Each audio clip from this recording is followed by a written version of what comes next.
Okay, good.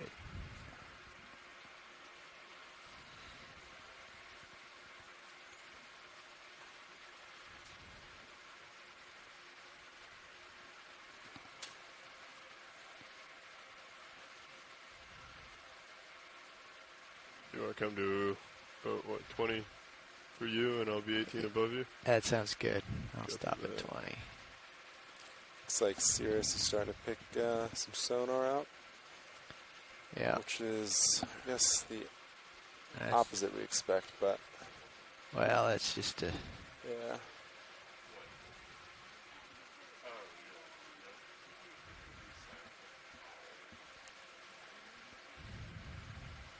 All right, D2's starting to get some sonar returns.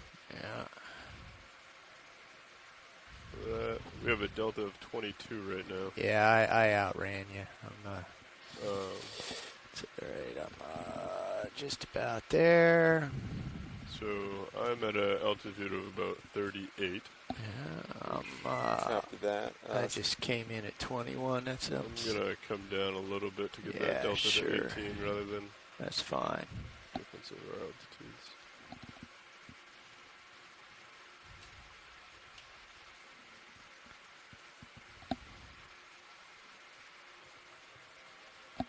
Okay, delta 18 now. Go ahead and turn my head all the way back. I'm gonna come left. Excuse me, my camera all the way back. Yeah, I'm gonna come left to 025. Or do you want to turn together or get in formation? Normally you come underneath me so we can see each other, and then we turn. All right. We can So set auto head, and I'm backing. After that, auto head in as well.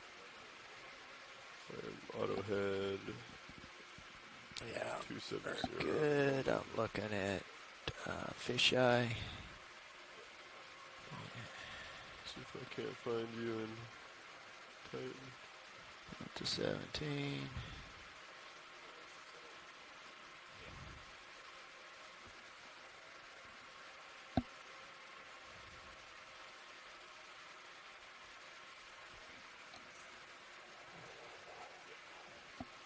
Okay, I have you in Sirius. Oh, there I am, yeah. If you want to keep coming back, I'll bring my camera up to a 90. So we'll be right on top of each other. Coming back. Okay, I'm holding 90 there. If you want to center up, we can go ahead and start the turn. All right. Well, I tell you what. I've just got to pushing past me. Yeah, stand by. Okay, I'm coming left to 025.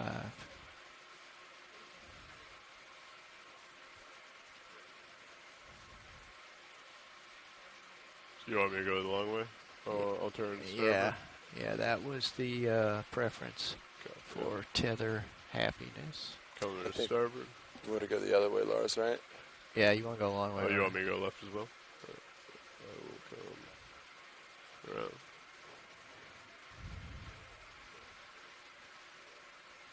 Making me dizzy.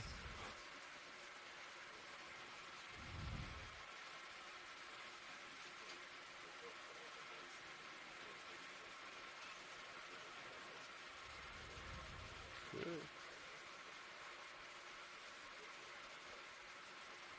Auto head is set at 025.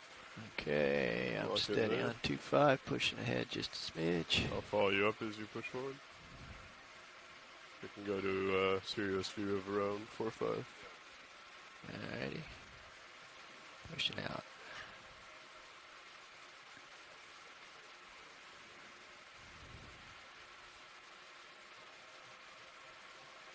Okay, I have my camera locked at 45 there. Ready to continue and require bottom? Alright, come down. Okay, coming down.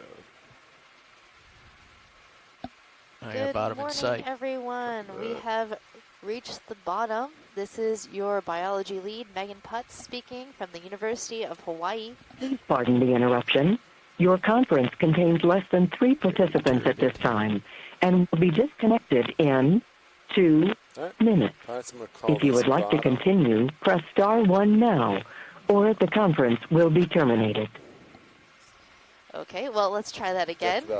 Good morning, everyone. This is Megan Putz, your biology lead, speaking pretty accurate. From the University of Hawaii. Welcome to Dive 6 of our Deep Connections 2019 expedition. Today, we are diving in Kinlan Canyon, named after Dr. Brian Kinlan. And after that extremely rude mechanical interruption, this is Jeff Obelts, your geology lead on this expedition. And yeah, we just reached bottom a couple seconds ago. We're seeing the nice soft substrate that our ROV team likes to dive on, just to make sure that everything is safe when we reach bottom. And as with most of these dives... Please pardon the interruption. Your conference is less than participants' time will be disconnected.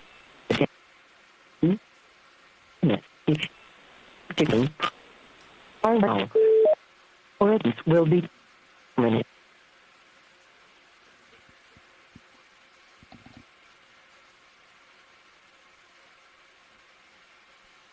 Try Z-bias. Well, if this is broadcasting out to the world, which I hope it is, as I stated a couple minutes ago, this is Jeff Obelts, your geology lead on this expedition. We are in Kinlan Canyon right now. We just reached bottom. This is dive number 6 of the Deep Connections expedition, leg 2. And we are on the soft seabed in the axis of the submarine channel of Kinlan Canyon right now, gradually making our way to the northern wall of the canyon. Outward. Sorry, I was. Our objectives for this dive are to hopefully expand the observed range of Lophelia pertusa corals that have been observed in this canyon before. This is the third ROV dive in the canyon after an Okeanos 2017 dive as well as a Ropos 2013 dive, both of which observed abundant amounts of Lophelia. We're hoping to see some more, and we're on our way to the walls. And in view right now is a very large burrow in the sediment. I wonder what made this burrow. It's quite large. Yeah, we've got our scale lasers on right now, which are 10 centimeters apart, and it appears the diameter of this burrow is even larger than that. So, any speculation on what this could be, Megan? Well, you can see at the edge of the burrow that's facing the Deep Discoverer right now, the sediment is a lighter color, so I believe that was excavated from this burrow. A number of different types of worms will make burrows like this, and I do believe certain types of shrimps will also make burrows. I'm not sure which did this here, but it doesn't look like we'll find out today. Megan, have you ever seen the Tremors series of movies? I certainly have. I really hope it's not a tremor. That was my first thought on seeing a tube of that diameter, and then when you mentioned benthic worms, but we can hope that's not the case. It would be a great sequel if there was the submarine edition of the graboids, though. How do you feel about I would definitely watch that. Sirius is looking about. It would probably be quite hilarious. They made a whole bunch of sequels of those, and they were all not very good, unsurprisingly. I don't think any of the movies were particularly good. That's not what they were going for. Good point, good point.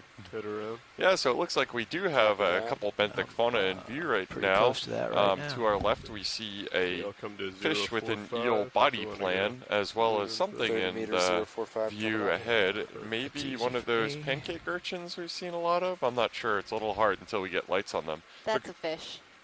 Yeah, but... they're all fish. Oh, they are all fish. Okay. Adjusting my prescription.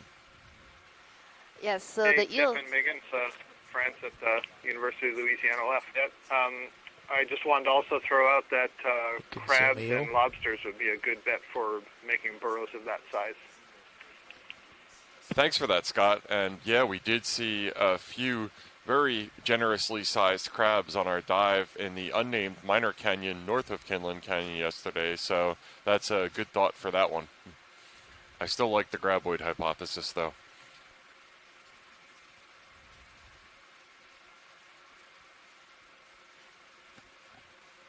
And you're right, now that we're in better view of that dark-shaped object ahead now in center screen, it's definitely a fish, as you said. Is that a codling, I want to guess? Yes, it is. The other common name of that fish is called a hake.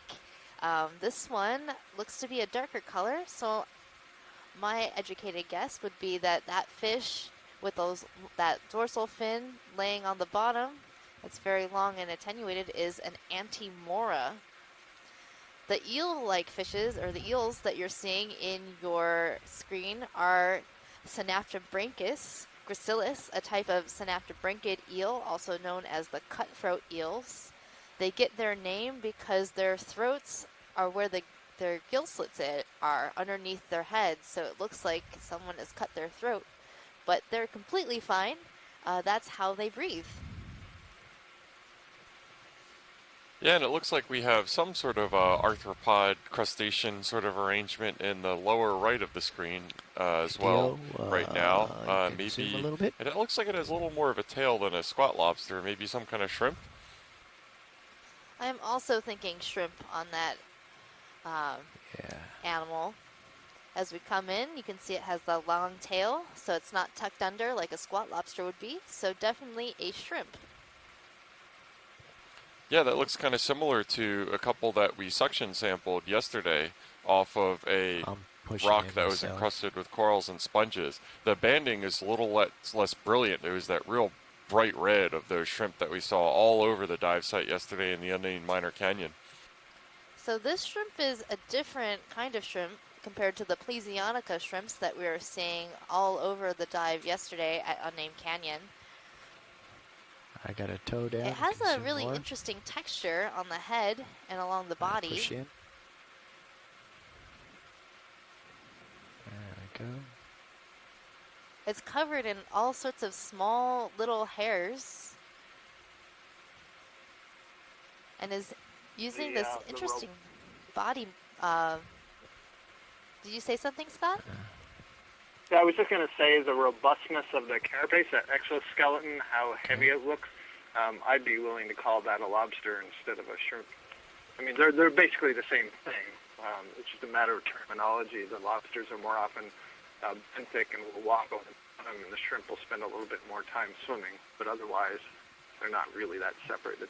Wow, that's news to me, Scott. Thanks for sharing that fact. And I was just going to say, based on those antennae, they look really similar to spiny lobsters of the variety that you see off the Florida coast and the Keys and such.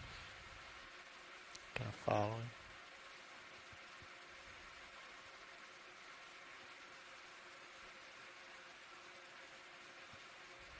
You can see a number of spines along the carapace of this lobster, and both on the dorsal side and on the sides of the carapace. It's quite an interesting specimen. So perhaps Mary Wixton from Texas A&M, she's a pretty good at knowing all these different kinds of crustaceans and an expert in that field, so she might be able to tell us later on what this animal is. Yeah, absolutely. It's definitely got the resemblance to the shrimp that we were seeing yesterday is pretty passing now looking at it, and just in terms of how robust and how much more thicker it is than the shrimp that we were seeing yesterday, which were really delicate and of course with that brilliant red and white banding. It's coming towards me, but now it's and so sure. We've got some great participation from our shore-based scientists this morning. Kenneth Sulak is telling us that the fish that was sitting on the substrate is Physis chesteri, a long-fin hake, and that this fish species typically sits on the bottom and does excavate depressions and burrows. So maybe a mondo-sized one of those, or like we were saying, one of those crustaceans like a crab or a lobster excavated that extra large size burrow that we saw a couple minutes ago. Yeah, just getting scrunched around in the mud here. Come in a little bit. And also a really nice note from Tim Shank at the Woods Hole Oceanographic Institution, who has been really an irreplaceable and active colleague on these Okeanos expeditions, says that he sailed with Brian Kinlan 4 times together to Atlantic Canyons, and He was a great colleague and friend, and very missed. Okay. All right.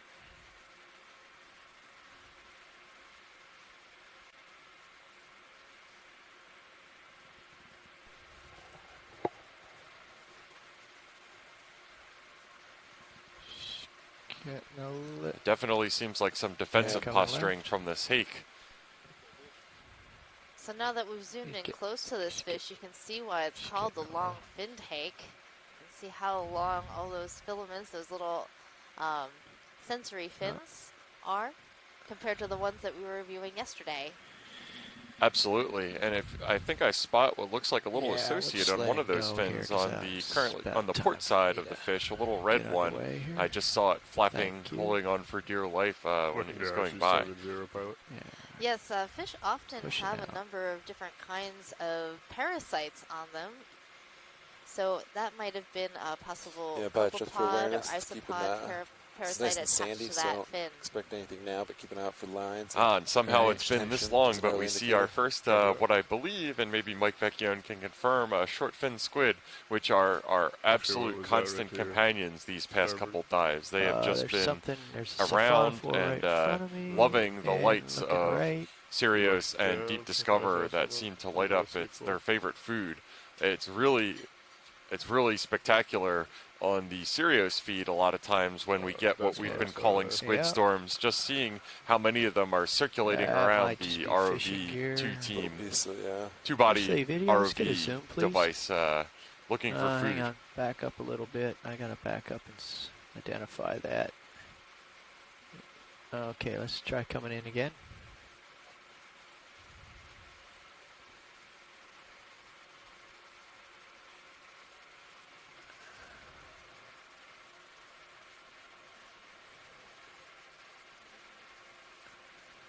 Yeah, it looks like we've got some sort of thready object on the seafloor. Yeah, looks too wide, please. I'm not sure whether it's human gear or whether that is something biological. Like a television aerial and a piece of wire. It's just my guess would be it's human originated, possibly a piece of line. Fishing gear or something, maybe. And we're seeing more of it. That definitely seems to be the case. These all of these canyons that we've been diving on are the same reason that we're fascinated with them. That huge amount of biodiversity is also the reason why they're important commercial fishery targets. Upwelling and downwelling down the axis of submarine canyons, which is focusing of tidal currents generally, also storms, promotes a great amount of nutrient and trace material and oxygen exchange that makes them really productive environments. And also the foundational species that grow here, those various deepwater corals, or even more, etc., looks pretty benign. serve as both shelter and habitat for a number of organisms, as well as juveniles of fish that are important commercial species. So they're just real hot spots in areas that are fairly sparsely settled in the deep ocean otherwise. Yeah, it looks like 035 is what it looks like uphill. Copy that. 30 meters, 035. Copy that. Yeah, that sounds good, Dave. So that neat crustacean we were just seeing, Javier Murillo just typed into the chat that he believes that's a Sabinia hystrix, a type of lobster in the family Crangonidae. We can get a zoom video on this fish here. Just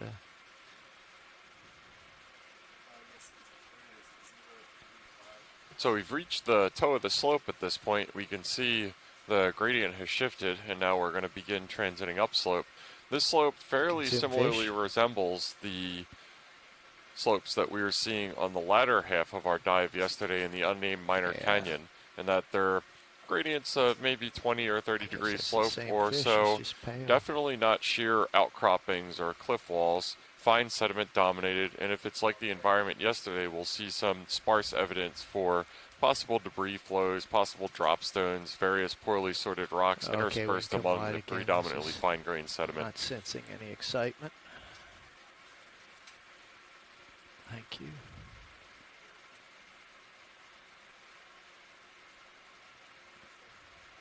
Yeah, see that guy.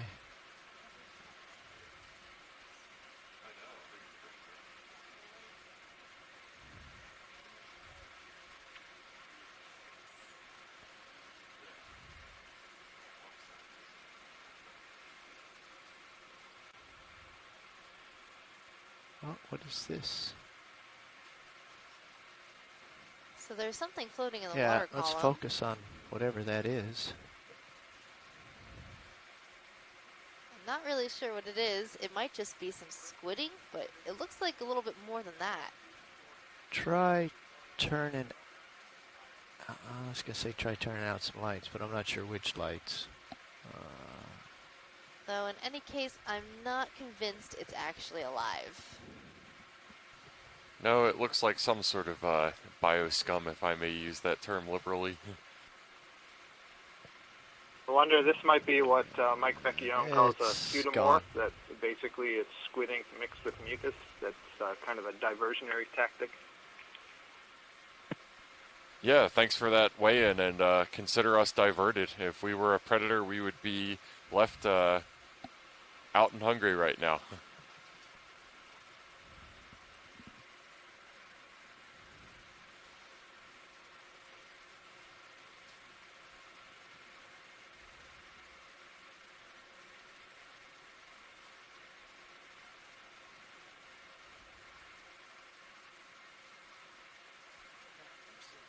Well, I just saw the shadow of a large fish swimming by, but completely missed it in the D2 view. It might be above us. Pilots, in case you weren't listening. But the shadow kind of looked like a rat tail shadow, and oftentimes we see these large Coryphonoides rat tail fish hanging out above or behind the ROV. That guy? Oh, that might be it, and that looks like a lantern shark of the variety that we saw a whole lot of the past couple dives, definitely the last dive. And those are apparently bioluminescent species and have photophores close to its nose for attracting prey. You're learning all sorts of things on this expedition, Jeff. Yeah, we'll just have to wait for him to get more curious and come back.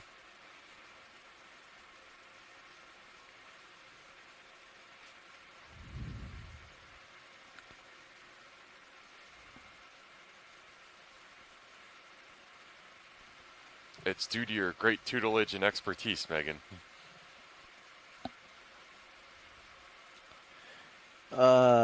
Center screen. Zoom on whatchamacallit. So we have a very small fish coming into view. I believe this is a bristlemouth, or the scientific name being Cyclothone. It's one of the most abundant fishes on the planet and one of the most abundant life forms on the planet.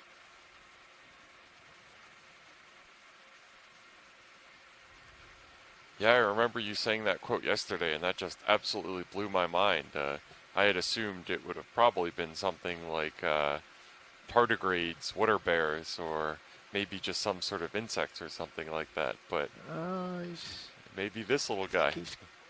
Yeah, just, I'll track him. So most often, bristlemouth fish are found in the water column, but there is some connectivity between the water column and the bottom.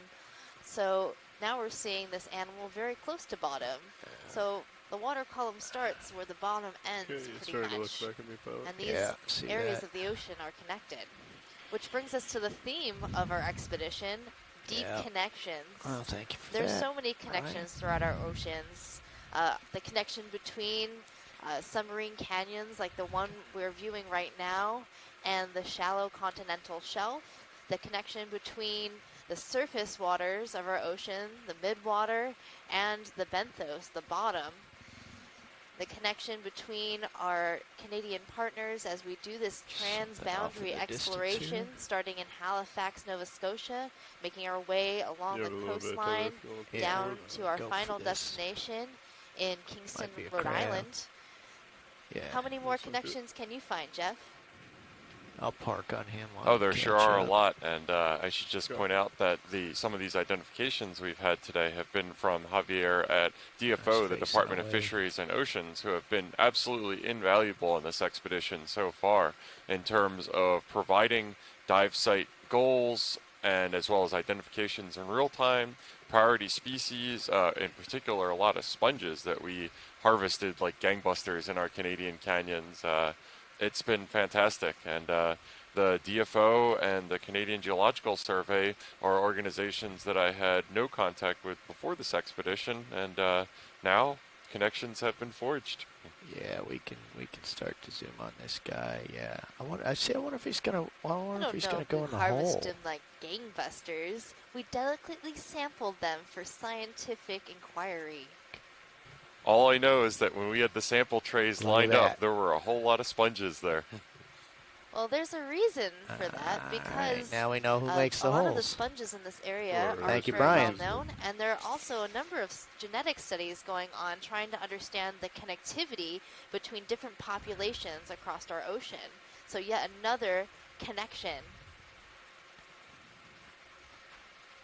Yeah, that was a great example that we just saw of one of the crabs making use of a burrow that it probably created as it bolted into it, as D2 probably alarmed it a fair amount. Let's go for the salp or siphonophore. I don't know. So that goes to show that those crabs might actually be making those burrows, and if they're not making them, they're definitely using them. Yeah, and here's another example of something that you were just talking about a minute before. That's a siphonophore. That's right, Jeff, you got it. A siphonophore of the type that is apparently much more commonly a midwater species or variety. And we sampled one of these yesterday at the request of one of our shore-based scientists to investigate whether this particular siphonophore, which we saw a huge amount of in the unnamed minor canyon yesterday, is actually a benthic dwelling type separate from the midwater, or whether we're just seeing the maximum abyssal extent of a actual midwater species. So this particular siphonophore is definitely a midwater species, and it just gets close to the bottom. And then can we take a look at that fish? I think that might be an eel pout. Let's just see what... oh, I've gotten into the mud. That might be a fruitless endeavor, but... So we did attempt to make a collection of one of these siphonophores yesterday.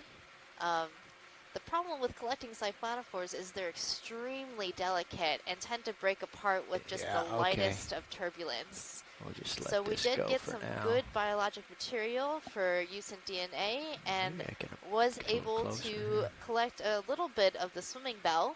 The swimming bell is made up a number of different individuals that work together to help the organism swim. And then this sort of pink area at the trailing behind the organism are also individuals that help that animal feed, and they work together as a colony. I believe the phrase that you used yesterday is that they fall apart if you think about them. That's pretty much it.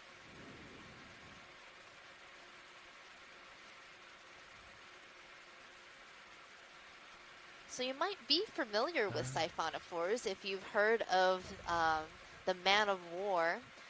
If you live in Hawaii like I do, you sometimes come across these on the beach, and they can give you a pretty nasty sting. This animal is related to those.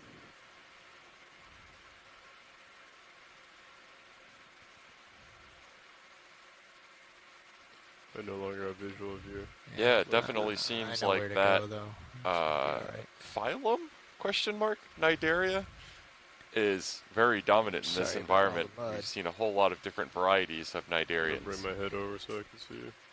Cnidarians are a really interesting group because there's a wide variety of body plans.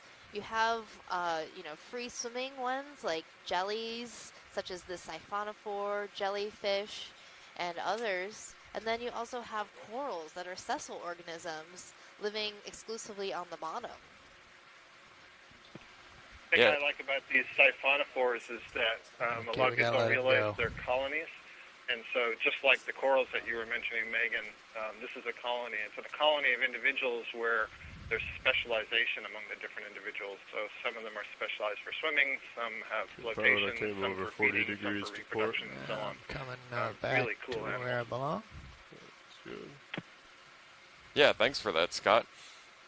And I think something that came to mind yesterday was thinking about the EV Okeanos Explorer as a siphonophore, and that our colony on board is made up of a number of different specialized groups. We have the video group, the ROV dive group, the scientist group, and the crew group, all with individual jobs, all working together harmoniously to bring you the great product that you're getting from shore. We're just a big siphonophore out here. 035.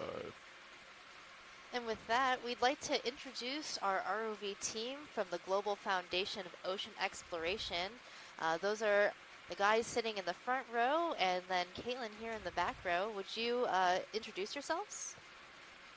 Coming over 035. Well, this is Dave, right? I'm sitting in the pilot's chair. Right here, to my left is... Sean Kennison sitting at nav. And sitting co-pilot Lars Murphy, and to my right is...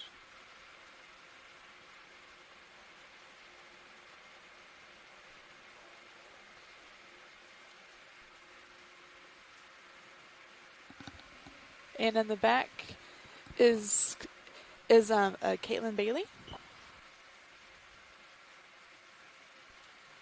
Yeah, thank you guys. The Global Foundation for Ocean Exploration is a very close partner of NOAA on these expeditions, and their work doing the ROV footage and deploying and maintaining this ROV is nothing short of fantastic.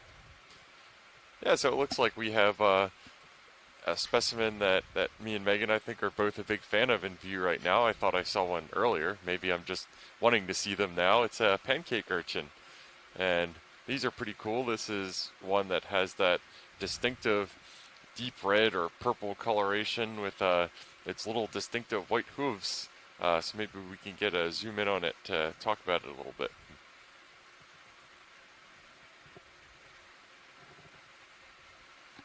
I'm just getting settled in here. We can start a zoom.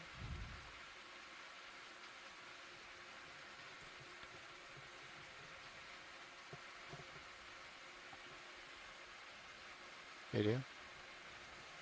So these urchins are in the family Echinothuridae, and they're very distinctive with having these specialized hoof endings to their walking spines. So those spines near the bottom of the animal. You wouldn't want to pick this one up because their spines are very spiky and sharp, and a number of them are venomous. Okay. Yeah, and we got some great facts from one of our shore-based scientists. I don't remember exactly who it was on one of our earlier dives when we were looking at these pancake urchins. One thing you might be thinking of looking at them is that if they do look like a pancake, it is an extremely blumpy shaped pancake. The reason that they're called pancake urchins is because when these specimens were brought up in the early days of ocean exploration, it was by bottom contact trawling, scientific trawling, in which they just scraped the bottom with a big net, and then whatever came up they described on topside. Whenever they found these specimens of urchins, they were always flat, and the reason for that is the only reason they have this round shape is its hydrostatic pressure alone, so basically the outward pressure of the water inside them that gives them their shape. Once they're removed from the water, they immediately collapse, forming that pancake shape that was prevalent when they first described them. It was only when we started observing them in their native habitat that we learned that they're not actually pancake shaped. So, yeah, just a little history behind the name. I don't know if this information was imparted, but there's also a paper by Peter Oster and John Moore that talks about an association of this urchin that we're looking at here with juvenile cusk eels. So we should look closely to see if there's any baby fish swimming among the spines. Yeah, that's great knowledge. Thank you for that. And you can definitely see why juvenile fish might want to take advantage of this to ward off any predators. If they're in between the forest of those very long pointed spines, they would probably be much less appealing to predators. And it does look like there are several associates hanging around the anemone. Sorry, the urchin. I'm not sure if any of them were juvenile fish. They kind of looked more arthropodic or crustacean to me. Can't get a Yeah, those were mysid shrimp, Jeff, commonly called opossum shrimp. So you identified those correctly. Mysid shrimp. Thank you, Scott. Wide. There was a fish over here when I landed, but he has left. So if you missed the earlier part of this dive, that voice that you hear over the line is Scott France at the University of Louisiana Lafayette. Yeah. He is the overall program coordinator for OER, I believe, on these expeditions, has been involved in it since the very beginning, and obviously very knowledgeable about this benthos. So thanks, Scott. And it looks like we're seeing a flatfish here. It looks a decent amount smaller than the ones we were seeing yesterday, and I could definitely tell that this one is right-left oriented as opposed to the ones that we were seeing yesterday, monkfish, which are more just a squashed shape, but they still have everything on their dorsal and ventral side. This one, you can tell it's right-left oriented because you can see what would normally be a pectoral, or I'm not going to try to use the proper term, the side fin on top of its body. It's been modified by being squished onto the seafloor.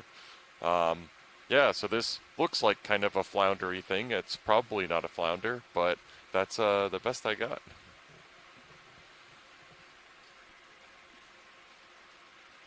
Okay, here we go. This is similar in shape, if not size, to some of the really majestic specimens of Atlantic halibut that we were seeing in the unnamed minor canyon north of Kinlan Canyon yesterday. Atlantic halibut is an endangered species. We saw at least 3 of them on our dive yesterday, and the largest specimen was upwards of a meter, maybe 1.5 meters in length, and it was absolutely enormous and very cool to see. This one, as you can see from our 10 centimeter scale lasers right now, is just over 10 centimeters in length, so a much more of a smaller fish. Okay, wide please.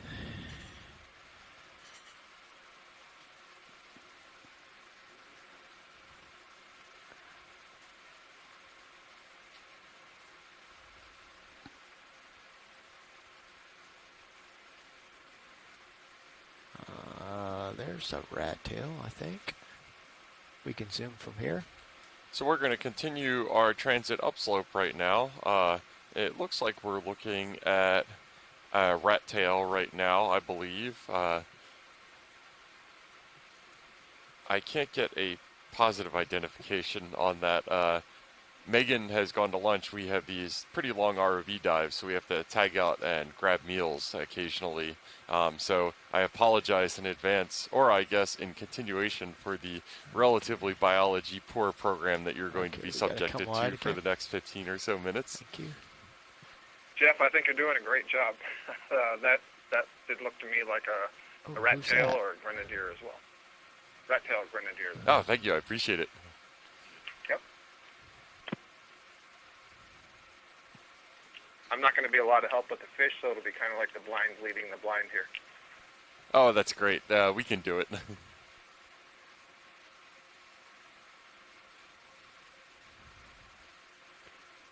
Starting to get a little far out there, pilot. Yeah, I'm going to do a shake off here. I've picked up some mud. Just get cleaned up a little bit here.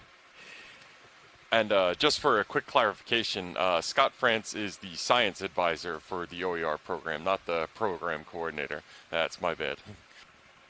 Hello, Scott, from the front row. Yeah, and we do see a couple more of those pancake urchins. There's another, or maybe the same lantern shark that's swimming around. This is overall a fairly similar benthic community, as well as substrate and general gradient as the slopes of the north slope of the unnamed minor canyon that we were in yesterday. What's interesting is I believe we are in a similar depth range. No, we're actually a little bit deeper right now than where we were yesterday when we saw those really stunning sheer walls. So when we were selecting this dive site, we did select it for relatively high gradients that were located at some point along these walls. We really prefer to check those out if we can, because those high gradients, which are a lot of times in the form of these really spectacular sheer canyon walls, offer a large volume of biomass and biodiversity for us to look at of the sponges and corals, the foundational species that provide substrate and food for a lot of the communities down here. They're also really fantastic geologically. They offer outcrops in which we can get a lot of information on the erosional history of these submarine canyons as they were incised down into the continental margin. And you've probably said this, Jeff, in some of the past dives, but just to be fair to the soft sediment community, there's plenty of biodiversity in these sediments. It's just that it's so small and buried that it doesn't make for as exciting video.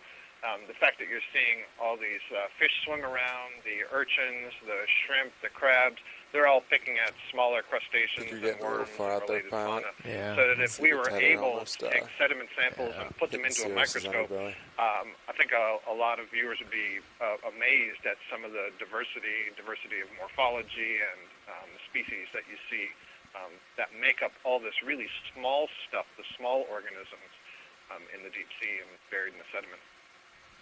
Absolutely, Scott, and that is a great point to make. I think it's a fair comparison to call the sheer outcrop walls and the corals the shiny red sports carts, maybe, of the deep sea, when this is kind of more the pragmatic community. But it's been incredible on some of these benthic dives when we have happened to take a zoom of just what appears to be featureless seafloor from this distance. When we look in, we can see just a huge range of stuff like forams, little tiny encrusting sponges, little tiny anemones. It's fantastic to see. And in fact, Pilot, can we just get a zoom on some random part of the seafloor? Yeah, we're going to do that. Let me get out of the mud. And I really like that description. I think from now on I'm going to tell people I study the red shiny sports cars of the deep sea. I'm probably not the best source as a geologist, since all biology, not the same, but I'm very, I think, drawn to the superficially appealing thing for that. And I'm trying not to trot on any toes here, but get a full zoom, please, video. I'm a geologist. I'm going to stick my foot in my mouth anytime I'm talking about biology, so apologies to all involved. And I hope I haven't offended anybody. Max zoom, please, video. Max zoom. Yeah, we'll just wait for the dust to clear, and something interesting may appear. Yeah, so kind of just to give an example of this, right now I've asked the RV pilots to sit down for a minute and just take a zoom of just some absolute, what seems to be featureless patch of the seafloor. Right now what you're seeing looks like kind of a paint chip tone. We're just going to wait a couple seconds, hopefully, for the sediment to settle down from the seabed, and then hopefully see just one of these micro communities that are ubiquitous everywhere in these abyssal benthic habitats.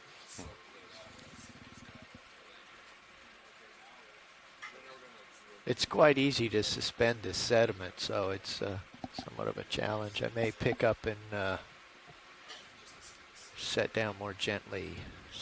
Yeah, so a little bit ahead right now, this is a good textbook lesson of something we talk about a lot in geological oceanography in terms of settling velocity, in that smaller particles typically take a longer time to settle through the water column. So in this case, the seafloor substrate that you're seeing is extremely soft, fluffy stuff, high porosity, small grain size. Once it's suspended up into the water column, the settling velocity is usually measured in fractions of millimeters per second, to the point that it can take some of these really small ones hours or even days to settle out, depending on where they're suspended from. So that was a unintended lesson on it, but a valuable lesson all the same. Video, can we get some focus here?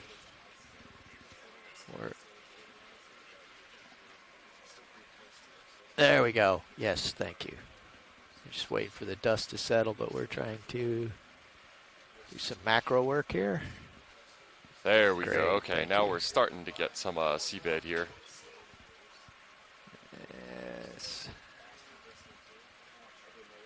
There we go. Got up. Actually, come wide just for a moment, or wider. We'll pick up this squid or whatever. There we go. It is. So this is a nice zoom of one of these areas of the seabed, and you can see a lot of these stalks and these little squiggles. I believe these are foraminifera that we're seeing right now. I saw a couple of other benthic shrimp species that we were looking at. And everywhere in this area you can see in this current that's drifting by is potential food sources for these habitats. So a lot of these creatures that are living in the benthos are either burrowing through it for sustenance. Oh, it looks like we have a squid. I have been distracted. And that looks like a red squid, definitely different from those short fins that we've seen before. Interesting specimen. Interested in us.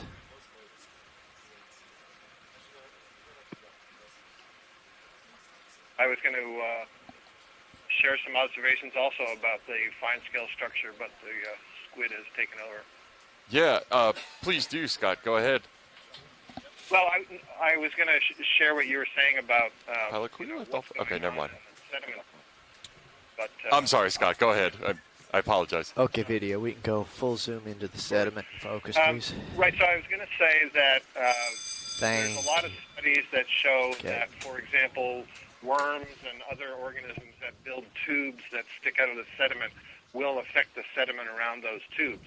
And it's kind of small-scale analog to what the canyons and the seamounts are doing to water that's flowing by them, in that it deflects that water, and so it affects deposition of particles. And the particles that we're talking about here are the food, the phytoplankton and other dead material, organic material that's in the water. And so when you have these tubes and stuff sticking up from the bottom, it creates eddies, you get more deposition around it, and when you look in the sediment, you actually find that there's a higher density and diversity of organisms buried around those tubes than away from the tubes. So even at this small scale, organisms are affecting their environment just the way that you were describing for the corals and the sponges affecting their environment, creating habitat structure on the exposed hard substrate. Gentlemen. Great, thanks for that note, Scott. That an analog to that I can think of is in the terrestrial or coastal environment, actually, where marsh cordgrass serves as a baffle for flow and ends up resulting in sediment settling out of suspension that other organisms end up settling on, that kind of foundational species. So maybe that's the similar way here, where the microscale turbulence that's created by these little tubes that you can see protruding from the seabed end up hindering settling and promoting resuspension via turbulence of the water. And I think it's another really good analog you made talking about the comparison between disruption of water flow at this extremely small scale, this would be a microscale phenomenon, and disruption of water flow at the entire submarine canyon and seamount scale, which are hundreds or thousands, not that large, but hundreds of kilometer large features. Those are typically more associated with mesoscale or middle scale, as physical oceanographers call them. All right, thanks, Nav. So where's the next move going to head us? Yes, we just had a shift change of the ROV piloting crew, so they're going to get settled in down here, and then we're going to continue making our way upslope. Seems like.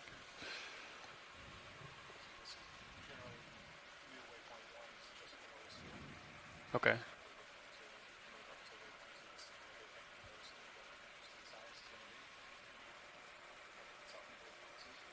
Sounds good. And Kenneth Sulak, one of our scientists on shore, points out that two of the smallest gray sharks seen on this dive so far are cat sharks, which is a term that I hadn't heard are we before. Heading straight up of the genus from here, or are we Episturus. Cat sharks typically have a long flat snout, which differs from the more abrupt, rounded, inflated snouts of dog sharks, including lantern sharks. Okay, so we're not trying to head north and Thank you for that. Match the original way trip. Okay. All right.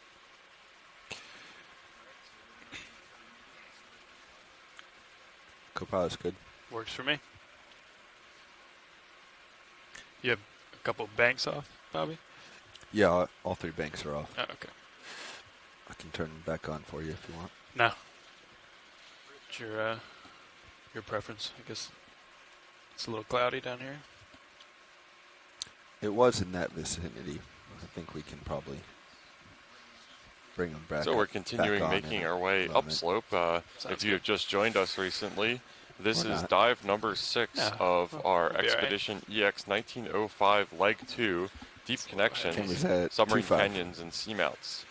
We are aboard the EV exploration vessel Okeanos Explorer, and right now, if you're watching the feed, you are watching either Sirius, which is our smaller ROV on feed 2, or on the main feed, Deep Discoverer, as we colloquially call it, D2, on the main feed. Okay. There's a two-body ROV system that is deployed from the Okeanos Explorer to provide HD video stream topside to the crew up here of the seabed. Right now we're at a depth of about 1,050 meters, and the really unique thing about the Okeanos Explorer, obviously as you know if you're following along from home, is that footage from Deep Discoverer and the Okeanos is live streamed to shore with extremely low latency, real time as the science is coming in. I'm Jeff O'Belts. I'm your geology lead on this expedition. I work for the Naval Research Lab in Stennis, Mississippi. In the future, just get it in this corner down here, just that vector plot, maybe. I know it's easier said than done, but that'd be good. Yeah, we don't. Jeff, where do you think we are with respect to the slope that you were planning to be on? Is this still expected because we're in the flat before that wall, or is this a little bit unexpected? Oh, that's a good question, Scott. Right now we are kind of at the toe of the slope. We're starting to make our way upslope gradually. And we see a fair amount of this environment in terms of the slope. We did yesterday in the unnamed minor canyon. You can see that there's some gradient, and particularly looking at the video feed 2 from Sirius, that we are looking upslope right now. It's just a pretty gentle slope, and I think that not geologically active enough during the sea level high stand to where the slope kind of has slumped backwards into this fairly gentle gradient and then is mantled by hemipelagic sedimentation. Yeah, you're noting that hemipelagic sedimentation, so I don't know if it's been said explicitly, but the angle we have now, the lights are such that you can see that sort of snowstorm at the top, especially the top right of the screen. And a lot of these are the organics that we are describing that settle to the bottom. And one of the reasons there's so much sediment down here is because you have this continuous rain of material both being produced in the water column and washed off of the continent. That was a 3 meter, 4 meter. Good depiction of it right there. Ooh, yeah, absolutely. Thanks, Scott. And I should know better, and I shouldn't use jargony terms like hemipelagic sedimentation on these broadcasts without explaining that. So I can break down the word here. Hemi is the Latin word for half, and pelagic is, I don't actually know what that means in Greek, but it means open ocean. And so hemipelagic sedimentation is kind of the middle ground between the real active and heavy rates of sedimentation on the continental margins, generally from land-derived sources. That could be rivers, that could be resuspension of the relatively shallow waters due to storms, including the hurricanes like Dorian that is currently doing something south of us. These regions tend to have high sedimentation rates as opposed to abyssal sedimentation rates in the deep sea, which are relatively low. And we have here, I will pause my tirade about sedimentation because we have some cool little crabs here, one of which seems to be in a very alarmed posture, telling us to stop in the name of love. Video, did you see a skate? I didn't catch one. No. Where'd you see it, Megan? I can't actually tell that they are the same. I don't think that those are the same crab species. I mean, I suppose it's possible that one is much smaller, but the general disposition of that small one that we see in the screen right now looks a little bit different. They're both true crabs, I can tell you that. The other one, the larger one, looks like a red crab, a geryon crab. Hey, Scott, do you want to zoom on one of those crabs? You don't need to for me. I don't know how many you've seen. I suspect they're fairly common here. But if we're on our way, that's fine. I don't think there's anything particularly special. Okay. Yeah, they look fairly similar, at least superficially, from this range, from red crabs that we saw in very high densities in the unnamed minor canyon to the north yesterday. And there was actually quite a lot of mating activity of those crabs that we saw in the canyon yesterday as well, which was interesting. And that was mostly, but not entirely, around the steep slopes that we observed at the beginning of the dive. There were still fairly high, moderate densities further up on the similar environment to this one, but it was definitely in the axis of the submarine channel. Ooh, squid! Awesome squid! Oh my god, I love these squid. Come on in, video, yeah. Ah, this is really cool. I'll try to center. We saw one of these in our dives a couple days ago. Yeah. Unfortunately, we were in the middle of the move, so we weren't able to get a nice focus on it. These things are just awesome. This is the kind of deep sea biology that really got me hooked on oceanography as a kid. And I know that Megan has told me a fair amount about these. A lot of the facts kind of just leaked out of my ear as soon as I heard them, unfortunately. So, Megan, do you mind refreshing us? I'm coming down video. So this red squid has been observed on previous expeditions, and I do believe the species is Magnateuthis magna. And you can see it has these two paired tentacles that are extremely long. It tricked you when we saw the first one thinking that it was something different because there was only 2 tentacles. But that's just because those are extremely long.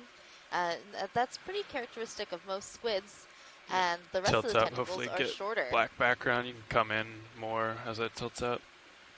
Yeah, it's really stunning looking at these as compared to the short fin squid that we see jetting around. How much different this one's predation strategy seems to be, where it's remaining almost motionless and just letting the water do the work and moving it around. And I'm going to guess and assume that those 2 lower tentacles kind of serve as lures. Maybe they're bioluminescent when they don't have the bright lights of the RV on us, and that's kind of its strategy. It's a fairly similar one yesterday. In fact, yesterday during our dive, a monkfish was whipping its lure between its eyes at us, trying to get Deep Discoverer to take the bait. I don't know what this monkfish would have done, but it was certainly attempting to coax us into coming closer. All right, we might have to let I'm hoping go. Mike Maybe a few more seconds can call in and give go ahead. Much better information. But I can tell you, in general, squids have 8 tentacles and 2 arms, and the 2 arms tend to be longer, or they can extend longer and are often grabbing prey and bringing it to the mouth. So in this particular case, those 2 arms are just greatly extended compared to other squid that we see. This is a really magnificent look at one of these squids. And another thing I should note, and maybe what's so distinctive about it, is that bright red coloration. And apparently this red color is a fairly common camouflage in the deep sea in low or no light environments. They kind of hide using that if there's bioluminescence sighting around. So, yeah, I'm glad we're able to take a nice long look at one of these. The other day when we saw one in the dive, we were just passing by it, almost ships in the night. So that was fantastic. Yeah, I was too slow to say. If you noted, there was a knob just to the left of the head that was actually a funnel, and it can squeeze the body wall and force water out of that funnel just under the head to jet backwards. So when you see these squid that disappear so fast, that's what they're using. Absolutely, and that's best displayed by the short fin squid that we were seeing yesterday. Yesterday and a couple dives before as well, just jetting around the 2 bodies of our ROV system at extremely high rates of speed and really agile turning as well. Very cool. Yeah. Copy that.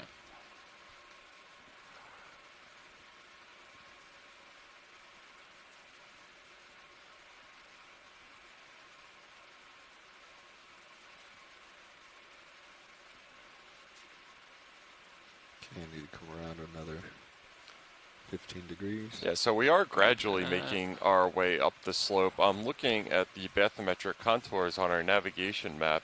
It looks like they're going to start tightening up in a little bit. I think we're ready for another move here, and we might get a change in bottom substrate, or possibly not. But this benthic community, it's interesting. It shouldn't be surprising, probably necessarily, given the proximity of this dive to our unnamed minor canyon the other day, but a generally similar environment. a lot of these crabs that we were seeing, like the one that is centered up in our view right now. Can we get a zoom on that crab, please? Sure. Yeah, we're going to take a closer look at this one right here in that defensive posture. There were a couple ones earlier, one larger and one smaller, and one of our shore base experts, Scott France, was trying to determine whether they were the same species or not. The smaller one that we saw, Tim Shank, one of our shore base scientists, said that it looked like a Jonah crab to him. And this one, it's interesting the difference in behavior. A lot of the red crabs that we were seeing yesterday seemed perfectly content to more or less ignore Deep Discoverer, when these guys seem to be fairly more alert and aggressive in that very clear defensive, aggressive posture, trying to get as big as possible to size up against our 10,000-pound, 10-foot-long Deep Discoverer ROV body. So you got to do what you can when you're the underdog. Sorry, Jeff. This one has some barnacles growing on it. You can see on the right of the screen. Just zoom some out white, well. blobs there in the back. Those look like little gooseneck barnacles. And the more barnacles that you see that are growing in a crab is an indication of how long it's been since that crab is molted. So this, I would say, is a moderately long time. It also has some things growing on its legs. So basically, the larva of those barnacles has found a hard substrate to settle on. It just so happens that hard substrate is the crab's back. Yeah, that's a great point, Scott. I had forgot that crabs molt. I thought you were going for that the more barnacles, the older the crab is, but obviously they molt in between. That's how they grow, because of that hard carapace. They can't grow once they reach the maximum size of it. So that totally makes sense. Come on. Yeah, I don't think that's a bad guess, though, because as they get older, they molt less frequently. So it might also be that if you see a lot of barnacles, that may be a fairly old crab. Old crab that hasn't molted recently. Something out there. Something right there. Skate. Going off right. Oh, yeah. So we saw that barnacle on some crabs yesterday, and Mary Wixton from Texas A&M called in and let us know what that barnacle was. It's a type of gooseneck barnacle called Postolasma inaquilaterale. That's quite the mouthful. It absolutely is, and this looks like a extremely well camouflaged, covered in sediment a fair amount. Similar looking, superficially, species of fish as the one that we saw a couple minutes ago. It's definitely got that distinctive right-left flattening.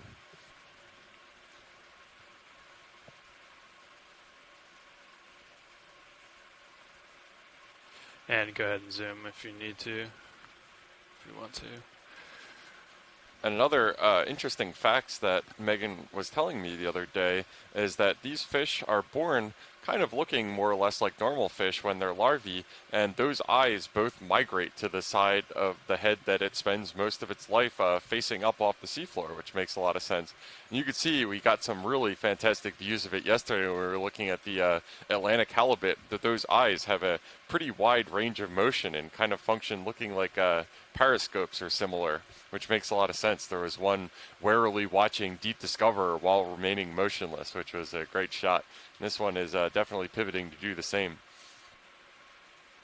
Yeah, the way their eyes can pivot and move is one of the things that I find really fascinating about them. This is likely a type of flounder. I like the term flatfish, though. Yeah. It describes a lot of what we were seeing yesterday, where there's halibut and then also abundant monkfish that we were seeing at towards the end of our dive yesterday. Really high density of those very large specimens on the order of a meter or a meter and a half in length.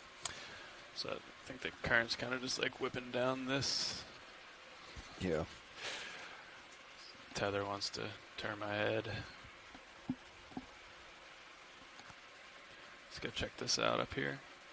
It's another urchin. So we just saw one of these urchins, the pancake urchin. Be getting on this one has such a great color to it. When we zoom in on it, you can see that it's actually more of a purplish red color, but from far away it looks black. And that's a good example of how red coloration in the ocean actually acts as a good camouflage. Because down here at over 1,000 meters in depth, there is no light. And so if you have any little bit of light, this red coloration will help you hide from any bioluminescence that might be in the area. Yeah, and this pancake urchin is on the move, which gives us a great look at its little galloping hooves, many hooves. And some of these urchins have been known to move quite fast when stimulated, so they can run over the sediment floor surprisingly agilely, which was quite an experience for me the first time I saw it. Along with the urchin, you're seeing these small opossum shrimps, known as mysids, that seem to be like following in the wake of this urchin. I think let's keep moving, Nav. They might be using the spines of the urchin as a habitat. They do tend to associate with corals and sponges. You often see them perching in those areas. And we did actually get a collection of a few of these as associates with some of the corals and sponges we collected so far in this expedition. Yeah, I think the previous urchin that we saw also had these mysids swimming around. It's very common, and I think I see that at least 2 of these individuals are carrying embryos. Yeah, there you these go. Are kind of swollen, a little bit red, just at the base of the tail. Yeah, that's really interesting, and it's part of the way these shrimps get their name, opossum shrimp, because they have a pouch, a brood pouch, where they can carry their eggs. Sounds good. More than just their eggs, I believe they may hang on to the embryos after the eggs are fertilized. 75. All right, let's let that go video. Push out.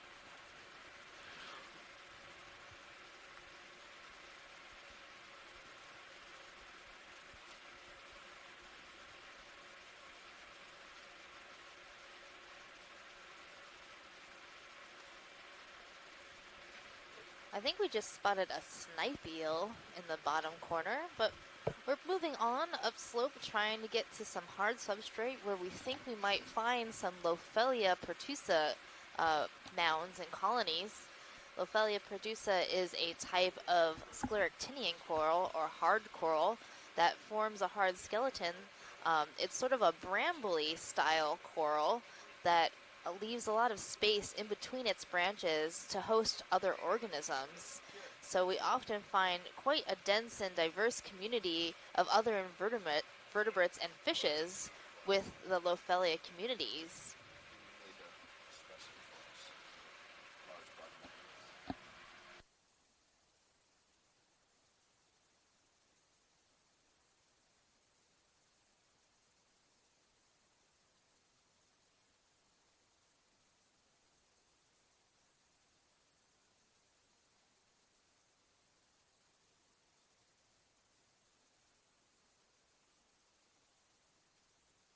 Camera's back at 25. Roger. How far are we from that ridge there? I'd almost say, why don't we make a short move just directly towards that ridge and then go up it? Because it seems like this valley is... Yeah, I could be on board for so that. If you're just joining us, welcome to the Deep Connections How far from, like, 2019 if this is the expedition exploring the Atlantic canyons no, and like seamounts if we were just to go straight United to this, States like, and Canada. Yeah, kind of This right is there. your biology lead speaking, Megan Putz from the We'll University of Hawaii. adjust our way up for This the next expedition move. is unique Yeah, in that we good. started So we'll our head a little more north. cruise in Yeah, we're Halifax, thinking Nova this, Scotia, this like and we'll gully be is just sailing to our final destination, exactly. stopping along the way at many canyons and seamount areas, both in Canada, which were the first 5 days of our expedition, 4 days of our expedition, and the rest of our Yeah, why expedition don't we make will our be next in one due U.S. north? waters. Our next move. And then we'll make our way to Kingston, Rhode Island. So we've been calling this a transboundary expedition, surveying different communities within these areas to try to understand how our waters are Sounds connected. good. So that's part Thanks. of the name of our expedition, Deep Connections. We're building relationships not only with our Canadian colleagues, We get a but quick zoom here. between Art, what is the that? U.S. and Canadian waters. We're studying how plastic? these communities Mucus. are connected, both Mucus? ecologically and physically, and how these different Seems like a lot of it. seafloor formations, the seamounts and canyons, are connected. Right now, we're zooming in on some sort of mucus netting.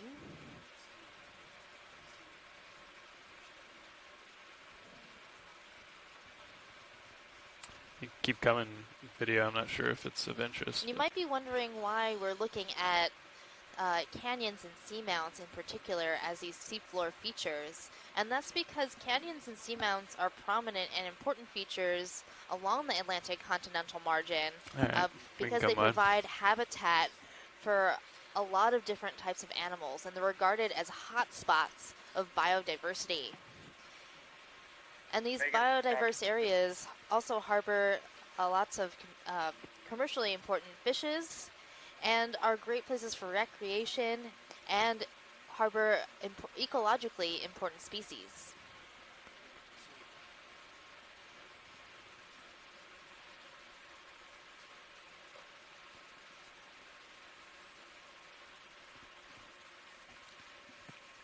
Hi, Megan. I was going to suggest that mucusy thing that we were looking at may have been the lining to a burrow that has come unburied, basically. And certainly Serianthid anemones produce tubes that are lined with mucus, kind of like that, a mucus sheet like that. And I would expect many other worms and so on take a look at will this do that in order to stabilize the walls of the burrow. So that's my best guess, that it's somehow become unburied. Scott, could that happen if the animal were to leave the burrow? Not normally, because it would just come out of one opening. That, to me, looks more like there was a long furrow, like maybe a predator was digging into it or something like that. That's really interesting. Yeah, a lot of the animals down here do predate upon each other, and we have actually witnessed a number of predation events throughout our dives within this expedition so far. These squid that have been following us have been seen predating upon a bunch of krill and also upon each other. We saw a large lobster eating a piece of squid that had fallen to the seafloor when the squids were doing their active feeding frenzy. We saw a halibut yesterday snap up a unsuspecting fish. And we also watched a few unsuccessful events where a squid gently tickled a fish into its tentacles, but at the last moment that fish got away. That's right, and it's good timing that you were talking about the Atlantic halibut that we saw yesterday. Unfortunately, it was just a little too far away from the RV for us to get a great view of it. We could see it kind of in the background snap something up, maybe one of those rat tails, but they can absolutely move when they need to. They're definitely apex predators and have a much different survival strategy than the other flatfish, the monkfish that we've seen a lot down there, which yesterday we kind of observed a monkfish wiggling its fins and just hanging around a little bit, and it was by far the most we've seen the abundant number of monkfish we've seen so far move. They are just content to wait, the masters of patience. So the monkfish are part of a group that you might be familiar with, the angler fishes. They have a lure on the top of their head that they can dangle and move delicately in the water in order to attract a prey item. So we did see one moving its lure suggestively in the water column, hoping to get maybe a shrimp or a fish to swim a little bit too close. Oh yeah, there's a tug. It was really a great example of why it's called a lure and an angler fish, because it looked exactly like a fisherman casting his rod and reel. What is this little thinger we're observing floating in the water column here?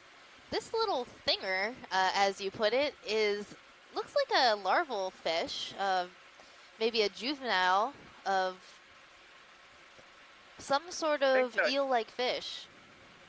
Yeah, I think eel pouts take this posture when they're disturbed, and then they'll sink and settle in the bottom. I'm guessing that's an eel pout. Give it a little bit more video. I can't go that direction, so it's going the wrong way. But yeah, we'll let it go. So I was just reviewing the dive summary from the Okeanos Explorer Expedition in 2013 that did a dive not too far from here, and they saw these eel pouts quite often in this environment. So it makes sense that we'd be seeing some juveniles along with larger adults. I think I've got some. So what we have to expect today from our dive, if the previous dive plan is any suggestion, is that we'll be seeing the soft sediment community like we are right now up until the point where we start to reach those higher slopes and flat cliff faces that will be covered in all sorts of different kinds of corals and sponges. Sounds good. But we need to move a little bit further up slope in order to be able to see those communities. And that area seems to be relatively limited within our dive plan. So once we get there, we'll probably try to spend some time surveying all the different kinds of things that we see there. And then above that steep slope and those cliff faces, another community will arise that looks very similar to this one, with some maybe some erratic drop stones from glaciers, along with other types of fish and anemones hanging around those boulders.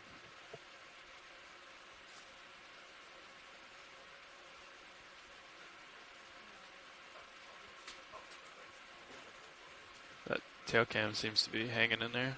Except yeah, and I also, while we're looking at this characteristic fine-grained seabed, I want to bring up a comment from Ken, one of our onshore scientists, who followed up on Scott's comment about the epibenthic organisms, and just point out that humans by default tend to love the big, the dramatic, and the colorful.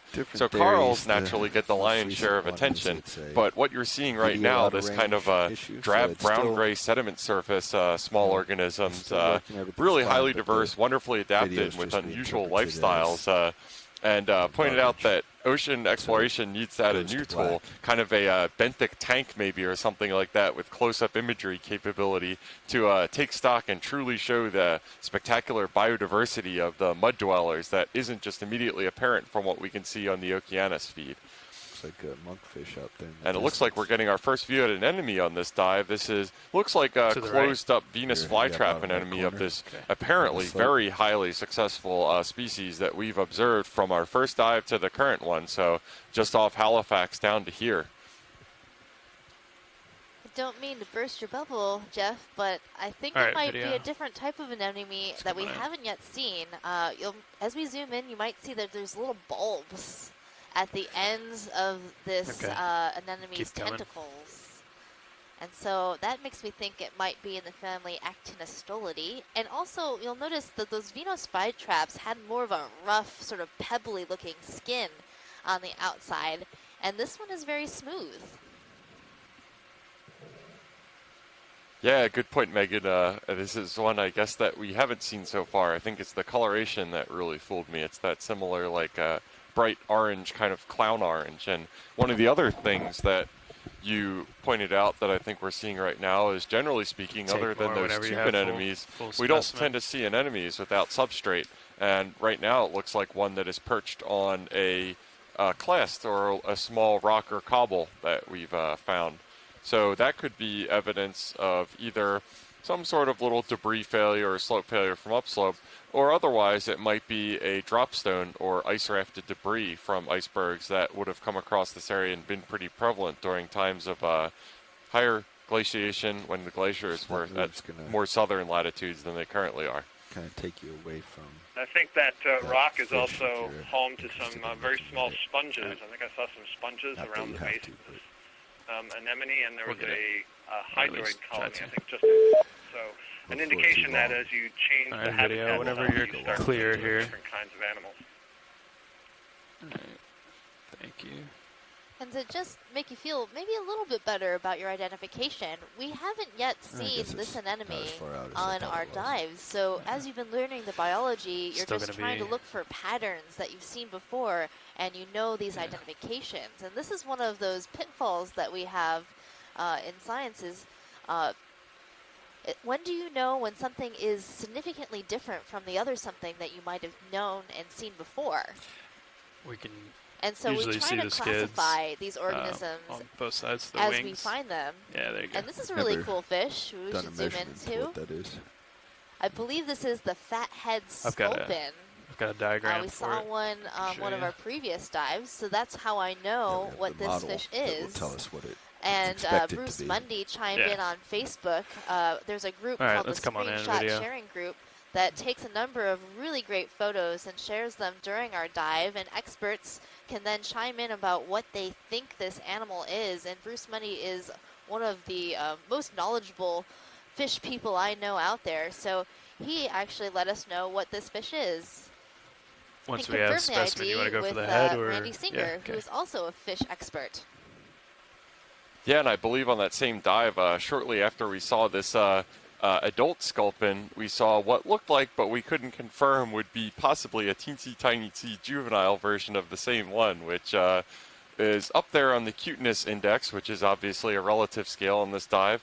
Close to, but definitely not in the same universe as the borderline microscopic bobtail squid that we saw the other day that almost got swallowed up by our scale lasers. It was almost smaller than the dot of our 10-centimeter scale lasers, and just the absolute cutest little squishy squid you might ever see. Whenever you clear video, I guess we can try to get lasers on this here. And your cuteness factor on this might extend to how cute you think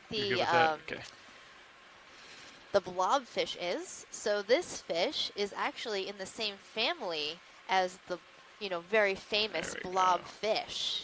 Okay. And its scientific name is Cattunculus. Full wide whenever you're which is also clear. fun to say. Lasers are clear.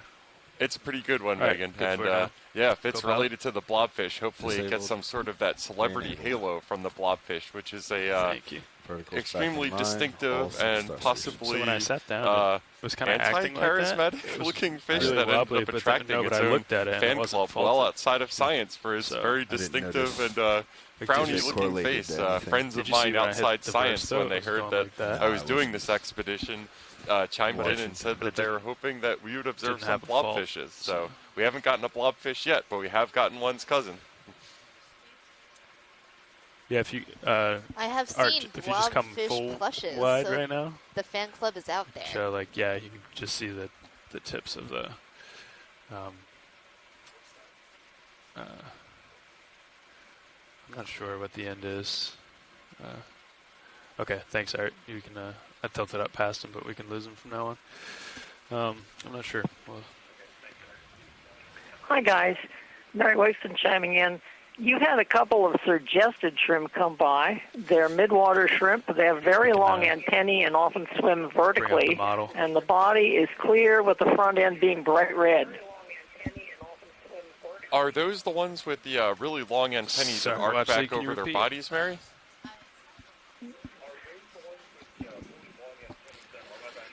I did not see that. Let me go look. Sometimes they have a kink in the antenna. They used to all be monogenous, but now there are a number of them, and it's very difficult to identify them from a photo. Got it. Thanks for that, Mary. Dan didn't get enough yesterday. No, we'll straight ahead.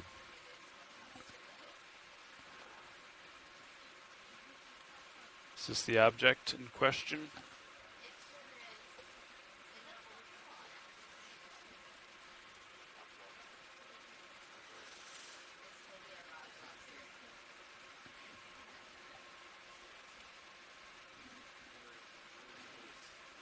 Yeah, so we're coming up on one of these little clasts right here, and we're going to settle down and take a look at it. We can see that it has some coral-like organism on the right-hand side of it. Quick here. I can wait. I don't have to wait for that to clear. Got a whole bunch coming.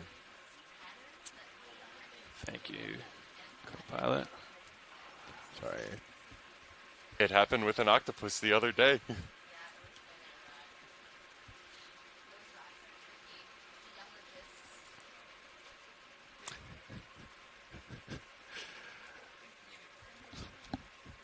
Yeah, so it looks like we have a fairly encrusted rocket. Any of these benthic organisms that prefer hard substrate will colonize any hard surface available. It looks like we've got a number of demo sponges, I believe, Let's on see the if we can get this surface of coral it, just for an as ID well here. as shrimp that these look pretty turn similar a to the little ones bit. that we collected yesterday. Yes, these are the shrimp that we collected yesterday, the Plesionica shrimp. They're pretty distinctive with their very long upturned rostrums. That's that long spine between the eyes. And they're perched on a coral that is currently very hard to see. All right, let's I come think on. it's an Acanthogoria, I think let's keep going, from Ned. the relative height of the polyps See and if we the can't get thinness this of the tissue on the branches. We got to get out of here. Let's This face is on a terrible. quick look, but it wouldn't surprise me because that is a genus of octocoral that I would fully expect to find in these canyons. Yeah, thanks for that tentative ID, Scott. Our ship just made a move, so Deep Discoverer is now moving upslope with it. Parasite. Whoa, this Try to eel fill has it. a Video. really large Hold there. something on it. He's coming A at me. copepod. That's massive. That's the Wow. biggest copepod Come I out. have ever seen. Wow, that is enormous. Yeah, those are egg sacs, those long, two long trailing tails. That's Okay, amazing. let's come on. So that was a parasite that was almost as large as the organism it was parasitizing. That's incredible.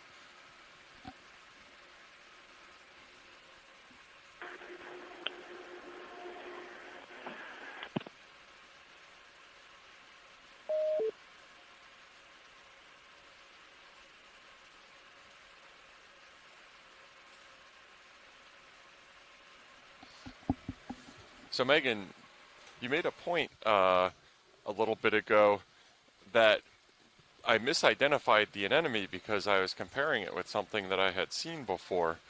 And this is a human flaw. It's kind of our learning experience. Wait till Jeff is down here. But it's also a characteristic of predictive modeling as well, in that models cannot predict outside the range of observations that are fed in to train and validate the model.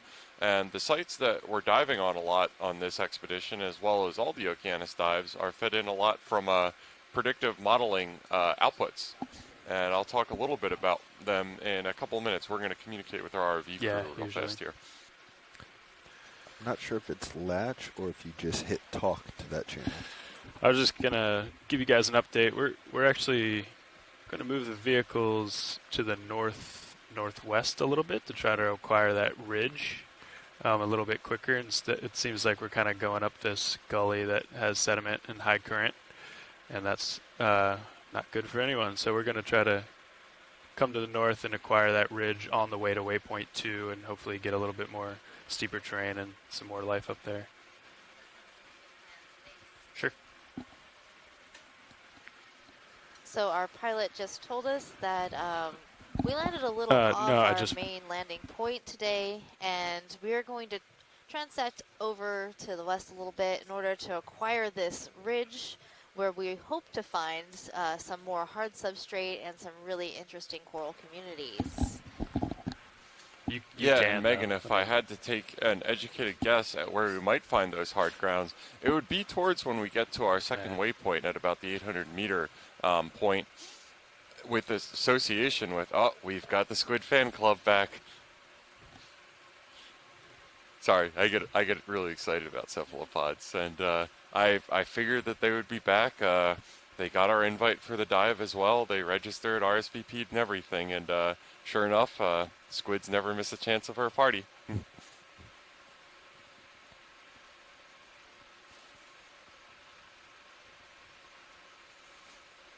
We're just basking in the majesty of the short-fin squid right now.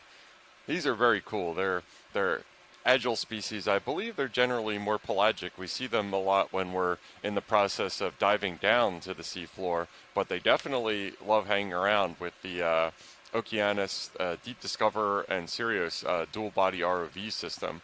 Our working hypothesis is just that the really bright lights of the 2 ROV rigs make it a lot easier for them to find their food, and therefore they're happy to hang around. That's another reason why you might notice anytime you see some sort of yellowish brown blobs floating through the water column, that's squid ink actually. I was under the impression before participating in this expedition that ink is always black. That's the color you see when you see it in food, which is a weird concept to me, but it turns out that it can be other colors as well. Well, Jeff, I believe the ink is black, but you know how it's diffused throughout the water gives it a different color. Oh, that's interesting. I see. I sit corrected.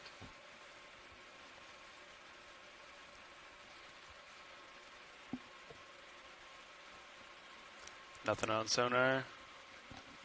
And you may have noticed that the squids were perching on the bottom quite often. We learned the other day that they'll often perch on the bottom during the day and rest, and then at night they're more active and feed. But since we're bringing lunch to them, they have been quite happy to nom on any small little invertebrates that are attracted to the ROV lights. And the thing about ROV exploration is that we try to leave as little impact to the community as possible. But of course, we are here and present. So like walking through a forest, we're trying to leave only footprints and take only pictures. And then, once in a while, we will sample an organism that we find very scientifically interesting that will help us answer a lot of questions about this ecosystem that we don't yet know. But we try to make those decisions very conscientiously and leave as little impact to this area as possible. Actually, or is that your shot or reflection? Absolutely, Megan. I think this method of ROV exploration in terms of impact at the bottom is a lot less than something like trawling, which is still, I believe, used and unavoidable when we want to do censuses of areas, for example, over large areas. But it's nice to know with this ROV is that not only are we getting this great information about these animals and these organisms that we wouldn't be able to get by bringing them up to us, we can only get it by going down and seeing them on their terms, but also a little less environmental impact. But again, the trawling method is necessary in some capacity, and therefore any knowledge gained from it is very valuable. Yeah, we can do that too. Necessary, I would say. Yeah, either way. And there are also different types of trawling methods. A lot of them help us understand the population sizes within an area, because we have a little bit of an understanding of how much area we cover with a trawl. And here we're just specifically selecting organisms, and it makes for collecting very, very delicate organisms possible. You can always see Things how much like further jellies they have aren't really possible to fully census with a trawl because they break apart and disappear within your net. But with our suction sampler, we are capable of capturing some of these very delicate organisms that aren't as well studied because they're so hard to collect. Say 5 contours north. Sometimes they capture them, and sometimes they capture themselves, as was the case with our volunteer krill during the dive yesterday, which swam up our suction sampler tube and sampled itself. I mean, we could go northwest a little. No, that was so just if a you're not measurement familiar north, with until we krill, start to get to that's the closer the contours. food It's still that a about lot of 100 meters. baleen whales feed upon, along with a number of other organisms. So they're quite an abundant species in this area. And you often see them in very, very large swarms. And as we dropped to the bottom yesterday, we passed through one of those large schools of krill, which is how one ended up accidentally within one of our sampling canisters. And we're hoping that that sample, unintentional as it was, will provide some really interesting and useful scientific information with the genetics and understanding the populations in this area. Yeah, absolutely. And so after adjusting our track, now we're trying to work our way up the ridge arm of this submarine canyon, Kinlan Canyon, instead of the axis of a gully. And if I had to take a guess at when we might see the really steep substrate, it would be towards the end of our dive as we get into the shallower ranges. And I say that just based on thinking back to our dive yesterday, when it was about at our deepest depths at the base of that unnamed minor canyon that we saw those stunning outcrops. I think they're helpful. Sure thing. Yeah, let's come on in here, video. For me, it depends on how So right now, well we're USBL zooming is doing. in on a small little I think sponge. it's useful It could be a couple of different things. to have them just to but see how my the first impression of this sponge is it's a type of glass sponge. Let's see if we can zoom in the family from here. Highland Nematode. As we zoom in, I'm seeing that it has these very long, twisted stalk of spicules. Those are the long glass pieces that make up the skeleton of glass sponges. And they're rooting this sponge into the sediment, with the main body of the sponge being this little white poof ball at the end. So that's where all of the animals within this colony are living, up in that little poof. And the water will pass through that area, and that sponge will be able to filter feed on any particulate and organic matter within the water. And I noted when we're zooming in, there's also a white stick-like object that'll be on the left, maybe when you pull back out. And I'm not sure if it was a cladorizid sponge or something else. Okay. Okay, Scott. Well, as we zoom out a little bit and try to see if we can find that. I'm just gonna pan left a little. Thing. But you can I also think notice it's taller than what we're looking at now. Okay. Actually, let's come wide just a little. And it'll be on the. Oh, I see it right at the middle of the screen, Pilot. I think you might be right. It's bottom middle. There we go. Yep. I still don't see it. It's off screen right now. Bottom center. Off screen now for me. Okay. Yep, there it is. There we go. Thanks. I think you might be right, The rotator Scott. This is is a cladorizid sponge. It's not doing very well. It's a type of carnivorous sponge. Okay. They call it carnivorous because it acts similar to a Venus flytrap in that small amphipods and other crustaceans might land and get trapped on this sponge, and it will form sort of a gastric juice around it to dissolve that animal, and that's how this sponge feeds. It's not a filter best view feeder. we've ever got. Yeah, it's interesting. Sponges don't have a digestive system. They don't have a stomach or anything. So these sponges basically create a stomach anytime they need to. Once they hook some crustaceans, then they'll just move their cells and create a pouch in which they can do digestion. So instant stomach. Yeah, that's a really interesting life plan there. And when Megan told me about carnivorous sponges and that those were actually a thing, it was on my checklist, my EX bucket list. So seeing one is very gratifying. So check that off, carnivorous sponge. And we can only hope that there aren't any human-sized ones. Carnivorous sponges can range in morphology. They have some really interesting morphologies, and some of my favorite ones have these really cool globes on them. Looks like we're or coming little west balls. of the ridge now. And they're quite unique and fascinating Looks like animals. our high pack might be off just a hair. Or that's like and just we're definitely coming upon a little forest of those glass sponges here. But either way, one of these things, one of the things about these sponges that's interesting is that they create their own relief. There are a couple of the organisms that we observed during the dives on these fine-grain benthic areas that do that. Another one is the tube anemone. Yeah. And it makes sense. It's a good survival strategy for a filter feeder or something that is sessile or stationary, can't move, and requires its food to be brought to it. Active. The ability to get itself off the seabed and have a better chance of food drifting by and possibly more active currents. And then current speed generally reduces as it these approaches numbers the update seabed. in reference to that. Yeah, if you go up to the top window there, you see it says target name. Sorry, the left. Yeah, right there. Target name now is your active point. So all those values in all three windows are relative to that target. So it's something quick, like Copilot, mostly Copilot, but also I can look at. So circling back on something that I was talking about keep that always at the next towards the end of our dive might be where we get into a little more sheer and interesting geology. the reason I say that is because the top of our dive is at approximately the same depth range as the bottom of our dive yesterday when we encountered that really steep outcrops. And that is a principle that is known in geology as Walther's law.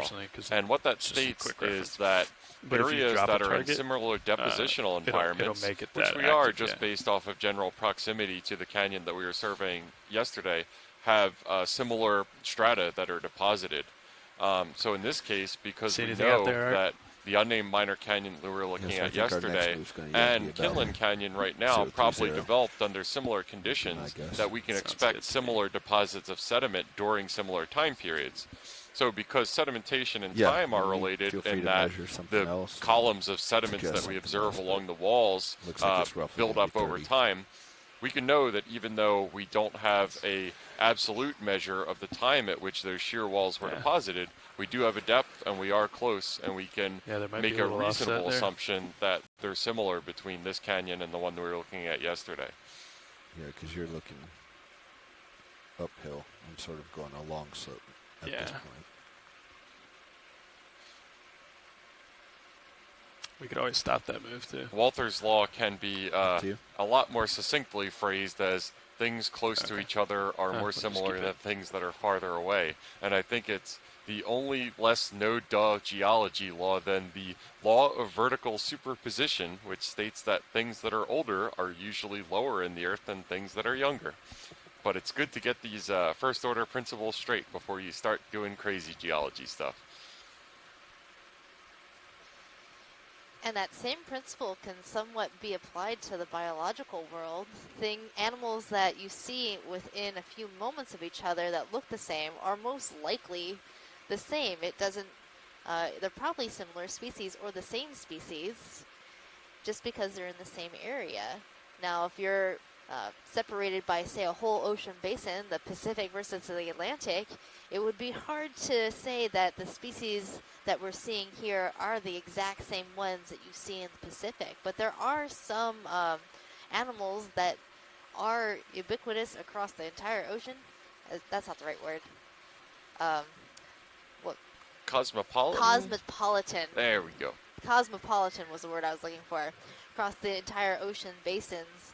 And so, you know, we have to really take these ideas with a grain of salt as we go through our dives. And it's part of what we're trying to understand here with the connectivity between canyons and seamounts along the northeast Atlantic margin. So as we see the same, do we see the same assemblage of animals at similar depths within the canyons along this area? Or are they different? Are they unique? Are there you know, endemic species to each canyon that are only found in that area? Are the seamounts and the canyons similar environments? Or are they different? Are they hosting the same assemblage of organisms? Or are only some of the organisms found in both places? These are the questions we're hoping to answer with some of these preliminary explorations. Yeah, and speaking of similar species, we know for a fact now, that was called a fathead sculpin, I think, that we're looking at right now that we saw in a previous dive. So that would be an example of a species that we know its range is at least several of the canyons that we've dove in so far.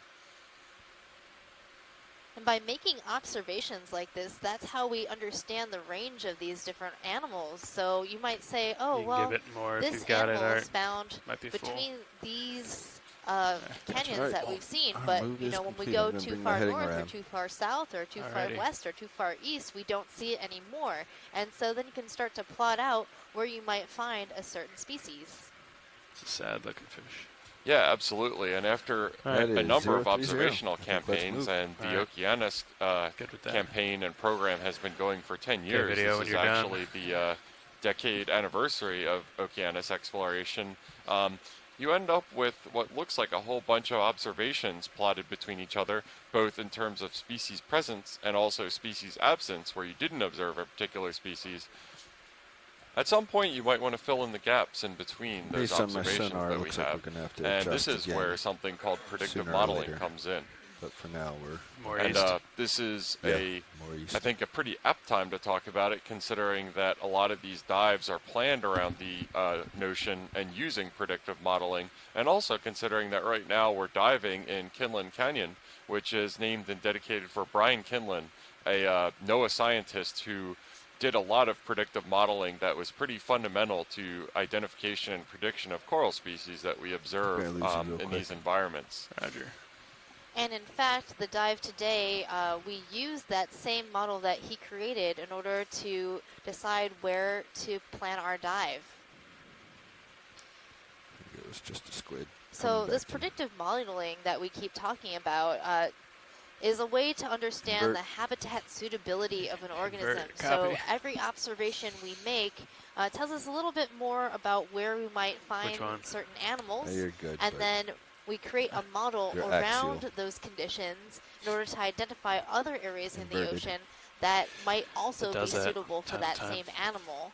And then after we've created this model and it tells us where these areas are, we go back and we validate that model by returning to places where we think the animal might be found and trying to make an observation of it. If we find it, we know that the model is right in that respect. If we don't, we learn even more about how to enhance our model for the future. Go for it, yeah. End turn. Yeah, absolutely, Megan. And predictive modeling is not just limited to biology. It's used throughout most fields of science at this point. Just saw it. And predictive modeling is a field of modeling that is called probabilistic modeling. Most times, and that uses observations or information that we already know to try to make inferences in the gaps in between where our data are. And that is contrasted with deterministic modeling, which is where equations or physical laws are used to make numerical estimations instead of constrained by the data, but not directly using them.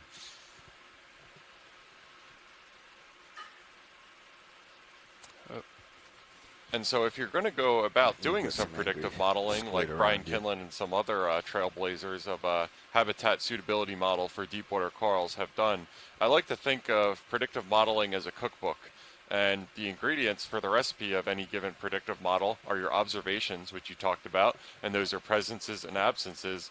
Then the other general ingredient, there are three, is predictors. And a predictor is some environmental parameter or something that is relevant across the area that you're trying to predict that has some sort of correlative relationship with the observations. So a simple one might be, for example, dissolved oxygen in seawater for trying to predict anything more or less that needs oxygen to live. Because obviously you wouldn't expect to see these organisms existing in an anoxic or an area that didn't contain any dissolved oxygen. And on the flip side of that, there are certain organisms that are specifically, adapted to living in low oxygen environments. So if you were trying to actually make observations of those animals, you might be focusing on low oxygen areas. Absolutely. So when you're putting together your mise en place, as they call it in the kitchen, or putting everything in place, we have our observations here, we have our various predictors here, and usually nowadays with predictive modeling, you use a wide variety of predictors. In this case, for these deep sea corals, those include dissolved oxygen, current speed, depth, the slope, the rugosity of the area. You have all those. The third ingredient is your actual prediction algorithm. An algorithm sounds like a fancy word. It gets used a lot. But just basically what it is a numerical equation that, in this case, relates your observations to your predictors. And there's a lot of different ways, a lot of different algorithms that can be used. But all of them serve the same basic purpose of creating a relationship between your observations and your predictors. I like to think of it as a recipe.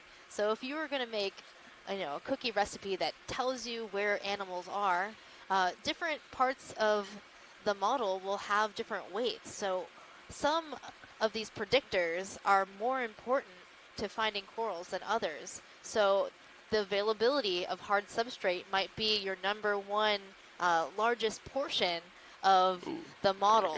So because corals need hard substrate in order to attach to. So you might give that a higher level of that model than you would for other parts of the model that maybe current speed in order to help your model become more refined and better able to tell you where you might find these animals.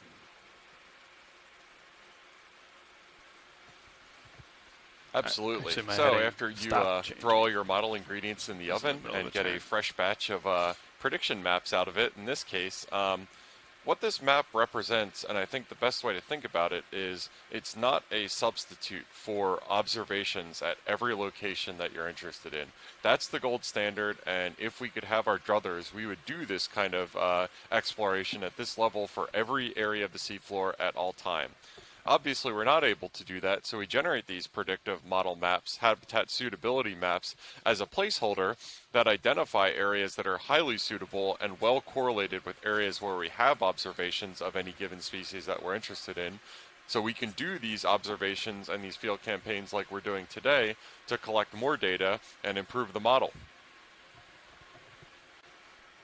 But as the old quote goes, all models are wrong, but some models are useful. So our goal here is to help make more useful models, but with the caveat of no model we can create is going to be 100% correct.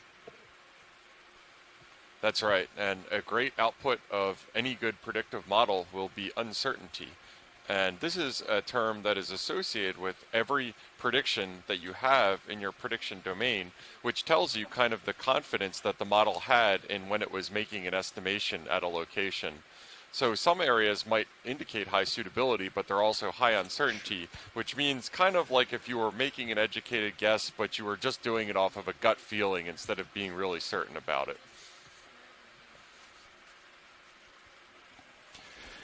Yeah, you want to split it? I think it's only fair.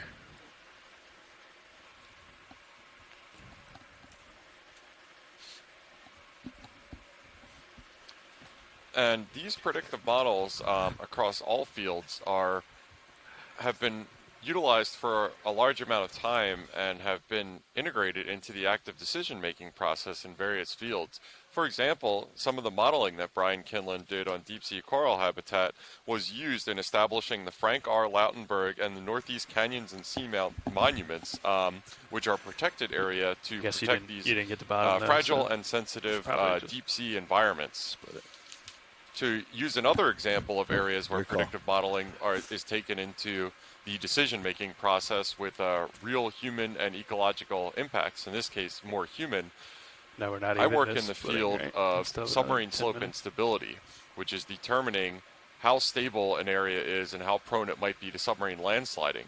Obviously, landslides are more documented and observed on land, and probabilistic hazard maps for landslides have been developed and integrated into the planning of various regions that are known to be prone to slope failures or landslides. So this stuff has relatively rapidly proceeded out of the kind of academic realm into very real decision making. That's kind of the usefulness and the utility of these tools. It's kind of leveling off here. So how do you know when a landslide is going to happen underwater? Yeah, it does look like that. Yeah, that's a great question, Megan, that we actually don't have a great answer for right now. They're very hard to observe happening in real time, and the evidence that they leave before is kind of ambiguous. So we have a general knowledge of the predictors for submarine landslides. Oh, and we've got something interesting in the water column here. Try to do it. Zoom here video. It's kind of moving quickly. Add us a little bit, maybe not anymore. So this is a type of hydromedusa, I believe. And it has 4 very, very long tentacles. Yeah. And it's not in my, my little diagrams that I've made from other expeditions. Do that one. So maybe we'll learn more about these animals on Thursday when we do our water column surveys. Just yell out so on Thursday we'll be doing the benthic part of the dive, this bottom portion. And then during the second half of the dive, we'll be exploring the water column, doing transects and observing these animals in their habitat higher up off the bottom. And we'll have plenty of experts from around the world chiming in, letting us know what those animals are, since neither Jeff and I are particularly knowledgeable about jellies and other water column animals. And what a great showcase of the Okeanos' capabilities, that these midwater transect dives can be operated from shore scientists who don't even have to be present. I guess I've talked about this on a couple dives before, but I think it's good to reiterate. I've just been stunned coming into this program, the structure of the onboard personnel on this vessel, and that the only 2 dedicated scientists, obviously there's a fair amount of people on this boat who have scientific knowledge, but the only 2 people whose jobs are to do the science on board are Megan and I. And that's really unique among research structures usually, that most of the shipboard personnel who aren't responsible for maintaining and piloting the vessel are doing the science. In this case, because we have this telepresence capability and we can confer with all these experts on shore in real time, we practically have a crew of hundreds of scientists on board. Yeah. You want to just keep it? But thankfully don't, because that would make the galley really busy. Maybe like 0.45? Yeah, let's go 4.5. I don't want to turn too much.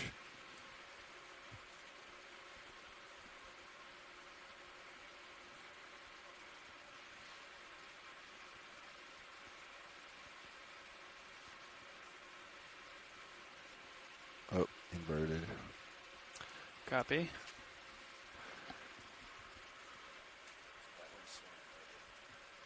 Yeah, so we're transiting up the slope of Kinlan Canyon right now, the northern slope. We're going to try to travel up one of the ridge axes right now of the canyon, the ridge arms. We're a little past the 1,000 meter isobath right now. We're in about 970 meters of water, and we're going to try to ascend to approximately maybe 750 meters, give or take, of elevation, water depth. And what we've seen here so far has been fairly characteristic of canyons in the similar water depths. For example, a couple days ago when we were diving in the Northeast Channel, area of interest in Canadian waters, this was fairly similar to the bottom substrate that we were seeing. One notable difference between this slope and the area that we were diving on the Northeast Channel is the Northeast Channel area had a lot more prevalence of fairly coarse-grained sediment or debris, rubble field, cobbles interspersed between the fine-grained sediment that we don't see. And this is pure speculation that I'm doing, but that might be just due to the farther proximity from glaciers at that time, in which you might have been getting a fair amount more ice-rafted debris at that latitude relative to the slightly lower latitudes that we're out right now.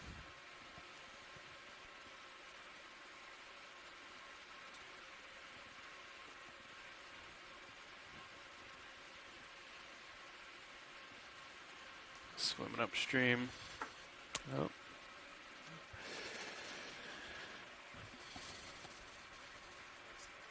Yeah, and it looks like we're coming up on a little bit of seabed topography. It's pretty visible with the relief that's cast from the Sirius camera, that's feed 2. You can see the light cast by Deep Discoverer and kind of get more of a relief of the seabed.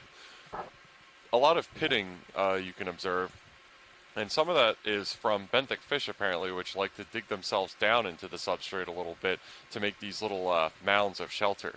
And we've seen a couple of those on previous dives. I believe they were scorpion fish and similar species that were kind of curled up in much a dog-like way at the bottom of some of these pits.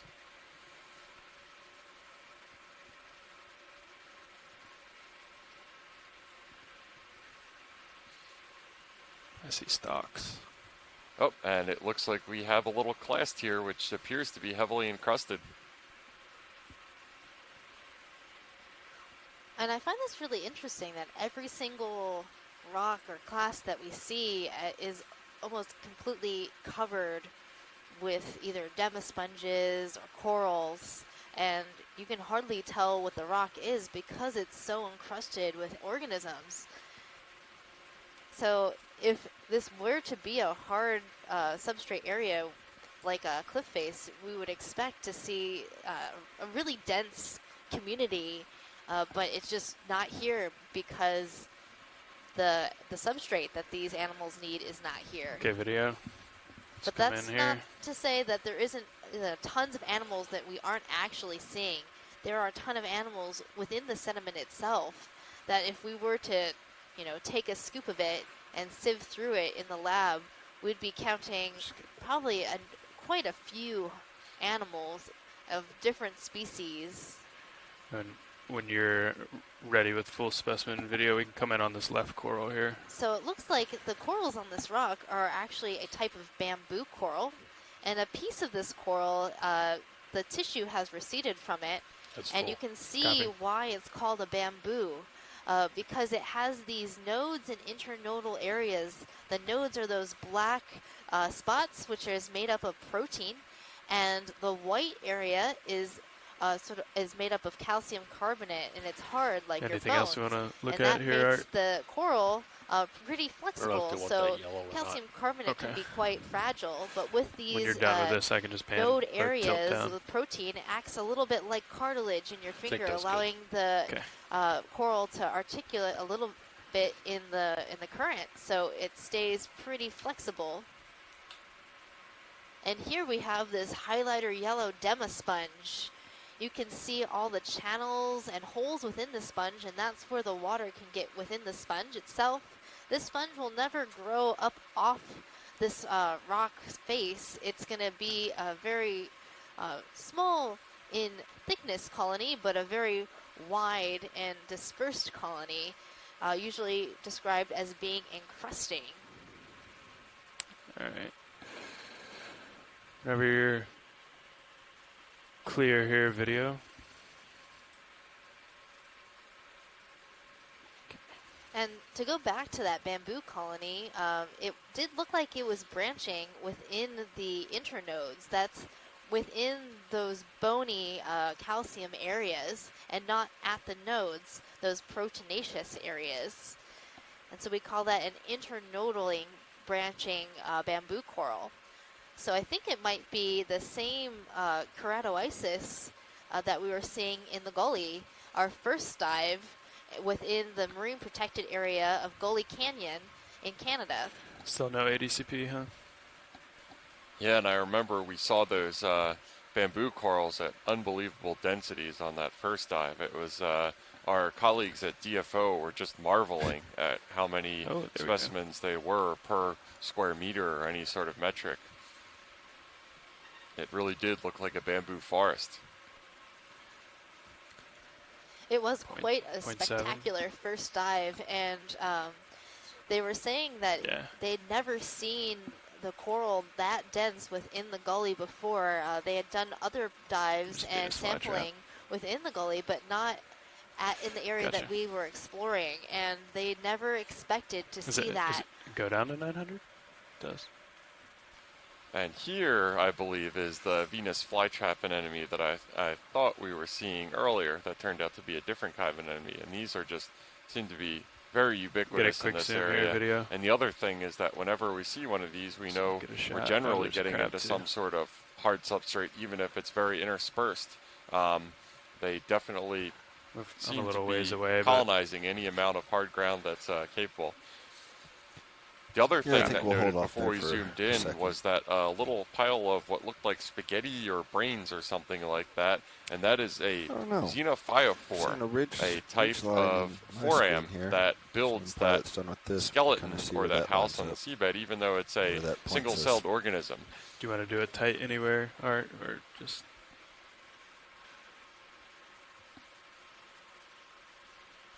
Yeah, I'm glad these Venus flytrap anemones are fairly ubiquitous in this area because they're always great for a nice zoom shot. They're very distinctive and colorful looking animals and just spark the imagination with their similarities. I can't look at them and not think about a piranha plant from Super Mario Brothers.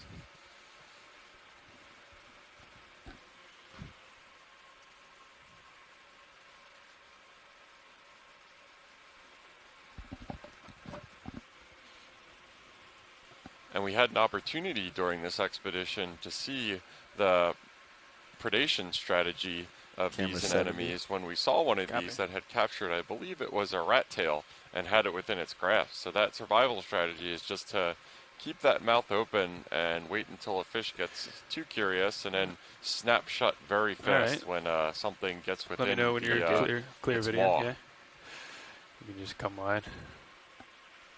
So these anemones are in the anemone family Hormathiidae, and as we were zoomed in, you noticed how the skin, the outside area of this anemone was sort of push forward rough to the and ridge, pebbly looking, and not at all like that other anemone that we saw, the actinostolid.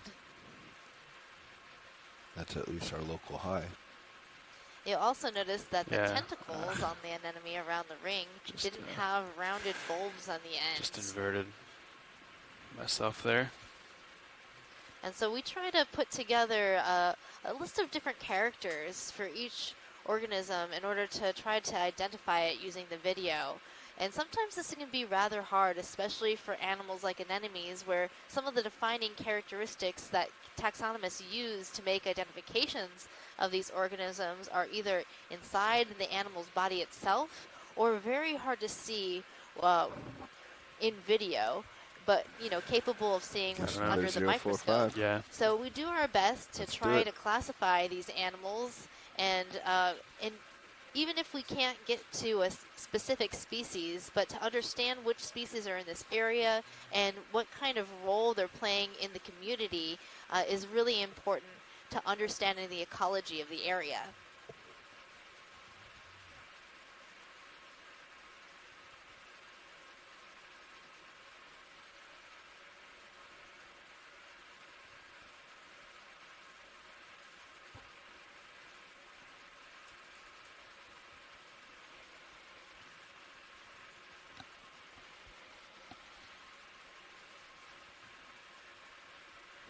I think I figured out why I keep thinking all these little rocks are octopuses. It's because they're so encrusted in all the different colors of demasponge, it tricks my brain into thinking it's like the different modeling colorations of an octopus. Absolutely, and these rocks are very colorful after they've been encrusted. And in fact, when we want to collect these for geological samples, because in that case we're interested in the geology and not the biology, it's quite a task getting those prepped and ready for geology samples, which would be thin section sampling, and we wouldn't be treating them to preserve them for the biology. So myself and our cruise data manager, Barry Akins from NOAA's NCEI division, were putting quite a lot of work in the other day, getting one of these rocks down to the surface of a rock itself because it was so heavily encrusted, like most of the ones that we've seen so far. Especially those tube worms that create those calcareous tubes that you see, those little squiggles all over the rock. Those are particularly difficult to get off, and they're not always inhabited, but it's actually really great to see them while the animal is feeding when it's alive, because getting that off the rock without damaging the animal inside is very, very difficult. That's right, and they're so firmly adhered to the rock itself that we more or less consider that part of the rock specimen once it's there, lacking a chisel or something to really get it off. And that, leads to something to be said about biomaterials and how some of these animals are really great at doing exactly what they're meant to do. So much so, and so much better than the way that we have found to do the exact same thing. If we could understand more about how some of these animals adhere to their substrates and hold on so tightly, that could really improve our ability to use adhesives that are similar in our own daily lives.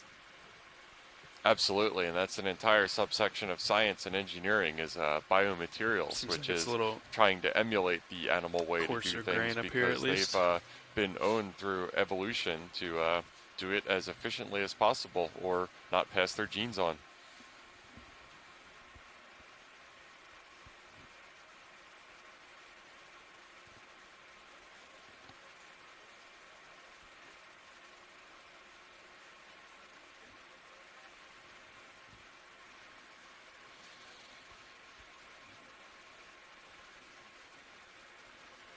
So here we see a really complex burrow, seeing a bunch of holes in the seafloor, and you can see this little mound see if anybody's home. where the animal has excavated these holes. I think I see anything in there, but. And I think we're seeing maybe a shrimp that's taken up residence. So I believe it's a shrimp because it has this long upturned rostrum. A little bit more zoom. I think it's. And that pink animal is likely a squat lobster. You can see that the tail is tucked under the animal, which is part of what makes it a squat lobster. And I believe another term for squat lobster is langostino. You might have seen that on a restaurant menu. It's sort of a lobster-like, but not quite fully lobster type of meat. Yeah, and that zoom in on the substrate was another good example that this area is not entirely hemipelagic sedimentation, that real fine-grained marine snow that we're seeing everywhere in the shot illuminated by D2's cameras. There were some sparse pebbles and clasts and larger ones interspersed in there, and though we know that those sediments aren't sourced by that marine rain, they might be ice-rafted debris, or they might be transported from upslope, or possibly glacially modified or sourced materials, sourced from either the glaciers themselves, proglacial lakes, lakes in front of glaciers, rivers connected to this area, or closer to this area, I should say, during low sea level when rivers cross the continental margin, or some similar higher energy source that was able to transport those relatively larger sediments that would not be able to be transported by the really weak currents that you're seeing right now.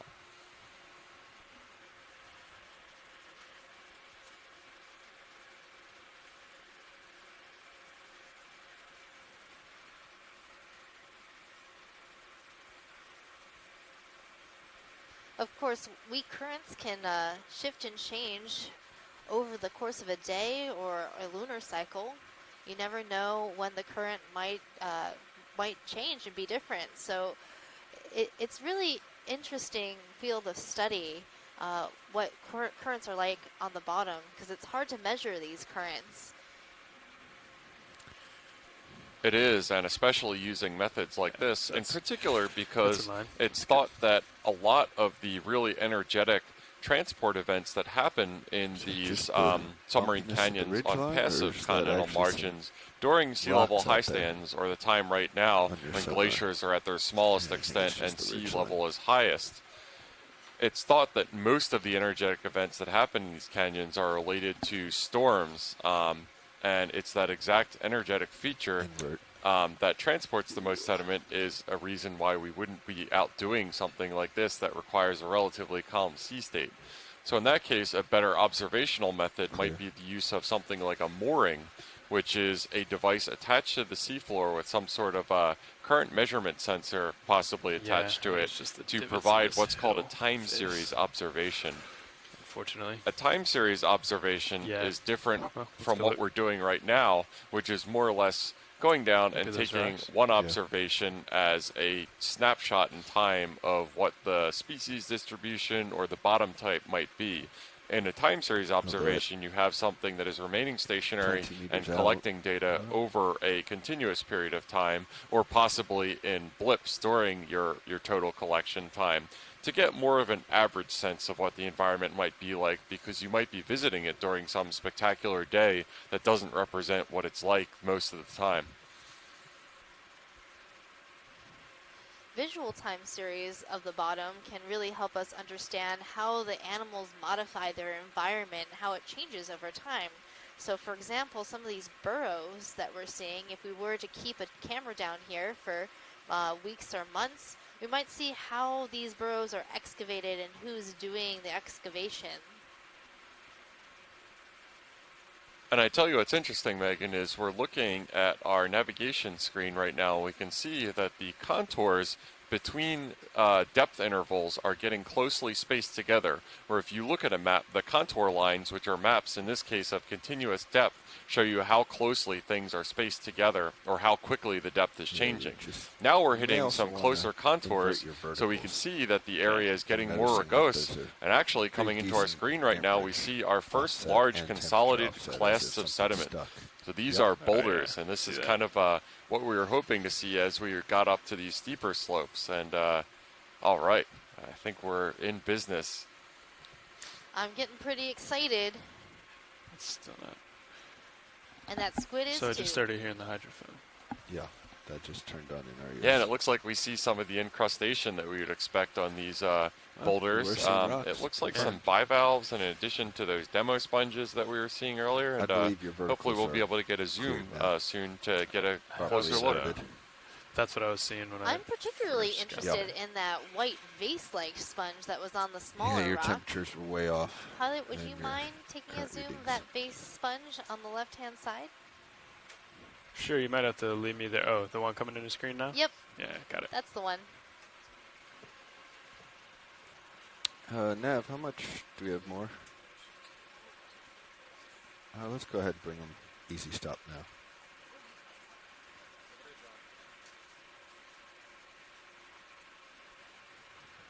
All right, so let's come on in, video. Looks very similar to one to that we collected as our first collection, but no, it's definitely different. Okay, so the first sponge we collected during this expedition come across some interesting was stuff, so we'll slow it down had a very let me regular keep coming, yeah. dictyonal framework. So this framework that you're seeing in the sponge, crisscrossing in like perfect checker pattern. And you see that very at the top of the sponge, but as you make your way down, it starts to get a little more wiggly, wonky, with like these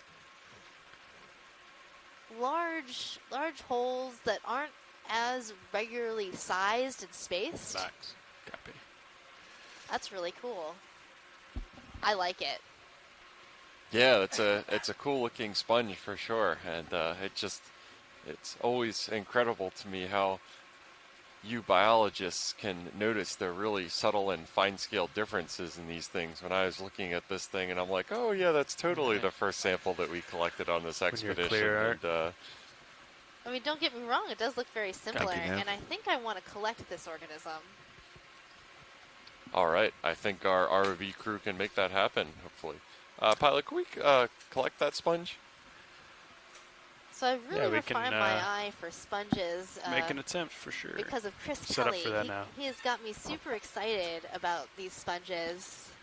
And I've started to notice all these small little differences and learn all the little jargon words about the sponges because of how much he has taught me about them.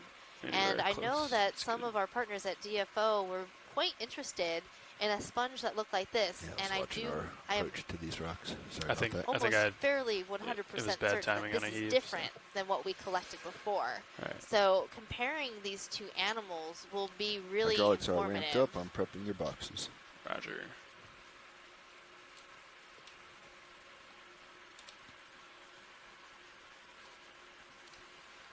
Yeah, and the view of this debris field is really interesting, and it stands to reason that the ratio of fine-grained hemipelagic sedimentation to boulders, cobbles, pebbles, and larger stones is increasing as our slope is increasing. That preconditions the slopes more towards slope failure. It's a general rule of thumb that steeper slopes will be more prone to fail. That's not always as simple a relationship as it might seem to be, but it's a good first-order approximation to make. Then when we start seeing a little more rubbly fields, we're getting closer to steeper slopes. So the first sponge we collected, to go back to our sponge friend here, like I said, had a more regular framework, which reminded me of the genus Dictyalis. Now this one is not as regular, which reminds me more of the genus Regadrella. Yeah, and we're joined in the chat room by one of the scientists at DFO, Javier, who agrees that this looks different from the specimen that we collected in the Gully Canyon Marine Protected Area, and also agrees that it would be great to get a sample for comparison. So this is just an example of that real quick turnaround feedback that we're getting from the shore-based scientists to help guide our sample collection, video observation, and other tools that we have available to us. And don't worry, Crab, we're not going to sample you. You can just continue moseying on your way. So, Pilot, this will be a relatively soft sponge, so you don't have to worry about crushing it. And it should just pluck right off that rock. Understood. Thank you, Megan. How much did they want to change?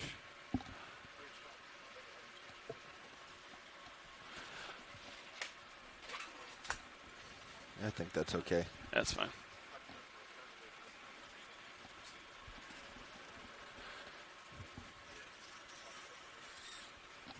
All right.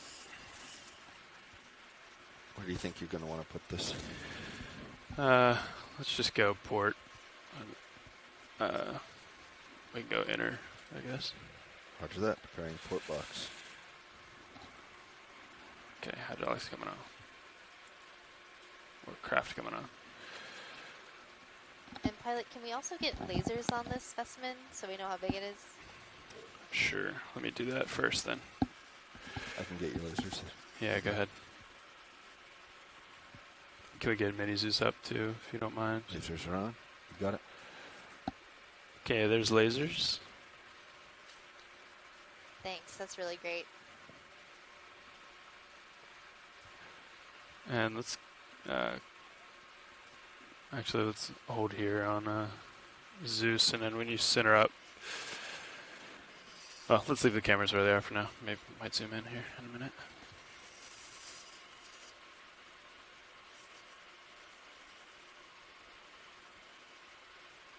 Tilting left. Copy. Turning left, rather. Centering.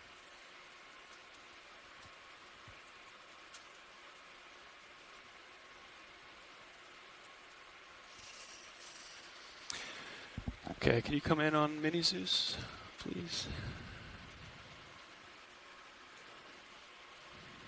And that's good there. And maybe a little bit on Zeus as well, Centering. please.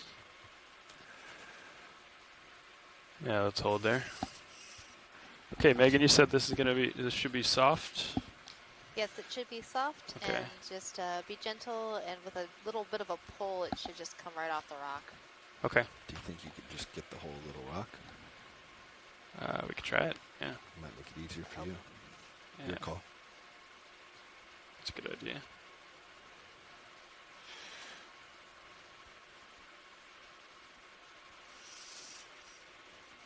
So actually, we might just try to, if the rock isn't buried too much, we might just try to grab the rock and put the whole thing in the bio box. That works too. Okay. You could reach your fingers in just to see if it's loose.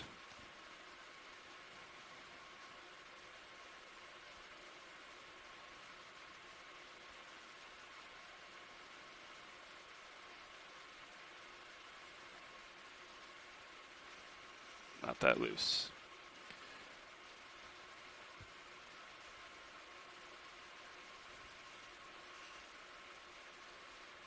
I think it's down there a fair ways, yeah. Yep,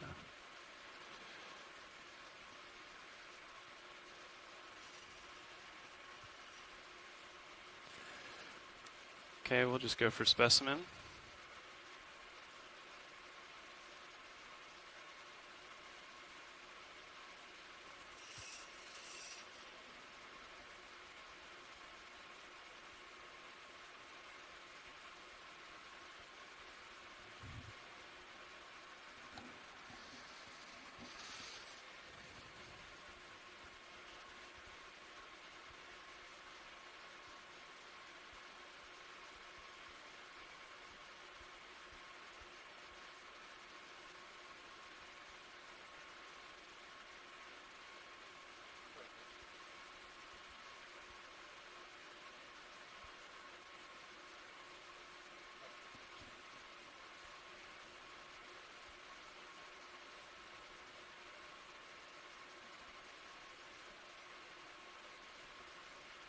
looks like the rock's moving on you. It is? Yeah. So if you came up and plucked it from above, you might just get it. Okay. A few times you hit it with your jaw there, the whole thing shifted.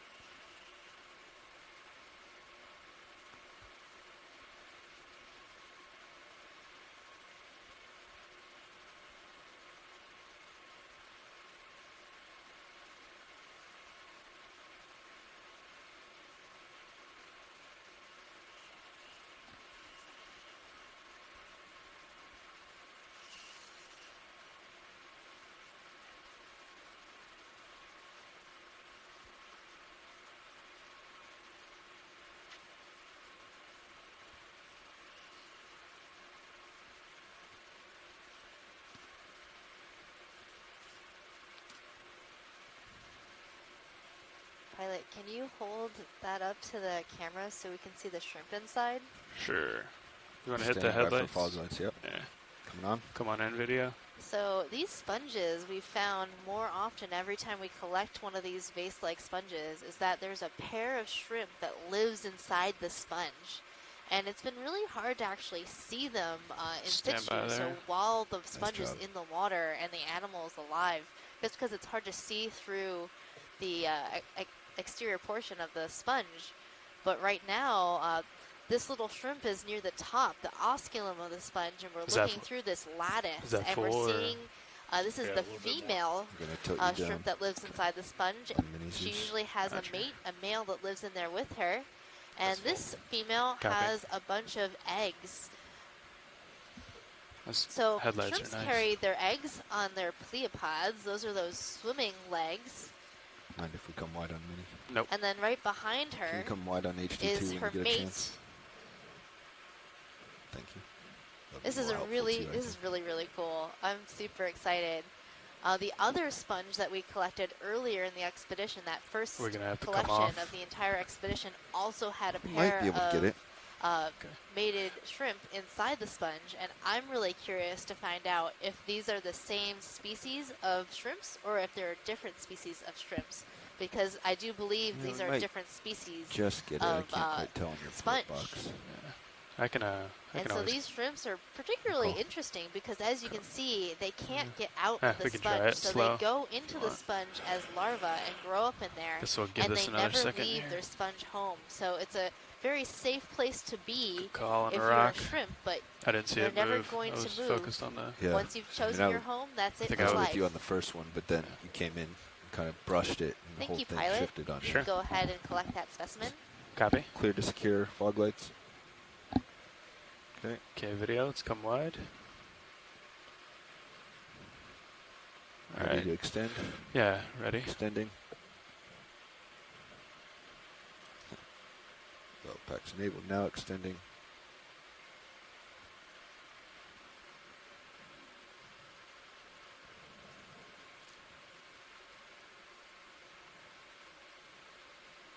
It's contacting, tilting down. If you wing in, maybe. That's not really going to help, is it? See how much of an opening you got. Not enough. I can just push in if you'd like. Yeah, maybe just a little bit more. Extending. That's good there. Oops.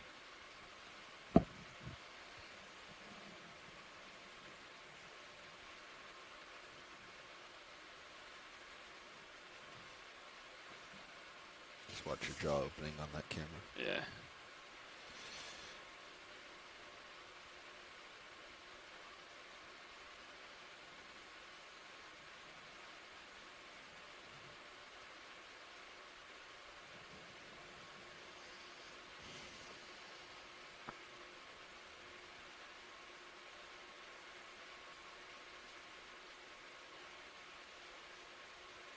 Yeah, nice job. Okay, retracting drawer. Oh, standing by. Yeah. Retracting drawer. Last little jaw. action there.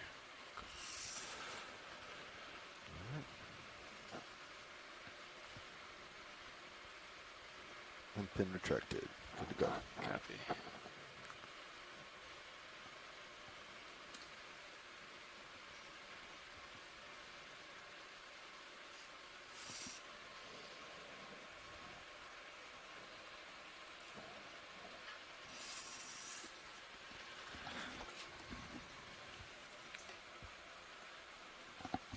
Thanks.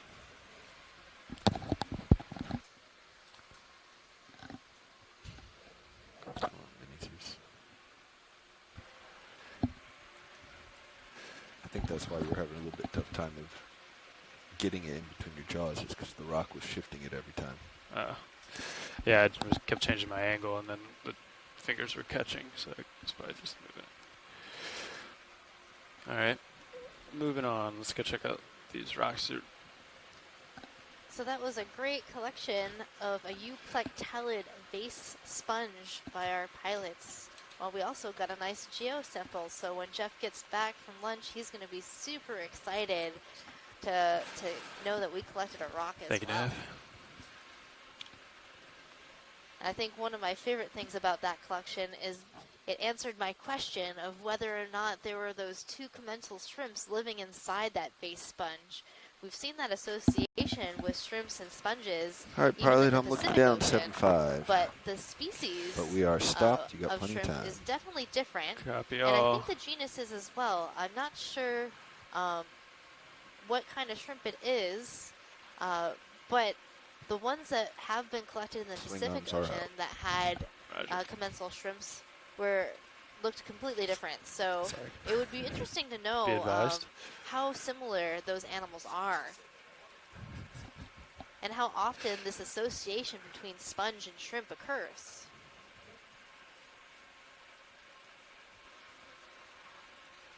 Oh, we're seeing some really cool yellow sponges. This is like sponge heaven. Some purple down there.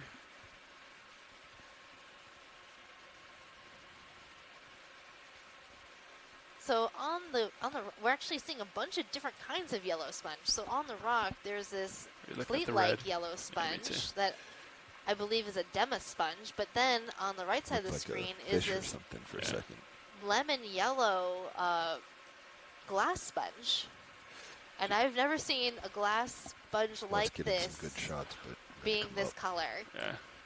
I'm going to throw the lasers on, and then Megan, let me know if there's anything in particular or just full specimen here. Yeah, after we get a nice view of the full specimen, I'd definitely like to take a good look at the structure of this sponge. I have a few questions that I want to answer, is whether or not this is one massive sponge or multiple sponges that are all growing together. So we did get one sponge collection of a Hylanema, one of those flower-looking sponges. Headlights on. That had grown together, so we thought it was a really weird sponge, but it ended up being two sponges that had fused to become one really strange-looking sponge head. And this sponge, I want to say, is in the subfamily Corbitellinae, within the same family Euplectellinae of that base sponge we just looked at.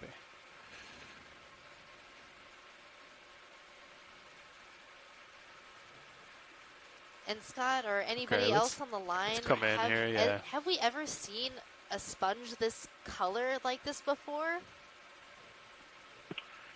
Yeah, Megan, I was just noting in the chat room that I'm pretty sure we've seen this morphology and this color on the New England seamounts, which are the volcanoes just offshore of this particular area, the extinct volcanoes.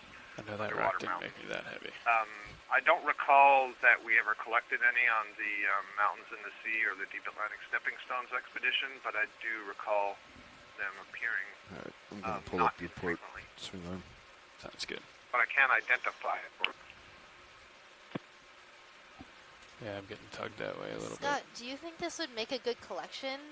If you didn't collect it before in the New England seamounts, it might be a good idea to get a piece if we don't have any voucher specimens of this. Thanks, Capone.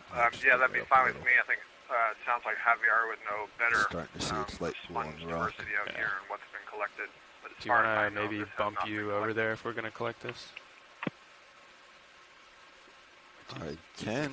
I think you got plenty of okay. tether. I can also come back down a little. Sorry, Art. We were kind of focusing on the port side there. Megan, did I hear we want to do a collection here? Yeah, I think that would be a good idea to get a small bit of this sponge because it's really strange to me, and sponges have been a priority for study in this area. Headlights off. And it sounds like we haven't collected one of these sponges within the Okeanos expeditions in the New England Seamounts area, but it has been observed. All right, since we're still stationary, could you get Mini Zeus up now so I can just position a little better? Your right toes. Yeah. I'm just trying to get it so I can actually get the craft in somewhere.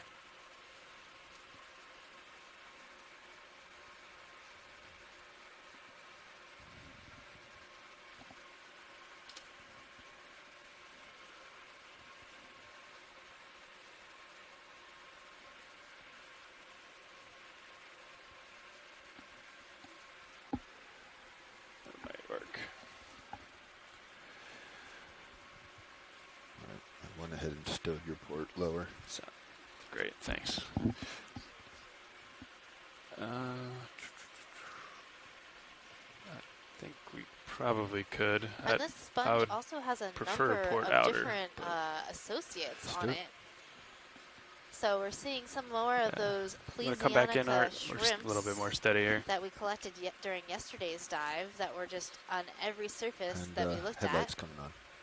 I think we might be seeing some possible polychaete worms or perhaps an aplacophoran, a type of mollusk that doesn't have a shell within the folds of this sponge. It's hard to tell because it's on the inside, so I'm just seeing a little bit of color through the tissue of the sponge itself.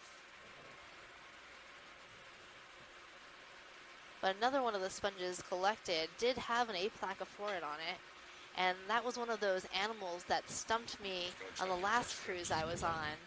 But after sending out some images to experts, they were able to tell me what it was. And now that I know what that animal looks like, I can readily identify it. So every day we're learning something new. You're super low on my... Also on the sponge are a bunch of small little Sorry about that, I think he disappeared. Okay. Megan, do we expect this to be soft? Yeah, this is going to be soft and squishy and spongy. Okay. So you should be able to easily just tear off a piece and put it in the box. Okay.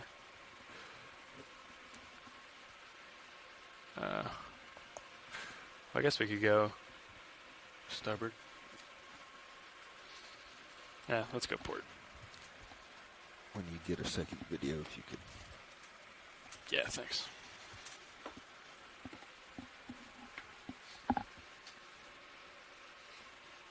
Thank you.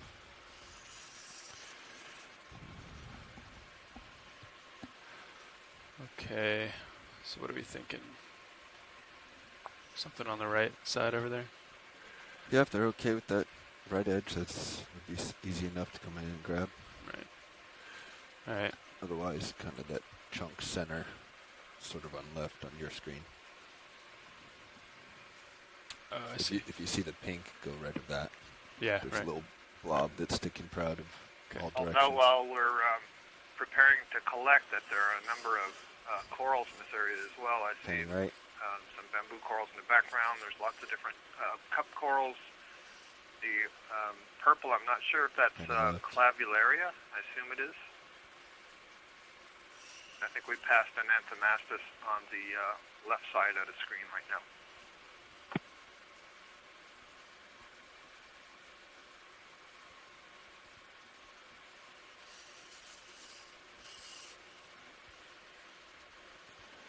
So you're talking about this?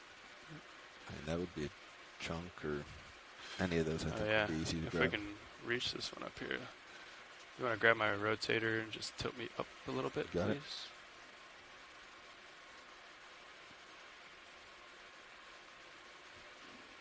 We get a partial good view in your nips too of how proud that is. Yeah. Can we get a partial zoom on Mini Zeus?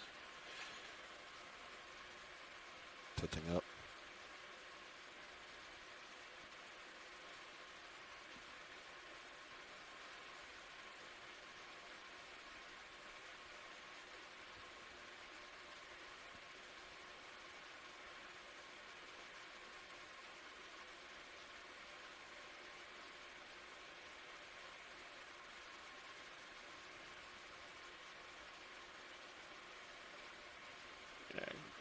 Down.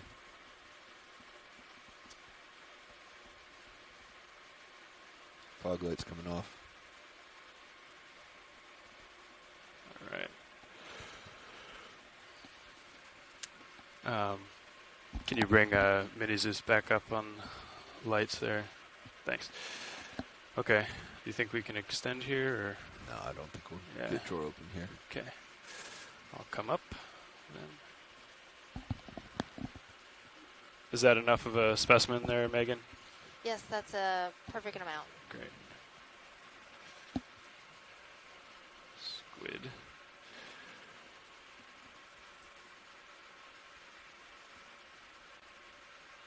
Okay, I'm just going to come straight up. Copy. Right. Switch you back to Sirius? Sure, for now, yeah.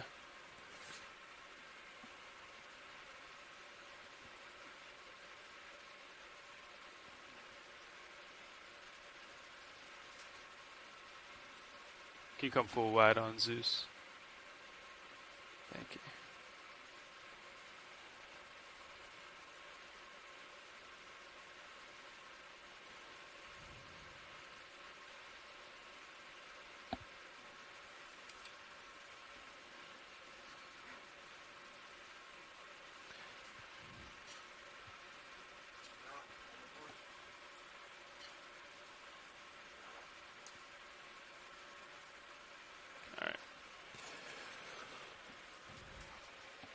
Yeah, go ahead and switch him back. Thanks. Okay, extending drawer.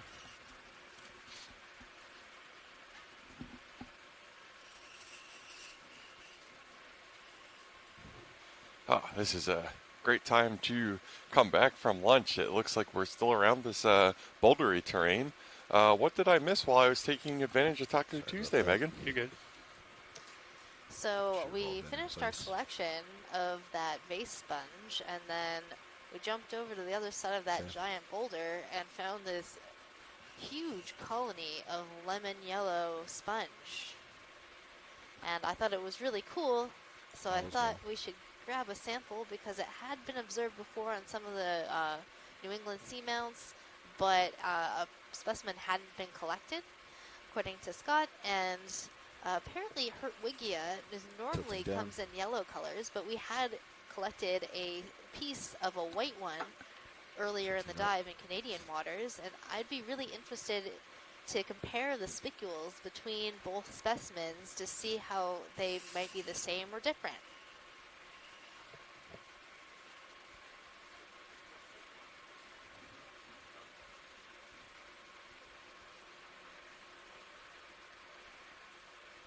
And it looks like a whole bunch of those bivalves, similar to the dead one that we saw in Minor Unnamed Canyon yesterday. Have we talked about those yet or done a zoom on those? Not yet. I sort of got distracted by all these really neat sponges that we haven't actually characterized any of the interesting corals that are in this area, bivalves and other invertebrates. So once this specimen's in our box, I think we should go back down and take a look at everything else in this area that isn't, you know, bright and shiny. Thanks. Absolutely. Not that it's not bright and shiny, but maybe some of the purples and the reds.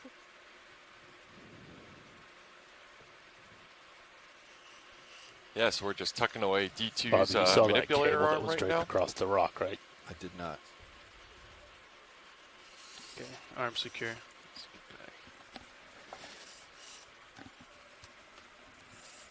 Thanks, Chris. All right. I came up there as you drifted to port. Copy. And tilted down. And video informed that there's a cable. Okay. Somewhere around here, or a line.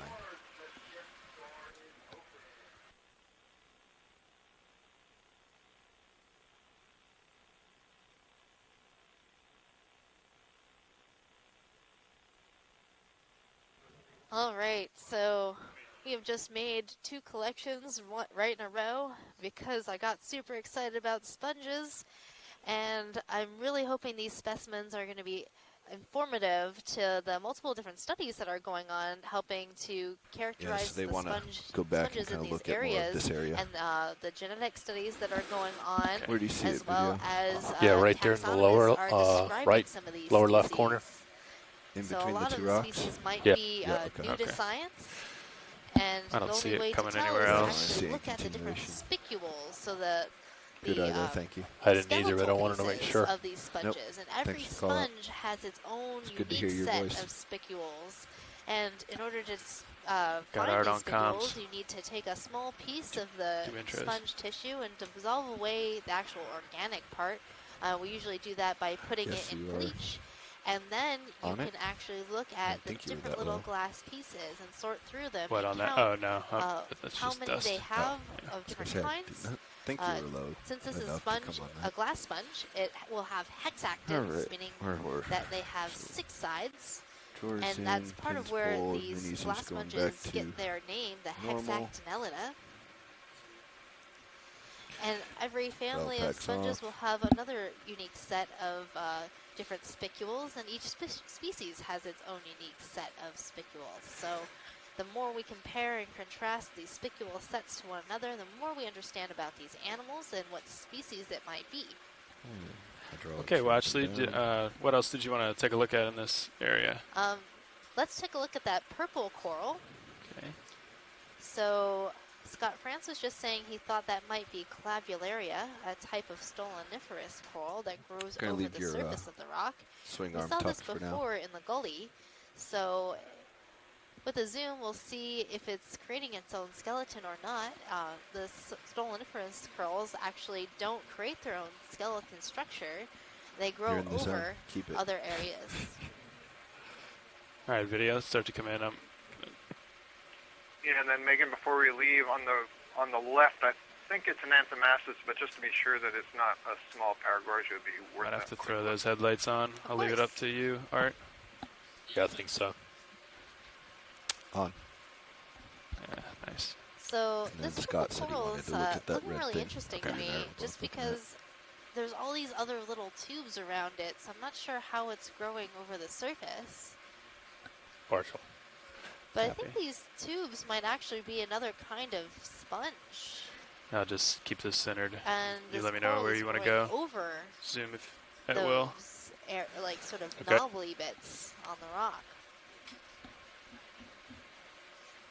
Yeah, I was just going to ask what those tubes are. They kind of look like mega-sized version of the smaller, bright white tube worms that we were commenting on, but that doesn't seem to be the case if you're saying that they're sponges. So I think we need to add As we're looking closer at this, it looks like we need to add one for they're tiny. These look headlights. almost like tiny That's a good idea. anthomastus. Scott, what do you think? That's full. Copy. Yeah, they're so useful. Yeah, we got 2 spare buttons. Sorry, I was typing. I still think this is clavularia. It could be some other sclerixonian that's related to an anthothelid. But yeah, it is interesting. It does seem to be. You want to go anywhere with this, Art, or just hold it here for now? As opposed to just growing over. I didn't see anything else. This looks good to me. I think there was a...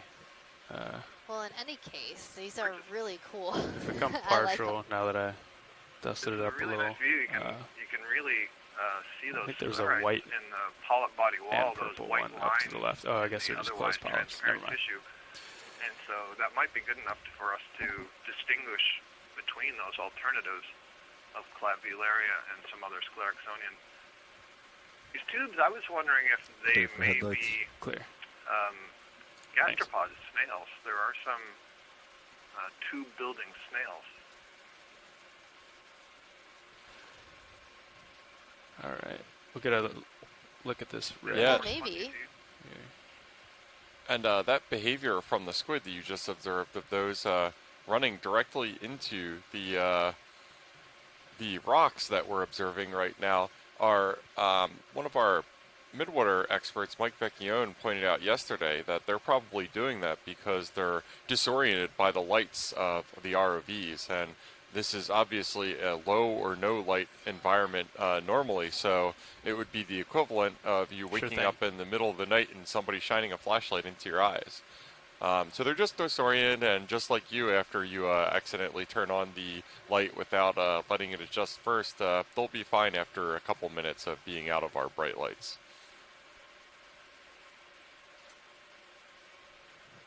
So we're going to do a zoom on this red spot in the middle of our screen that we think might be an Anthomastus coral.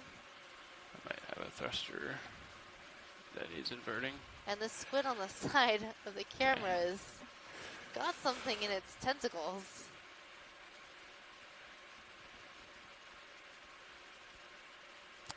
Yeah, your starboard axial, I think. That's an issue.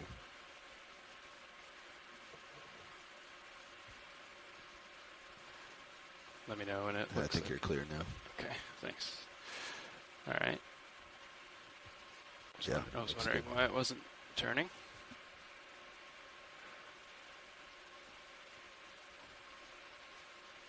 All right, video. Let's come in on this red here. So closed polyps. Yes, so this is a mushroom coral with all of its tentacles pulled in and all of its polyps pulled in, and it doesn't quite look like a mushroom right now. I think it's just sort of might have to wait a minute. Pulled a little too far close to the rock to give that really distinct mushroom shape. But you can see there's the a top crab of this coming up coral over is the sort of rock. rounded, and this is in a group of soft corals, so the whole entire body is soft. I'm gonna come partial doesn't have any video hard skeleton pieces. Video, quick question. Yeah. From shore, somebody said that they can hear audio from the video. Scott France, he said it's unusual. He's asking whether it was open for introductions and not turned off. I don't see anything on my side that's open. Let's come wide video. Okay. No, sorry, just to clarify. Just checking. On Thanks. the phone line, I don't usually hear you on the phone line, but you were coming out over the scientists on the phone line.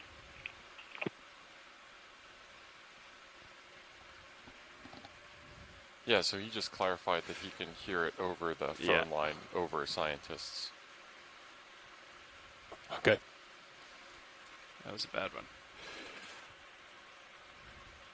And Pilot, the last two things I want to see while we're here is that yellow plate-like sponge and one of these cup corals. Copy that.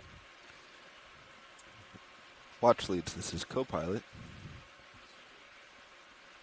I was just going to let you know, or speak on behalf of my pilot here, so the storms and the dirt and everything else you're seeing is not actually from our pilot here. It's these creatures right in the main camera are causing quite the havoc on our systems.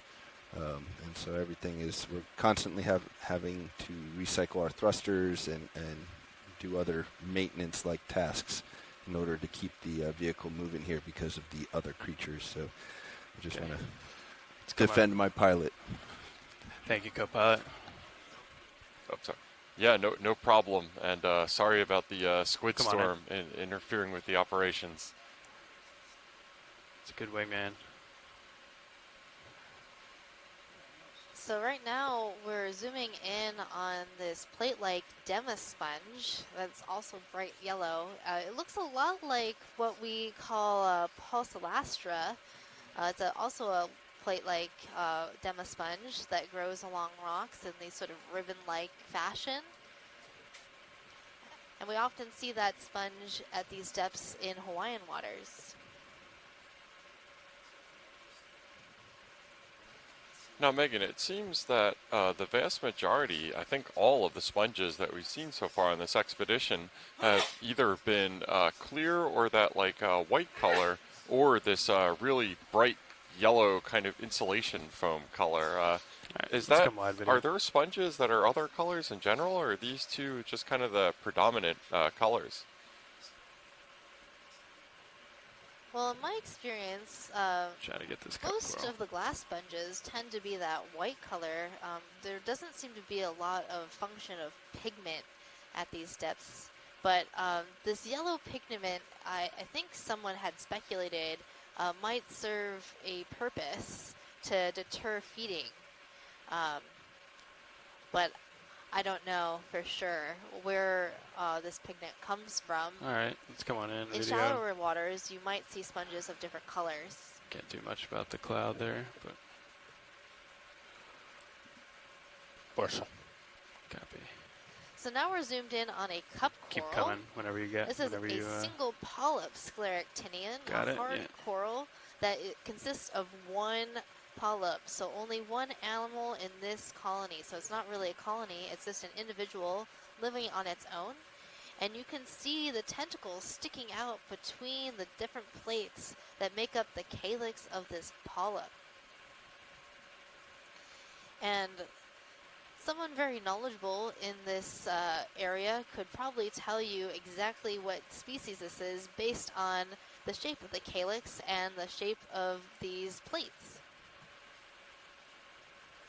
However, my knowledge in this area is a little bit lacking, so I'm going to use my benthic animal guide in order to try to track down a couple possibilities as to what this might be. Okay, video, if you're clear. Good okay. Here. Come wide, yep.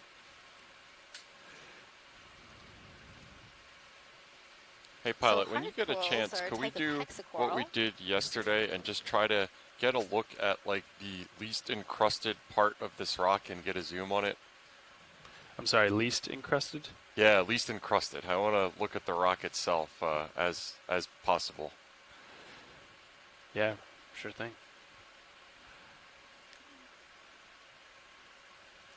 So we noticed these really large boulders that we're looking at right now that all of this incrustation is on. And I'm curious, I'm trying to get an idea of what the actual substrate is. We were trying to do this yesterday and trying to use the ROV's thrusters to kind of clear it off a little bit and not having too much luck. There's, between the hemipelagic sedimentation and all the incrustation, it's a little bit difficult to see. And it does look like now that we're looking at this, that there are individual grains and pebbles and boulders that can be seen within the matrix of this rock that we're looking at. So it appears to be something like a really poorly sorted sandstone with a wide range of grains within it. So that might be something like glacially derived sediments, which are really mixed and jumbled up originally, or it could also be a mass transport deposit, or MTD, which is the end result of a submarine landslide, one that doesn't turn into a long-lasting and long-flowing turbidity current enough to sort the sediment into its respective grain size, but just kind of slumps downslope and deposits as a whole. All right, video. I think we're clear here. Come wide. Jeff, is that good enough for you, or do you want to take another look somewhere else? Nah, that should be great. Thank you. Great. Kill the headlights when you get a chance, please. All right. Ready? You guys ready to move? Yeah. Let's continue on. Unless there's something on that face they want to look at. Yeah, even though we're looking at this, I don't believe that these are the walls of the canyon itself proper. I believe that this is just a slumping event of the canyon wall shearing off and falling. I could be wrong if I see detachment on the backside, but that's what it looks like to me. There's that line there. Stay away from that. But it doesn't look like these animals are particularly, they don't care so much that this isn't the canyon wall. It's acting like one. These sheer faces are fully encrusted with all sorts of invertebrates, which is quite an amazing sight to behold, and I'm really enjoying it.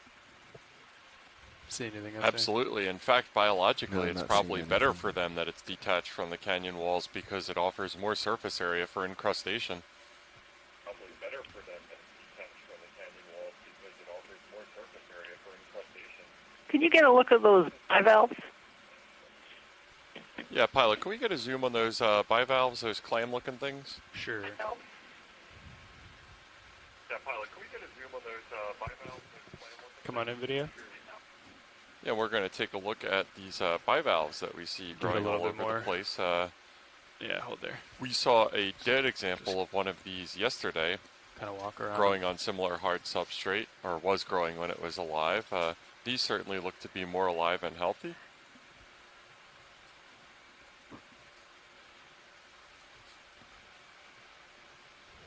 So we saw these before in the gully, and I was looking through my notes to find where I wrote down what this animal was.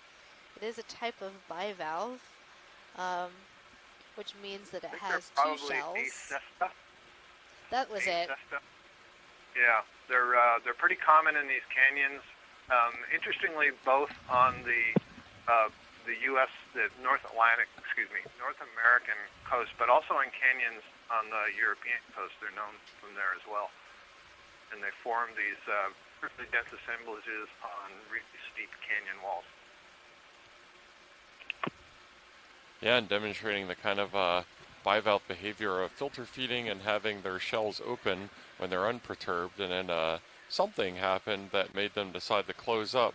And we did get notice from our RV crew that our squid fan club, which has been zooming around, has just been kind of creating havoc in terms of stirring up the seabed and making visualization and whatnot a little difficult. So as majestic as those squids are, they are somewhat going up the works. Those bivalves are also interesting in that I saw there were sponges growing on them as well. They also seem to be coated in plenty of sediment. That's not too surprising, but that suggests they've been living there long enough for sponge larvae to settle and start to grow.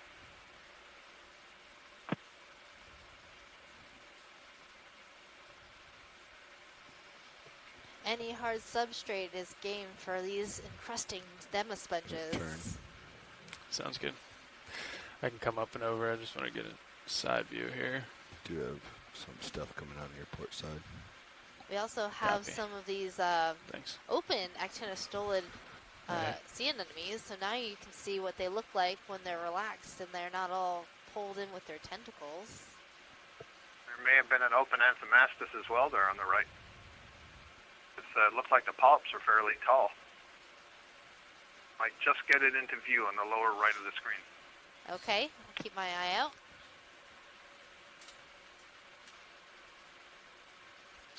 Oh, there it is.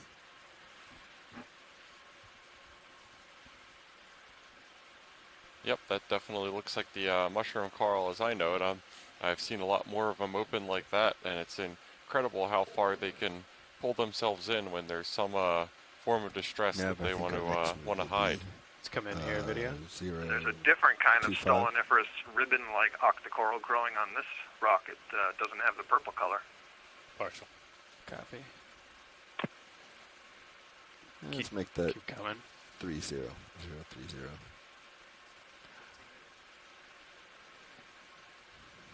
Yeah. I'm going to lose it behind a rock. So when we say stoloniferous, we mean that the polyps are actually attached by this thin membrane and part of tissue between the polyps. So that's called the stolon, that tissue that is between the polyps, connecting them all together as a colony. And they don't have that coral skeleton that you almost always see with a lot of these corals. And unlike the soft corals that create this very soft sort of squishy body where the polyps grow off of and they can get up off the substrate, these stoloniferous corals are crusting, covering Feel free to zoom however you want, Art. I think that's max. Okay. And you often find them in places where you have a lot of current, because when you're close down toward your substrate, it's actually there's less flow in that area, which is why you often see a lot of animals trying to get up high off the bottom.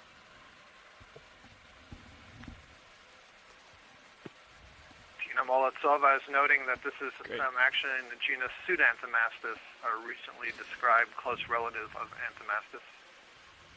There was some other funky orange thing just to the right of that Anthemastus. I'm not sure if it was some kind of burrowing anemone or something completely different. I'm going to have to look closely at our next close look at the bottom.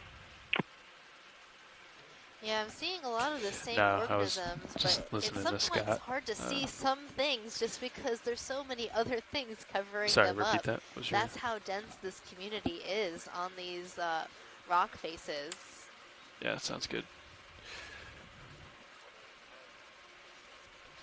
I'm good for that now. It's also interesting to note that this is similar to lithology to what we were seeing in the axis of the unnamed minor canyon of the north yesterday. So what that would imply to me is that if we were to drill down below the seabed in that unnamed minor canyon, we would see similar substrate to us. So it tells us that what we were seeing yesterday on the dive, just for the bottom 20 or 30 meters or so of that unnamed minor canyon, was just kind of the tip of the iceberg to possibly for this formation above. There might be some variation in between them as well. Sure.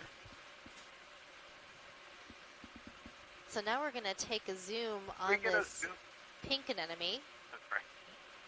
After the anemone, can we get a zoom in that coral that's the upper right? It might just be a hydroid encrusted bamboo skeleton. But all right, let's do a quick zoom here, Art. Yeah, it looks like a hydroid of some kind to me. I'm not sure if it's creating its own skeletal structure or using another animal's. Yeah, we'll just keep it there for now. So this is a different kind of Venus flytrap anemone called Actinoscyphia. You can see it has that same sort of mouth bending over, but if you look at the skin and where it's attached, it's actually its foot, or where it attaches to the substrate, is around some sort of thing sticking up off the rock. So usually a bamboo coral skeleton or a coral skeleton of some kind. You can give it more video if you want. Or perhaps a sponge skeleton. Close up. I'll tilt up for you.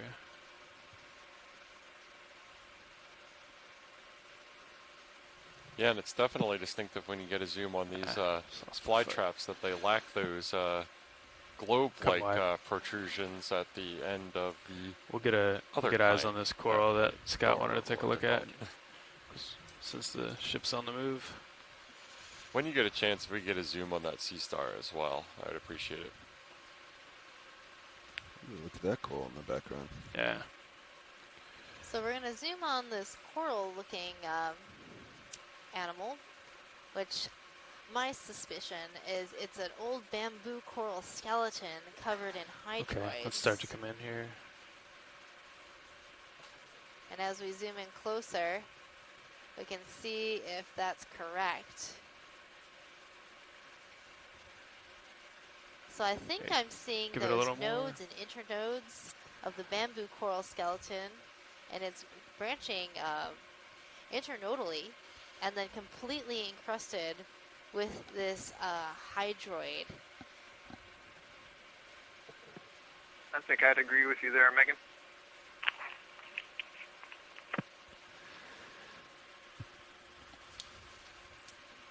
And as we've seen with all of these corals, we notice abundant associates within the branches of this either not healthy or now dead coral. For clear hair video, let's looks to me like maybe either amphipods or isopods. Come out. I'm gonna try to get that star before we have to go. I do believe those are amphipods. Copperine, I think. I saw one for sure coiled up like a yellow phone cord. People don't know what phone cords are anymore. Why am I saying that? I still know what a phone cord is. Thanks, Megan. We're not that young. All right, let's come in there. Try to get it before we gotta go. Yeah, so we're looking at Echinoderm right here, a sea star, which, let me see if I can remember what I've learned these past couple days. has some sort of central disk and maybe some plating. That looks like move complete. That's the brittle stars. Remember, the sea stars are more fleshy. Yeah, and star-like. Yeah, I was saying what the brittle stars are like. Oh, okay. Hey. Hey, Chris. Ma. What's the star? So, got more art. Go ahead. Okay. So, well, first of all, thank you, Jeff, for pulling a moment to take a look at this animal. So this is Neomorphaster. I believe the species is Forcipatus. This is actually a very distant relative of the sort of common Asterias that you would find on the seashore, but these are a much older lineage. They're sort of living fossils, if you will. These are still kind of intertidal animals in Australia and in the southern hemisphere, but in the northern hemisphere, they're mostly deep-sea things. And this is actually one of those kinds of animals that you would see on both sides of the Atlantic. As far as your Aspire dynamics go, this is always an interesting animal for that because they're on this side. This is the species on this side is Neomorphaster forcipatus, and I believe there's another species that's on the European side. But there are fossils of this family, the Stichastridae, that are seen in the Cretaceous of California and in other places. Okay, video, and so and based on the phylogeny that I've done of these animals, the sort of family tree of these animals, it looks like they were at one time sort of more common in the past, and now in the deep sea, they persist, but they're sort of the days when they were sort of more commonly encountered in shallow habitats. Appears to at least have been a day in the past. But there's not a lot known about them, surprisingly. We used to get these in trawls, like in the collections. These would come up by the dozens to hundreds. But there was never any kind of indication as far as spacing. So when we started seeing them in the canyons years ago, with the Okeanos dives off the North Atlantic, that was one of the first times I think we began seeing them sort of like they were abundantly common, but they were spread out by eaters as opposed to, sort of by, if you were to go by the nets, the trawl nets, you would think that they were all living together in a massive huddle, but apparently they're not. So these are the kinds of biases that the submersibles give us when you venture into the in situ into observing these animals in situ, which is on site, as opposed to sort of collecting them with holding, right? So even though they're a fairly poorly understood species, there's still a lot of interesting things about them, considering sort of how old they probably are. So always something interesting from these deep canyons. Thank you. Thanks, Chris. I love learning about all these stars, and I definitely didn't know what this star was, but I saw that Nolan Barrett had correctly identified the family, so that's pretty good using that deep sea animal guide. I was about to zoom from this side if you first. Had called in, I don't think I would have gotten that far. Maybe just come around it. I'm always happy to hear from you.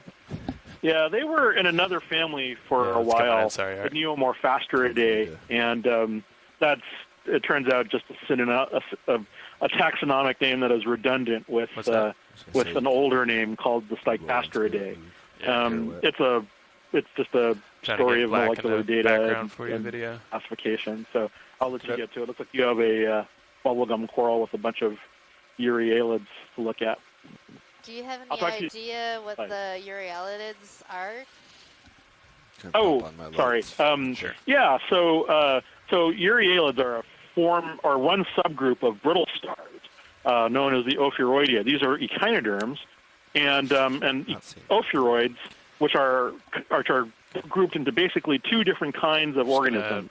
Brittle stars and snake stars. Let me know if you want to go snake stars are often referred to as euryalids because the scientific name Euryalida refers to Euryale, one of the gorgons. And so this group of brittle stars, includes the basket stars and all of their relatives, aka the sort of snake or serpent stars because they have a fleshy tissue that covers over their skeleton. And that's the group that you often see with their arms tightly wrapped around a lot of these deep-sea corals. Some of the two most commonly encountered of these snake stars that you find tend to be either Ophiocrius, which is a smooth-armed animal that sometimes goes by the name udon stars, and Astroschema, which is an animal that has a similar appearance but has granules on the surface. And then, of course, there's basket stars, which are which have lots of continuously branching arms, and a lot of those are in the family Gorgonocephalidae, which refers to the gorgon's head, which is like Medusa, and there's a resemblance that the first person who described these took between the mythological head of this Greek monster with lots of the snakes and whatnot, and the reticulating and branching arms that are found in a lot of these animals. And so there's a repetitive theme for a lot of the sort of so-called snake stars or serpent stars that you see. And looks like you're coming onto a very nice shot of the underside or the oncoming current surface of this. Ooh, those were very nice.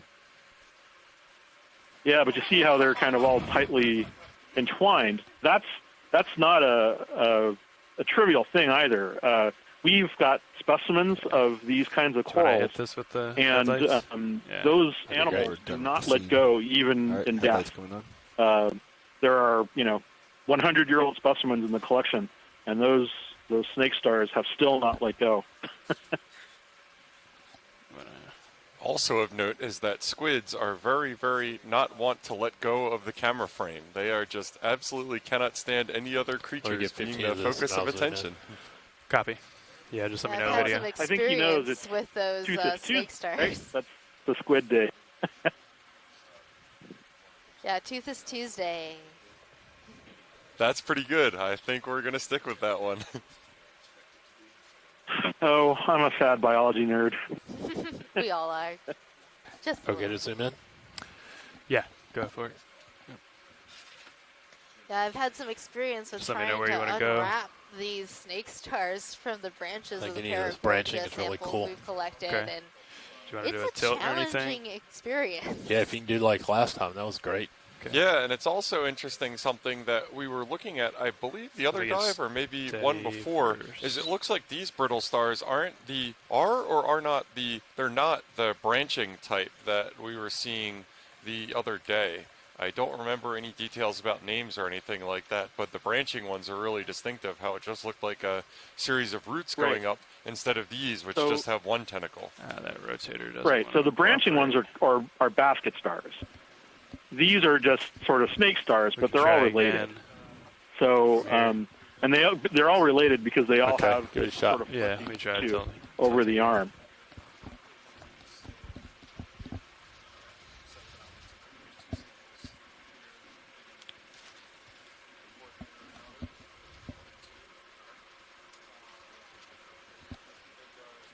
Ah, see, that's the rotator. I have it constant.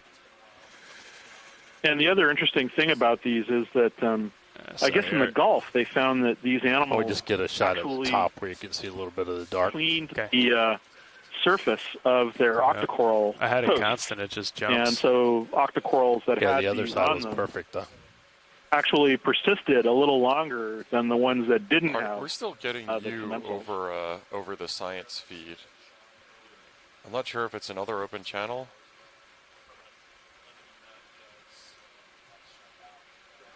Yeah, it's weird. Okay, well, I'll let you guys go, and I'll call back later upon the next echinoderm thing. Thank you. In the hydraulic all right, Chris, motors we'll enabled find right now, some more echinoderms for you to describe. I didn't know something was going on. Okay. We love hearing from you. I look forward to it. Sounds good. Okay, whatever Pilot, you're clear when we're video. done with this, we'd like to make a collection of one of those yellow plate-like sponges that are located just to the left of this coral. Okay, can you repeat that, Megan? Sorry, sponges just to the left of this coral? Yeah, those yellow plate-like ones. Yeah, Levi's going to get those for you. We're just going to finish this shot, and then we'll have to reposition for that collection. But sounds good. We'll be your man. Tight. Sounds good. Okay, Art, you said just hold this and then take off? Okay.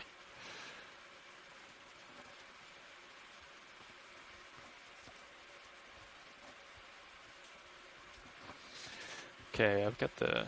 Did you change that back? Did you turn the still off, Dan? Yeah, I just did. All right. I might turn the headlights off if you're ready. You want to keep them on? I was going to try to get a still shot of this guy. Oh, okay, sure.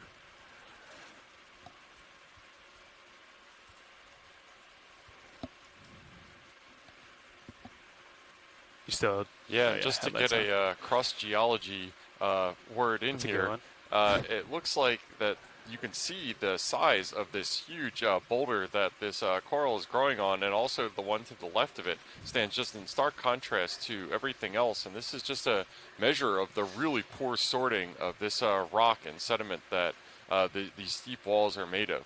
So that again tells us the information that these came from some really energetic event, which was either a mass transport complex derived from a submarine landslide, or potentially something like a glacial outburst flood during a sea level low stand that then was lithified into this rock.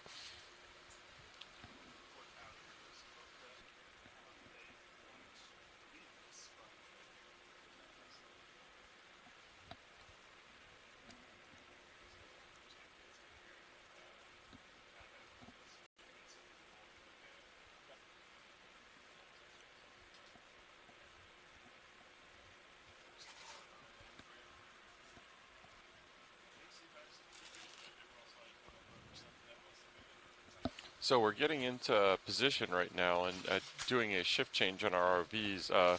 We're targeting a collection of that shelf-like yellow sponge to the left of the very fancy coral that we've been looking at for the last couple of minutes. Nav, hey, pilot.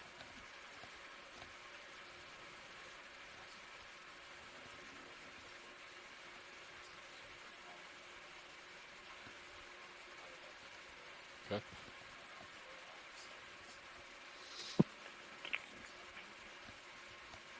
Hi guys, you can see those bivalves again and that red tissue. In the Gulf of Mexico, they call them flame scallops.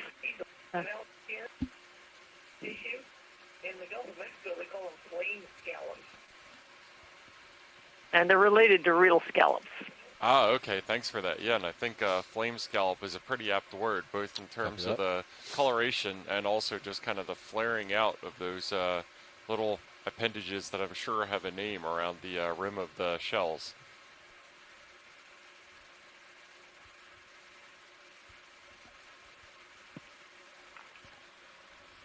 Everything has a name, right, Jeff? Everything. I think you're probably referring to the mantle tentacles. So the mantle is the tissue that secretes the shell, and certainly in the scallops they have little protrusions that are sensory. I got my face right on this most scallops are mobile. Jaws are a lot need to be able to sense their environment pretty good, but a lot of the bivalves have some kind of sensory structures around their margins. Yeah.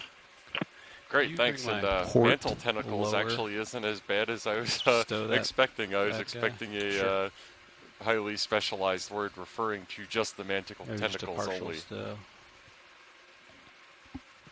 I'm sure I can find one for you if you give me a minute. All right. Could probably turn the headlights off. Actually, headlights coming up. That was a joke. Maybe not. Keep them on. Yeah. Okay, and Mark, if you could put the Sirius camera on your monitor 12, you can help me keep an eye on positioning. It's the bottom left green button, SD, CP SD, or SLED SD. Yeah. Looks like you got hydraulics. There you go. Okay, we're going to have to go starboard side. I think there's... Yes. I think he said there's 2 in the port. I'm not sure how far I'll be able to leave the box open. I'll have to pluck and go. Yeah. Yeah, so bear with us as we take a moment to get in position to collect the sample right here.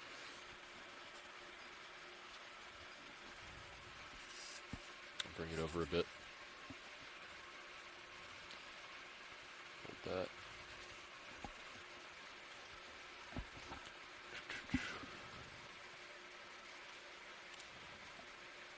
Watch lead, this is pilot.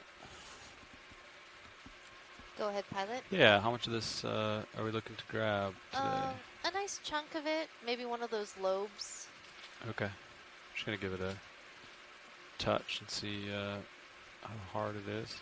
So we're thinking that this is an undescribed species of demisponge.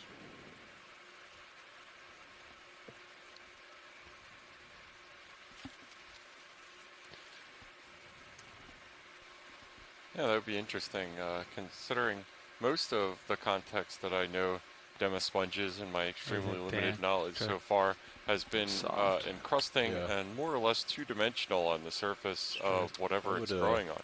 In this case, it's definitely got a bit of a protrusion to it and is kind of shelf-like. That way or like straight down?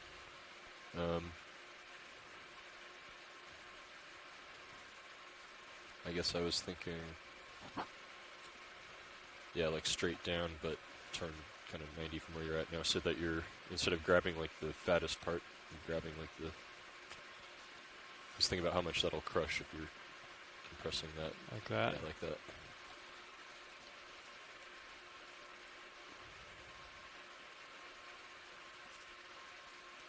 Okay. What you're going to want to do...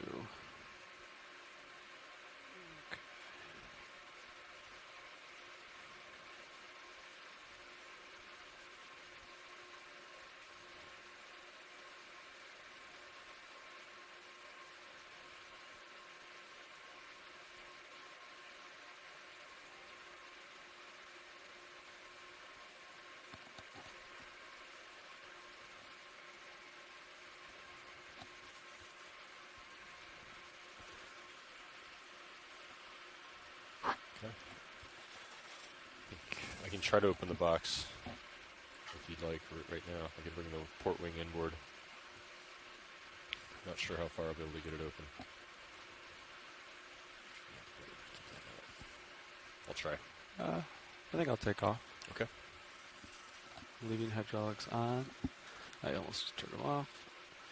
Okay. Punching out drawer lock. Here we go. Backing out.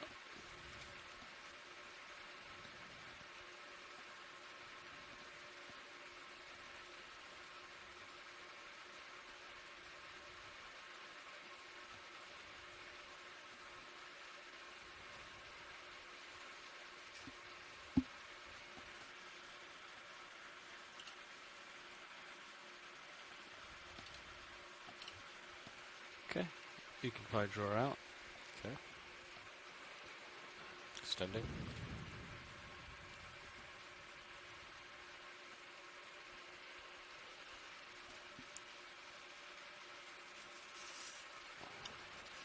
Go starboard inner, I think.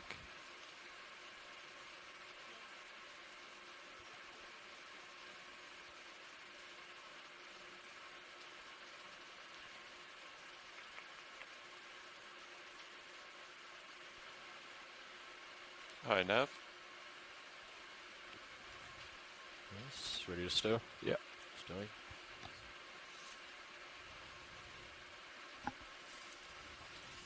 Okay. Ballpark, how much bottom time do we have left?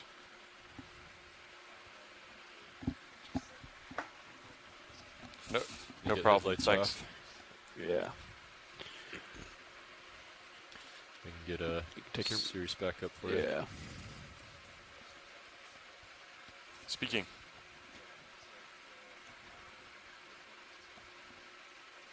That's how far into the dive is, or how far we have, how long we have remaining. Remaining, confirmed. Thank you. Okay, watch lead. I got it in the starboard inner, and now I'm just going to work my way up the ridge. Or is there anything else you wanted to see? Yeah, there was one more thing we wanted to see. Okay. There was a small sort of white, lightly pink coral right underneath that yellow sponge and that paragorgia that might be Lophelia. So we wanted to take a look at that. Copy. Think just stowed your starboard lower in just to match the port one for now. I think that's perfect. Okay. Okay. Wasn't on his channel. All right, watch lead. Is that coral in the field of view? That is the one we were looking for, the right in the middle. Okay, good. Just making sure I got the right one here. Okay, come in video. I think it was this one. Try to get It does look like this is Lophelia, so we know it's here. Found it, and it is a live version. Yeah, this is what we came here for, and this is my first view of a living Lophelia specimen. Yesterday in the unnamed minor canyon, we saw a good number of chunks of these sloughed off as skeletons in the axis of the canyon. And this looks like them in their native habitat. And definitely I can see how far out they're hanging from the rock, how we would have seen those samples just kind of in the axis of the canyon with those meteor-like craters around them. That makes a lot of sense to me now. You come in further if you wanted. Yeah. So this is actually a very small colony of Lophelia. And it is a hard coral. So you can see how the calyces, those polyps of this coral, look very similar to that single polyp scleractinian we were looking at earlier, but they're all connected together by their unifying skeleton. And so when these colonies start growing really large, they form these large brambles and mounds that provide a lot of structure within the benthic habitat for a lot of other organisms like shrimp and brittle stars and other invertebrates. Yeah, we talk all about surface area a lot for being so important for biological processes and really anything in nature, the physical world. And it's interesting that this coral seems to form more of a three-dimensional lattice than any other thing we've seen so far. That coral that we were just looking at a minute ago, the pink one, was more or less a flat two-dimensional sheet. And I can see just how the complexity of this one offers so much more substrate and places to hide and places to hang out for all these associates. It's been turbid water. Yeah. It sure does, and that's what makes this type of reforming coral really unique in this deep water habitat. Most of the corals that we're seeing don't actually build reefs, but more gardens. You have the Gorgonian style corals, those fan-shaped corals that are creating three-dimensional structure, but they're not building these larger mounds. And so this habitat is quite unique for this area. And can provide a lot of refuge to smaller animals, which is very important to the ecosystem. So protecting these areas can become of more importance given the animals that are living here, the biodiversity that is here. It's a really unique habitat that has a lot of biomass in it that is really, really interesting to study.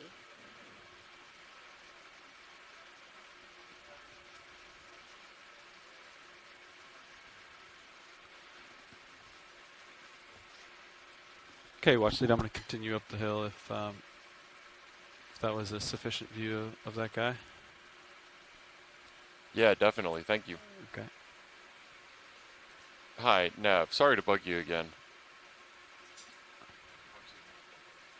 That was 1 hour 50 or 1 hour 15?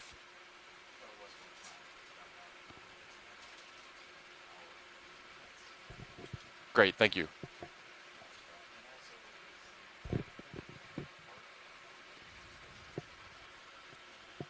No, we're just working our way up the ridge, and we might want to, if possible, go laterally along this area now that we found this kind of hard area that's really interesting to us, if that's possible. Let me talk to Megan about that for a second.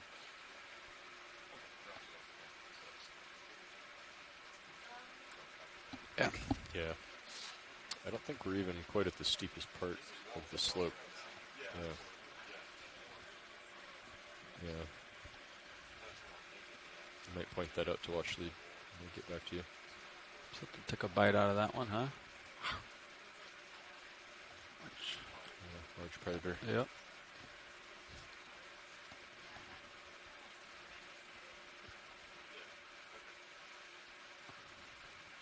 Yeah, Nav, I think Megan and I, if possible, if we could go along the contour at this point instead of continuing our way up the canyon wall, that would be more interesting for us.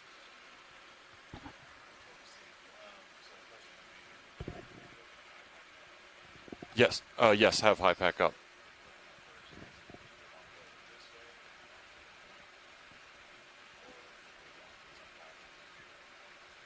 I think towards the northwest, so up the, yeah, exactly. I think like that would be good.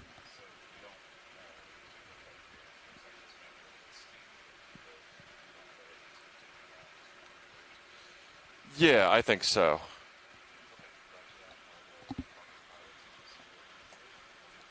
Appreciate it.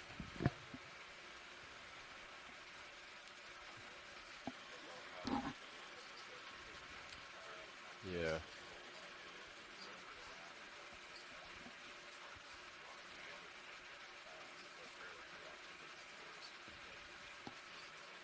What heading are you thinking, Dan, for the move? Let me look at it on sonar here, and then can you get an idea from my pack? Yeah, perfect.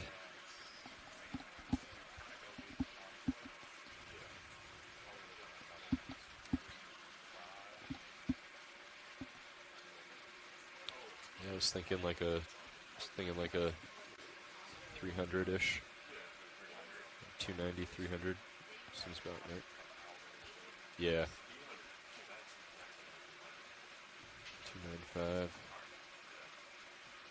Video, come in. What's that? Is that a baby or something? Or is that a damaged? Let's do a 295. Yeah. Yeah. Why don't we just do Oh, I think it. Huh. Interesting. We'll let it go video. Let's do 15 to start. Yeah, so sorry about that silence for a minute or two. Megan and I were just conferring on what we want to do with the remaining bottom time that we have, which is about an hour and 50 minutes. And I think our plan is what we're going to do is instead of continuing our way up the slope, we're going to start traveling along the contour. We're interested in this kind of steep and rugose area that we're at right now. So we know that by following along contour with Walter's Law that I was just talking about for a little bit, that we're going to see continuation of this. And the previous dive done by the Okeanos in 2013, just about a kilometer away from our dive site right now, said that the wall area that they surveyed only was in the dive for a short period of time, and then so they started in the soft sediment community like we were saying at the beginning of our dive today. They found this wall, and then the rest of the way up it was a very steep slope but sediment covered area with a few drop stones.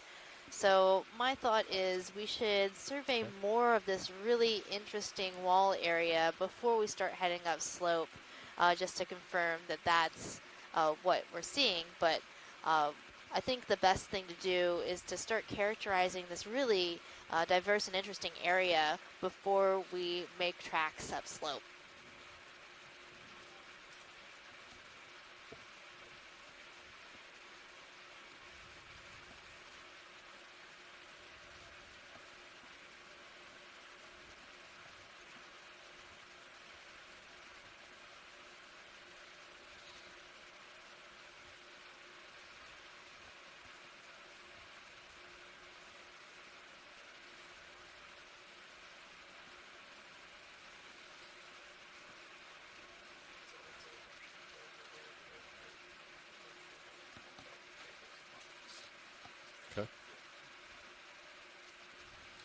Yeah, so I am just applying a little bit of geology and geography to try to figure out and kind of reconcile what we saw yesterday in the minor unnamed canyon with what we've seen today, as well as the early Okeanos dive in this canyon, about a kilometer upslope in shallower water.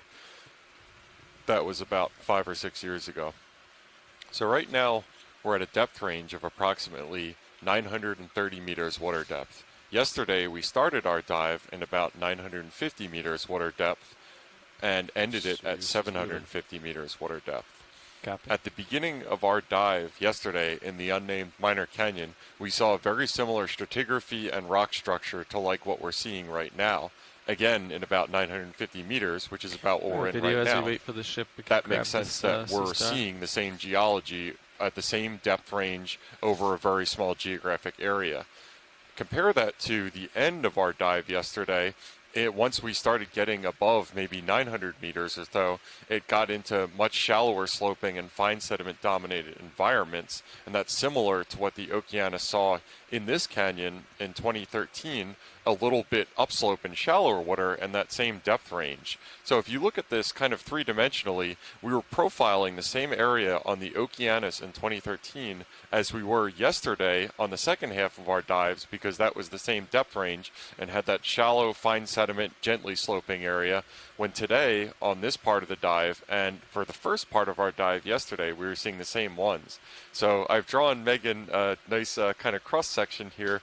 Unfortunately, I can't hold that up to the camera or anything like that. But yeah, just a good example of correlating regional geology across relatively short distances to kind of know what we might expect.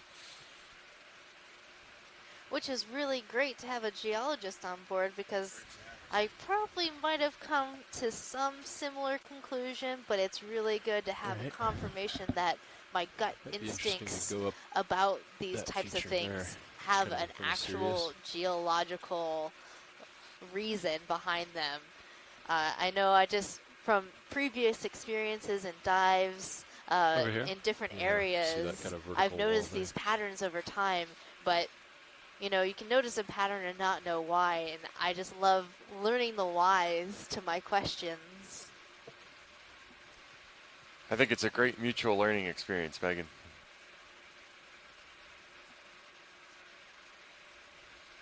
Yeah, I wouldn't trade it for anything. I love learning new things, and my knowledge of geology is relatively limited, and I love talking about the biology, so I think this is a symbiotic and mutual relationship.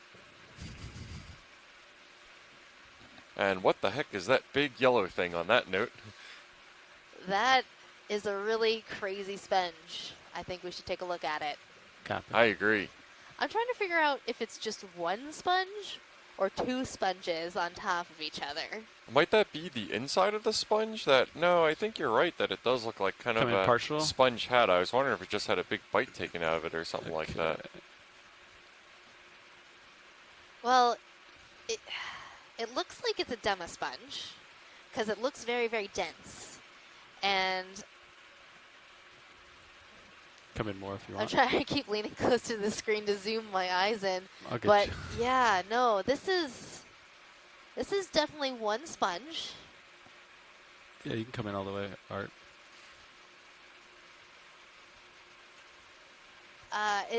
It's definitely a demasponge. Trey, and it's definitely weird. It looks furry. It does look furry. And so those are the spicules that are making up the structure of the sponge. Wish I had more sponge people on the line. Is this like related to Geodia? And then as we look over the sponge, we go to the lower center. Was there a chitin on it? I think there's enough light on it. Yeah, I think so. I thought that's what I saw too. I think it was over here, Art. You can zoom out a little bit. Possible chitin. Yeah, so this sponge is in the same order as the Geodia sponge. Frame these two up. Tetractinellida. Come in. Yeah, what are these two? There's two chitins there. Yeah. That's weird. Yeah, it is. And the one in the middle looks really odd to me. It kind of looks like the abdomen of a cockroach. Yeah, definitely. I can see that. And yeah, it looks like there's a couple of them on there. Are they just using that as shelter, or is that their food as well? Well, they'll rasp the surface of the substrate they're on, which is typically rock. So they have a little tongue-like structure that they scrape bacteria, algae. This is too deep for algae, but in shallow water they'd be doing that with algae. And so it may be that they're scraping the surface of the sponge and feeding on bacteria or something that's living on the sponge. Maybe the sponge itself. I don't know. I don't know that I've ever heard of a sponge-eating chitin. Go for the right one. Centering. Yeah, so this is a whole lot of unknowns here, it seems. So I'm looking through our animal guide, and I'm thinking that this sponge is in the family Geodia, or Geodidae. Copy. I'll try to hold that. Related to the Geodia sponge that we collected earlier.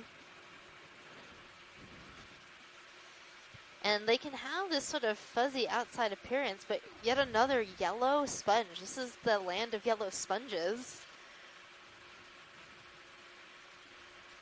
And it's interesting to me that the outside is like that lemon yellow and the inside is white. Pilot, can we get a sample of the sponge?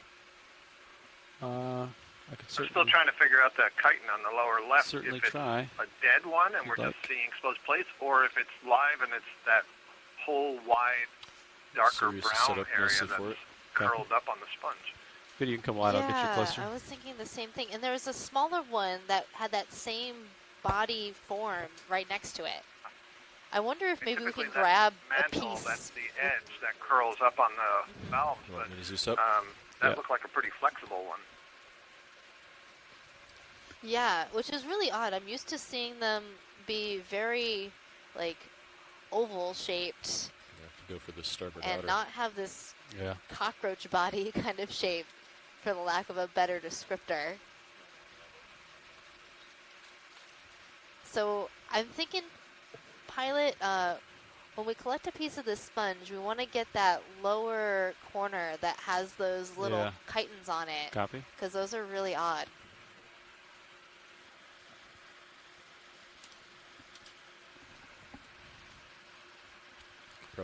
And one of our shore-based scientists, Javier DFO, in fact, has heard of chitins that feed on sponges. There is one, Hanlia nagelfar, that feeds on sponges. So yeah, this is bringing to bear the collective knowledge of the scientific community in real time. What a neat program.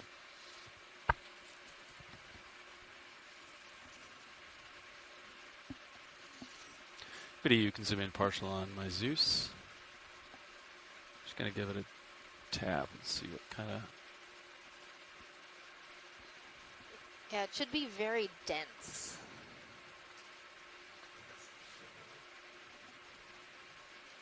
Copy. You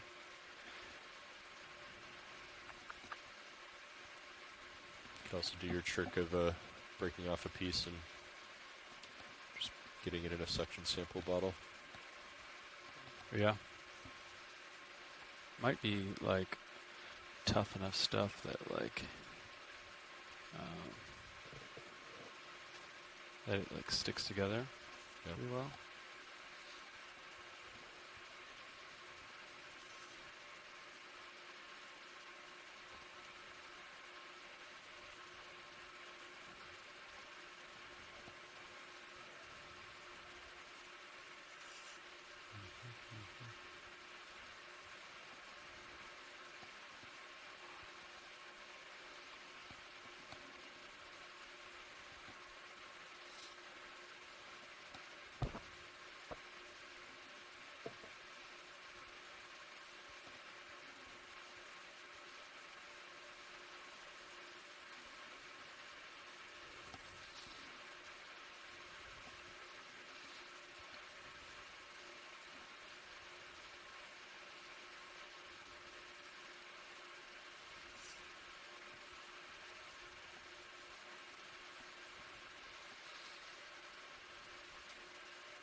like a max wrist up.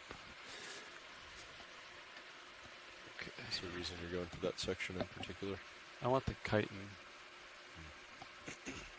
I think our ideal spot of collection is like that corner at the very bottom. Okay.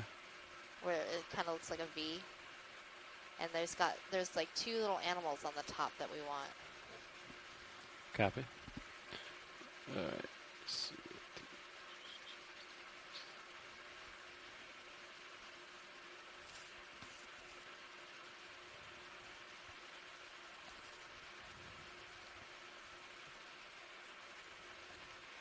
You can zoom in on Mini Zeus partially. You can center it up, Dan. Sure. That'll be a slightly better view.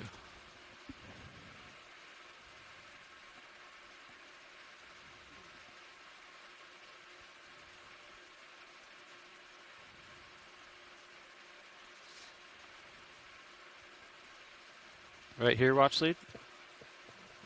Yes, that's it. Okay. Ooh. Concern it's gonna like. I might flip my jaws around so that way. Yeah. Concern it's gonna like squeeze and not tear, but I'll give it a squeeze and see how it acts here. Looks like it's coming off.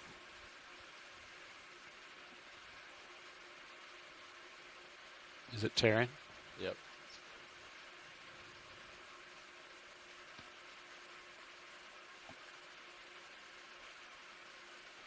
We stuck on there. I'm gonna steal your lowers. Watch your starboard side there.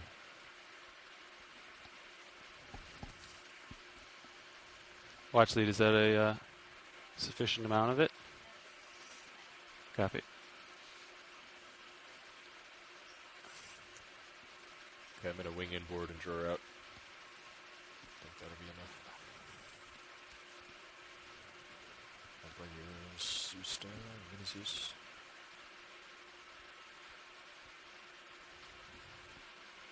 Okay, drawing out.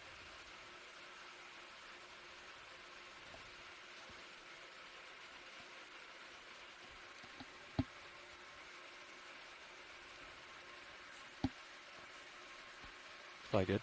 Okay.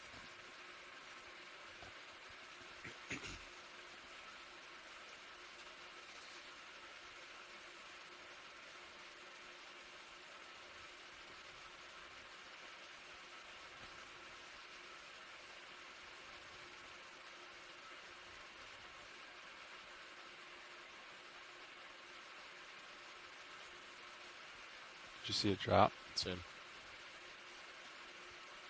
Okay. Clear? Yeah. Nice job. Thanks.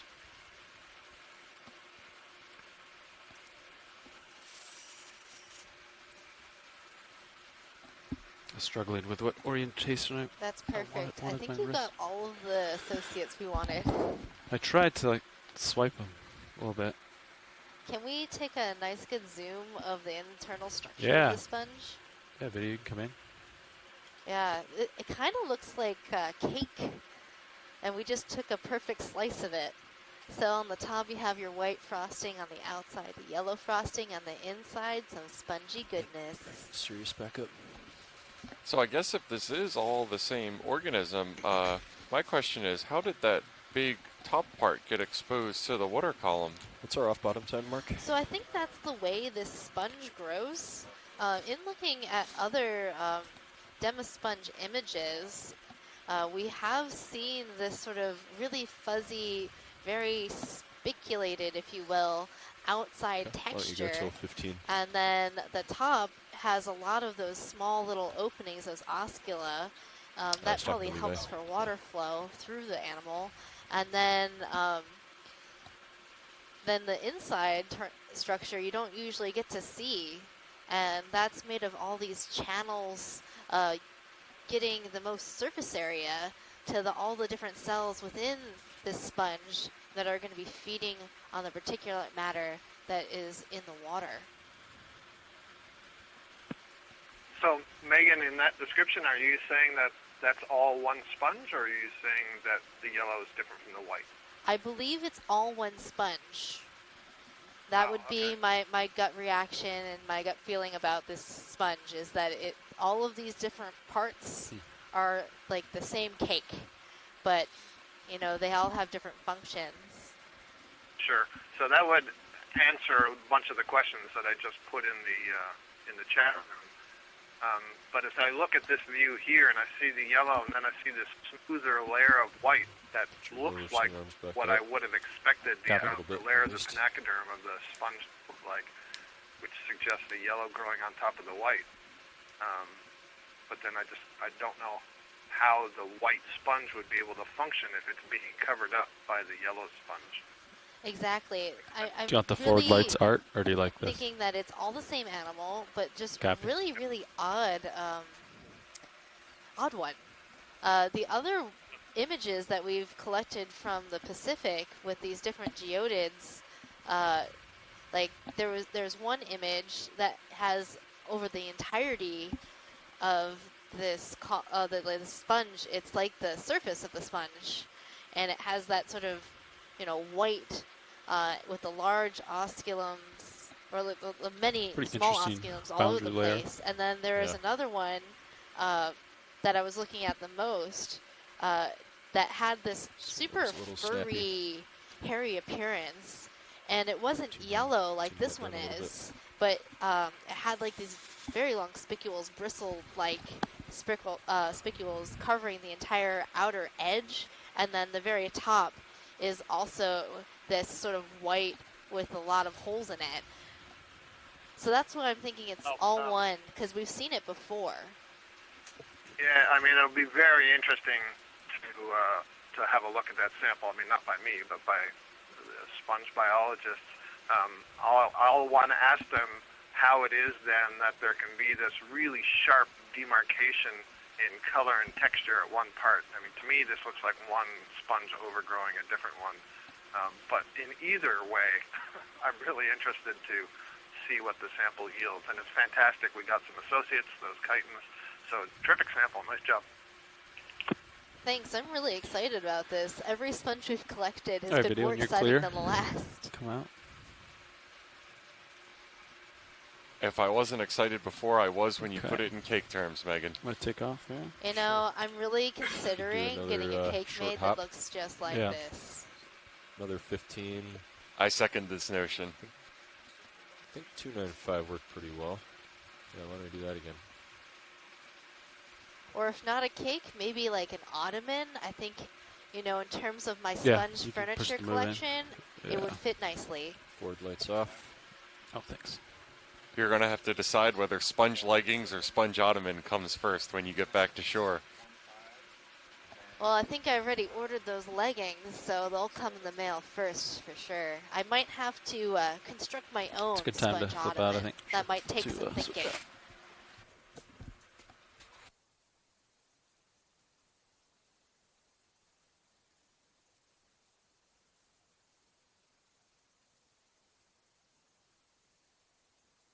Yeah, and we're going a pilot shift change for a second here, so we are drifting, but we will get reoriented momentarily, so bear with us. Okay, got Dan Rogers in the pilot seat.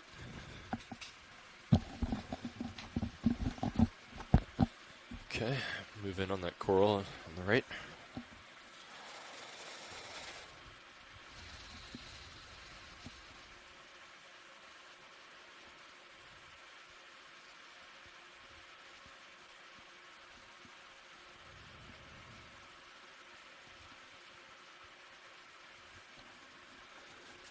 I think I left the craft pretty far inboard, didn't I? Or is that about right? Looks about right.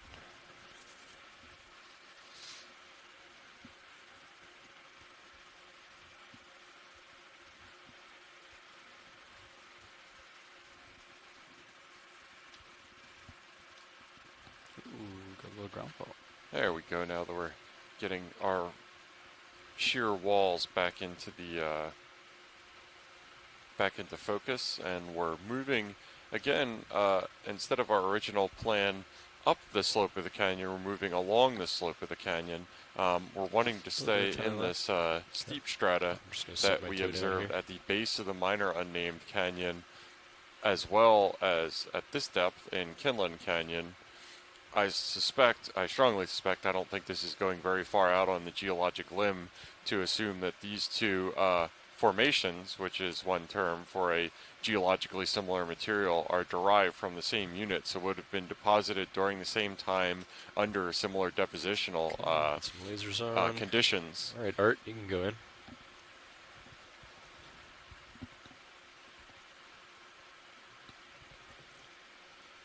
And yeah, it looks like we have a white coral here. So this is a white morph of Paragorgia. It was on my list of things that I wanted to collect yesterday, but then we never saw another one, and I was really disappointed. So this white one, I don't think has ever been collected, and it's a very rare observation. At least that's what Tim Shank from Woods Hole was telling me on the chat yesterday. And there was some talk about collecting this. If we might be able to get a piece in our suction sampler. Yeah, well, actually, it's something we can do. We can break off a small piece that's able to get through the suction hose, and we'll apply a little bit of suction to get it into one of the bottles. Oh, that would be great. That move's still underway. So the white Paragorgia, I've seen a number of times, different ones in the Pacific Ocean. Copy. And I was sort of surprised to hear that it wasn't as well known when you're clear video, we can zoom out. from the northeast canyons and seamounts area. Do they say they want to try? And it would be really interesting to get the genetics from this animal because there is a lot of Paragorgia known from here, but if this is genetically different, that could be of real use to scientists who are studying these types of corals. Oh, there's something close to one of your lights making a shadow. That's what that is. And then behind this big Paragorgia colony is another really large colony that I can't see quite well yet because it's being blocked by this other large colony. But we'll take a look at that later after we've collected this small clipping from this coral. And if you're following along at home, it's really interesting to take a look at feed 2 from the Sirius camera, just to get an idea of how sheer this canyon wall that we're working with right now, and that Deep Discoverer is perched on a small outcropping to remain steady enough to grab the sample using our suction sampler. Yep. So a couple of bits. I don't know if we're going to get any of the main branch. Yeah, we can get...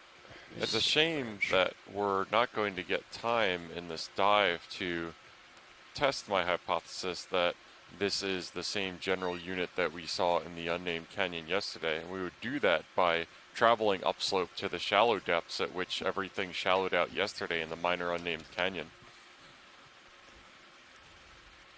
We have approximately just grabbing that a half hour or so left of bottom time. Tip of that branch on the right, or upper right, and then bringing it to the suction hose, and then letting go and bringing it into the bottle. What do you think? That sounds good. Okay. Yeah, if you grab too big of a piece, then you can just push the main branch in. Yeah. But, yeah. Let's try it. Yeah. I think our boxes are full. So yeah. That's what you gotta do.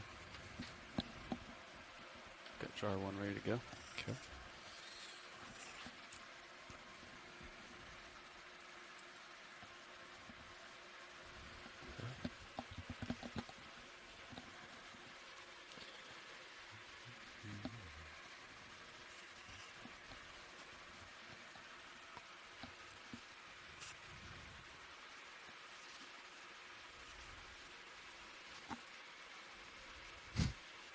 Photobomb.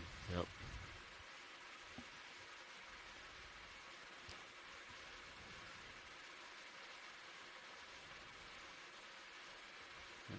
Okay. Associate or not? Might do a little zoom. Actually, can we get the headlights on? Yeah. Alright, if you could zoom in just a little bit on the Zeus Plus and the Mini Zeus, actually, while you're at it.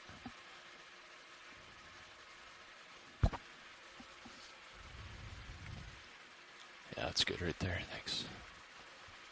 So I'm thinking, yeah, something like that. Yeah. And then get the end into the end effector. Yeah. Kind of break some of them off on the way in. Yeah. Hopefully they end up.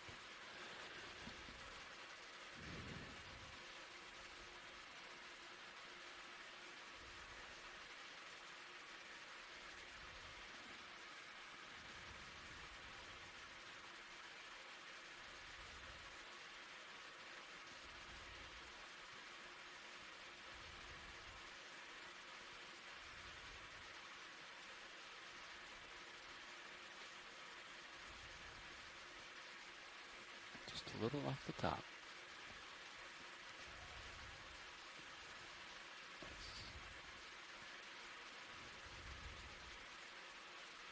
Okay, let's come out wide on both cameras, please.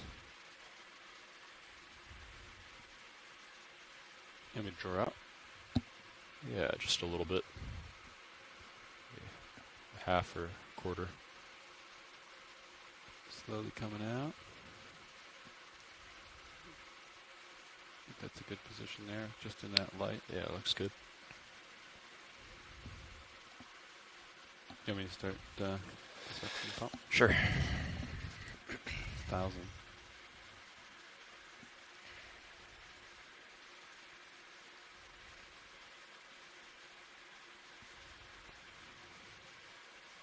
Might do more. Yeah. Just to make sure, you know. Yeah. 1,600.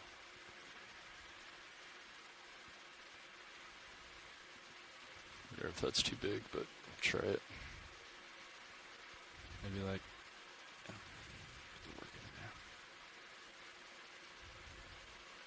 Oh, there we go. Ready? Yeah, sure. Yeah. It's in the tube, and there it is. Cool. I don't think that's swimming anywhere. Great. That worked well. Jar number 1. Okay. And indexing to jar 2 to prepare for the next sample. Nice sample. Thank you. And I'm going to retract that drawer if that's okay with you. Go for it. Stowing the drawer. I'm surprised it all stayed together. It must have been slightly like more flexible than previous seemed ones. like it just kind of bent right into the suction hose. Yep. Yeah. Okay. Craft looks good. Hydraulics off. All right, yeah, so we just grabbed a sample of that white Paraguaja specimen with our suction sampler because the 4 bio boxes of the ROV were already full. Okay. So we've got quite a fairly heavy haul of biology to take back home with us. Turn my lights on, see what it looks Sure. like? I'm going to say we're pretty much full up here for specimens, but we have collected a lot of really interesting and Is that better or worse? collections today. So you could turn your head to we have our starboard a work bit. cut out for us. I'll back up. And we're so really not so hoping stretched out. hoping that these specimens will be of really great use to other scientists that are actually studying these animals. So us specifically I think so. aren't studying these We're animals. bring them We're back off, collecting these animals for everyone, for the community. It's not just for us. And that's what makes our operation here aboard the Okeanos Explorer so different than most scientific research vessels. Probably bring Sirius a little closer to D2. We're what do you here think? exploring and trying to collect some baseline data, trying to help make new discoveries, and work together as a community to learn more about our deep sea. Maybe like a pilot. 15 meter. Would it be possible to pirouette around this coral and then see that one behind it? Sure. I think we're going to need to get a ship move in. Give ourselves a tether to do that. 15 meters at should 1.5? be possible. Sure. That sound good, Mark? I'm wondering if that coral behind the Paragorgia is a type of bamboo coral. Sure. I'm thinking bamboo. It just feels bamboo-like. We'll come down to this ledge and look at stuff. I think your feeling is pretty accurate. So. No, another thing that's interesting to note right now while we have this in the screen is to look at these rock walls that have overhangs. And this is the kind of oversteepening that conditions these kind of walls for slope failure. When you're getting gradients in excess of 90 degrees, obviously the gravitational weight of the sediment is much larger than the shallower, gentler slopes that we were looking at earlier. This overhang is really cool. Yeah, it's again, I'm trying to get a kind of idea of the sediment type. It looks like a layer of much coarser material below fine-grained material below. I can't quite confirm that, but yeah, I'm trying to get an idea of the depositional context of this area going up. And I think in this area, the only way to be able to do that, given all the incrustation biology on that, would be to take something like a core sample to look at the undisturbed sediment below and beneath within this rock wall. Yeah, I just want to point out that on the left, going out the screen, there's a bunch of those tubular sponges sticking out. So I wonder if that's what we were seeing before. They sure look like sponges here. Yeah, Scott. We saw them briefly on the dive yesterday. These same, like, really long tubular sponges. I think they're a type of demisponge. And in the previous dive, there were also very similar images of that tubular sponge. Our co-pilot just noticed there's a little squid in that fish's mouth. Oh, this fish caught a squid? Yeah. Oh, let's check it out. That's why it looked so funny. Watch my upper swing arms. So it looks like one of these cutthroat eels, the Synaphobranchus gracilis, has caught some sort of food item, perhaps a squid. Go tighter if you got it. Hold that. Oh.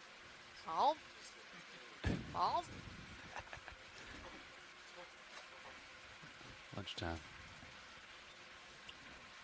Yeah, we didn't see the predation event itself, but we certainly saw the evidence of it. That guy is heading home with a full belly.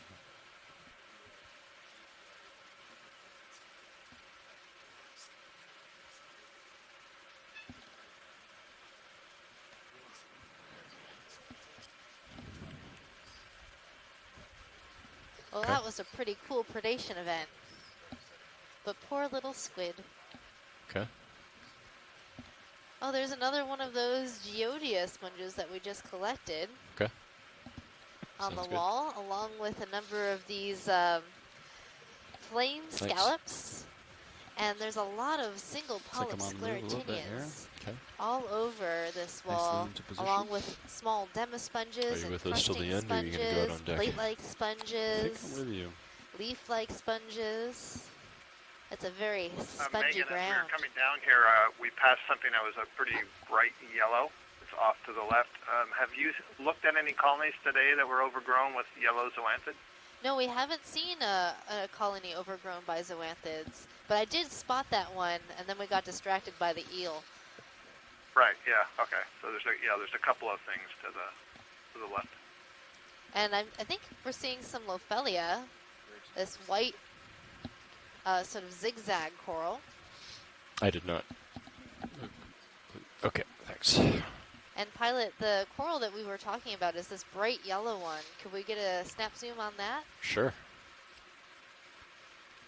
Just slowly saddling my way over, and we'll zoom once I get there. Thanks. I still haven't seen the bamboo you were talking about. Were you referring to this zigzag one? Oh, no, the one I was talking about was the really large fan colony that was right behind that Paragorgia we sampled. I thought that was another Paragorgia. I thought that was a pink Paragorgia, but... no, it was too fuzzy to be Paragorgia. Be nice. Copy. But we are going to check it out. Little vortex there. Yep.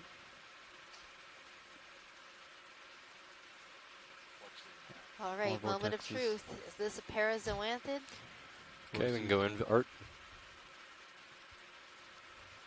Hold that. I'm putting my money on that. Oh, I think you'd be right. but then you get a photobomb squid. After the requisite squid photobomb. So what we're looking at right now, this yellow, is what we call a parazoanthid. Okay. It's a type of coral that grows on top of other coral skeletons. And going a little tighter. There's a lot of different ones, but this one is a bright yellow, and you can see how it looks different compared to the other corals that we've zoomed in on, in that there are a lot more tentacles on this coral than on, say, the Paragorgia coral that we just sampled that only has 8 tentacles per polyp. We should bump it, and then they'll all go. This one has a picnogonid sea spider on it, on the left side there. And I also, when I look at this, one of the things that I'm fascinated by is that this zoanthid has overgrown a skeleton, as you noted. It's basically a parasite, but it hasn't extended to anything else. It's only restricted to this one skeleton. I wonder why that is. Going a little tighter if you got it. Yeah, I've noticed that too.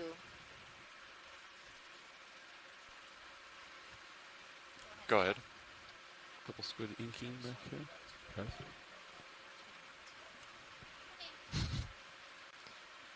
Great, thanks. Sorry, Art.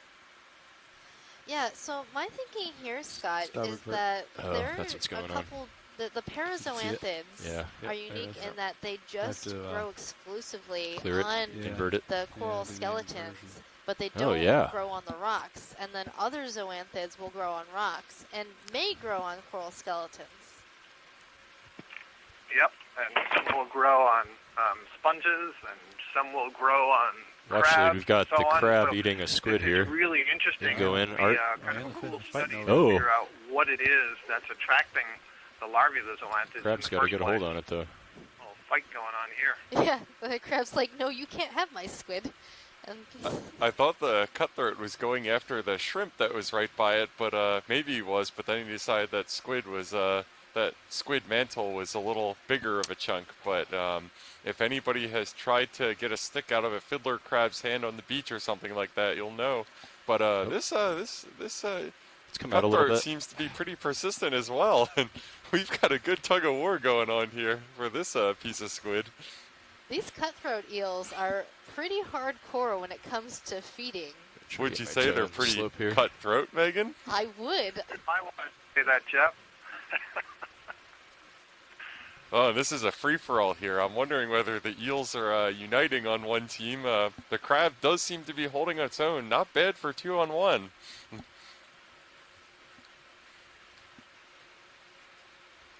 Yeah, this is a great tug-of-war that we're observing right here.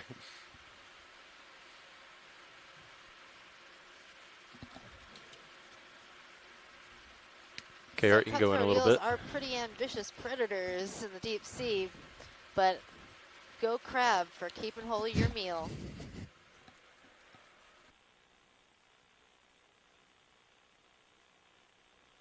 Now that the crab has fended off the other would-be scavengers, I believe he's luxuriously basking over his delicious calamari.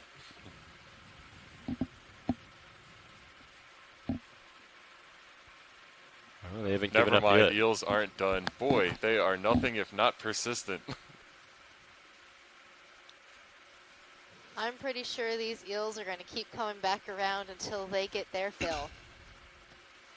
No one passes up a good meal in the deep sea.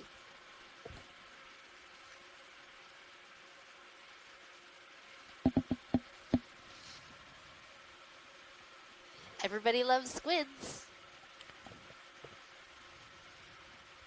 The crab should have plenty to share. Yep, but that's certainly what one can't of eat our all of that. water column and squid experts, Mike Vecchione, says in the chat room that everybody loves squids, and I think we're fans of them as creatures, and also they're just universally thought of to be delicious.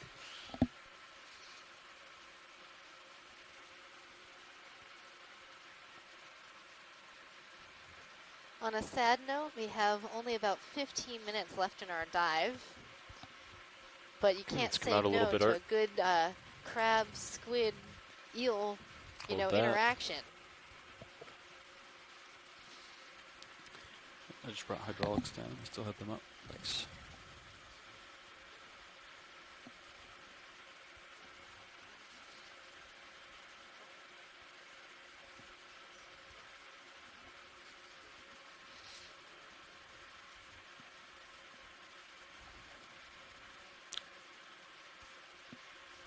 Let's see if we can zoom in on its mouth. When you're ready, Art.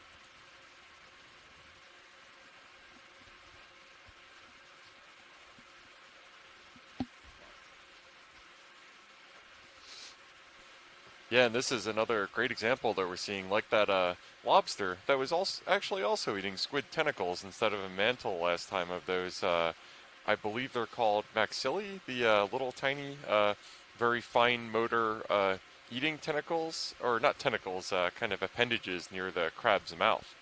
They're called maxillipeds, so mouth arms, or mouth legs, if you will. And so crabs and lobsters have 3 sets of maxillipeds. The one you're most familiar with is the largest outside one, which is the 3rd maxilliped, and then they have 2 more sets closer into the mouth. Those are those small little ones that will chitter at you when you are talking to your crabs on the beach. It's a great shot. As one does. I mean, you don't? I absolutely do. And boy, you can really see how effective those claws are in terms of just ripping off chunks of that squid and then chowing down. A little bit to the right. That's why these crabs need those maxillipeds along with their chelipeds, those pincing arms.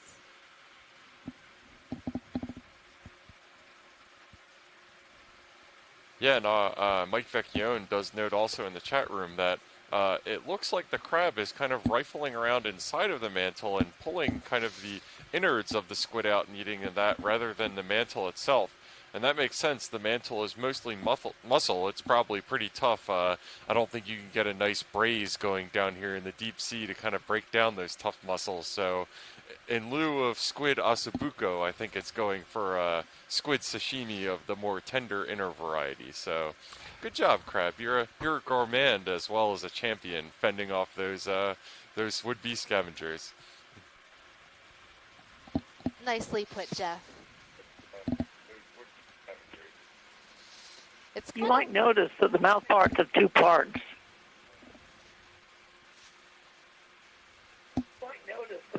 Tell us more, Mary. Well, there's an inner part that's used for feeding, which you can see quite nicely, but you'll also see a lot of fluttering, and those are the outer parts that are used to create the current or respiratory current.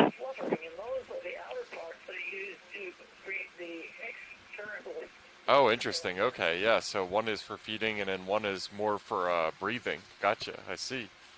Specialized. Thanks for that. Yeah, and that is really reaching deep into that mantle to chomp down. It's probably a vortex. You'll also notice those short twitching antennae. Sorry, those are a sense of smell. A little thruster issue to work on. They were definitely twitching. It must smell awfully good. Yeah, starboard.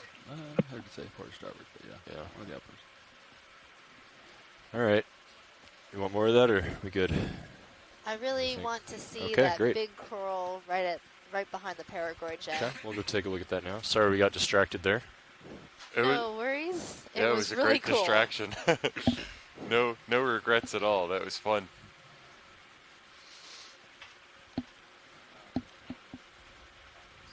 It was exciting, informative.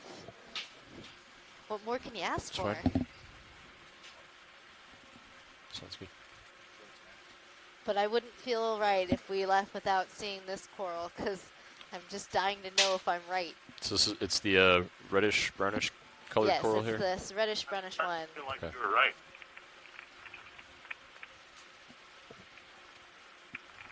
Got that bamboo-y feel.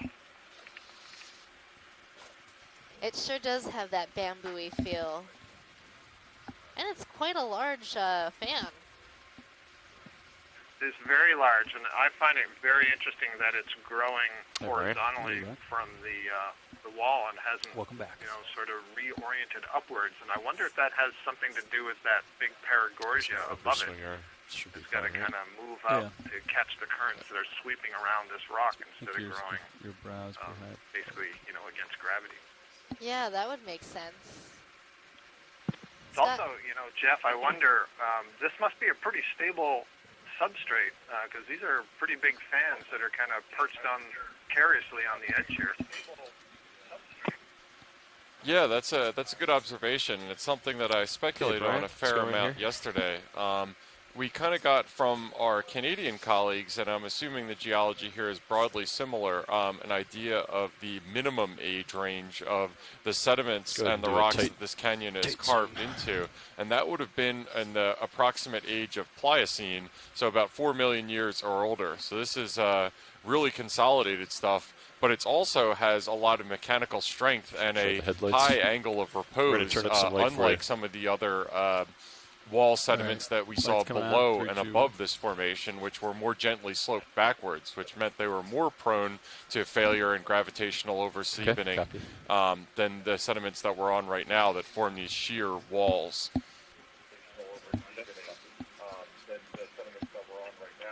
So this to me looks a lot like, I think, the specimen you collected on dive 2, I think. Dive 1 or dive 2, you collected what you called a nodal branching keratoisidinae. I think it looked like this. Yeah, that was the last collection from dive 1 at the Gully Canyon. And you might find this interesting, Scott. When we preserved it in ethanol, it turned stick with black. This. They're really interested in this coral. Yeah, so I wonder if you would even, for preserving it, it might have turned black. Did it also kind of slough off the skeleton? No, the tissue stayed on the skeleton just fine. It was just really, it just turned to a really, really dark black, and we changed out the ethanol, I think, 2 or 3 times. It was just that dark a color. Yeah, so that's really interesting, and we see that in some of these bamboo corals, and it's got to be related to something going on with secondary metabolites, and it'll be interesting to see if that's got some kind of genetic relationship. Only certain bamboo corals do it, and there's a genetic basis for it, or if it's something independent. Boy, these are chock full of, you can see in some of these polyps in the center that are pointing downwards, there's a lot of these rod-like sclerites. And there's a few needle ones that are sticking between the tentacles, but not very prominently. I'm a bit flummoxed right now whether to tell you this is something like Jasonisis or something in the B clade. It's going to be one of those two. But a really interesting specimen, so I'm glad you got a collection of it the other day. Yeah, go ahead and zoom out. So for the rock jock, just to confirm, this is a bamboo coral? Yes. Yeah, I think this is okay. Well, I haven't seen any Thanks, nodes, guys. but I don't know what it could be. See any nodes, Dan? What's up? You see any nodes in it? If you get a chance, can you get a picture from behind of that squat lobster-looking thing? That could be something pretty rare. Squat lobster on top of the colony? Yeah, that's it. Top of the colony.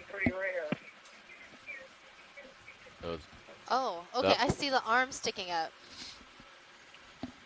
Pilot, do you see that little squat lobster on the top? What if you just pivot? That's fine. Pivot starboard. Yep. I couldn't hold this for now.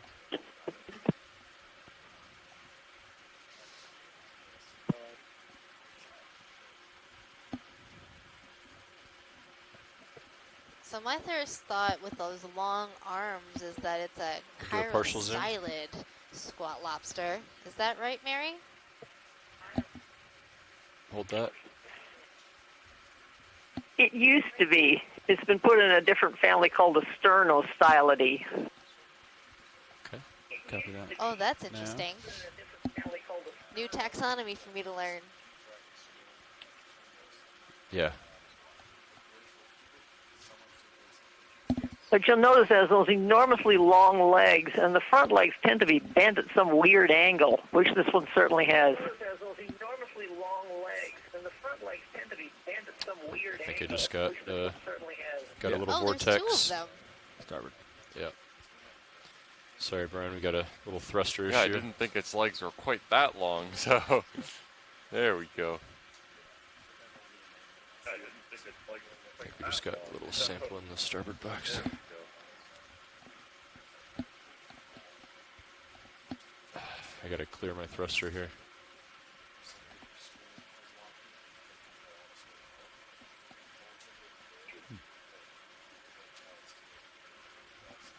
Okay, let's come back in.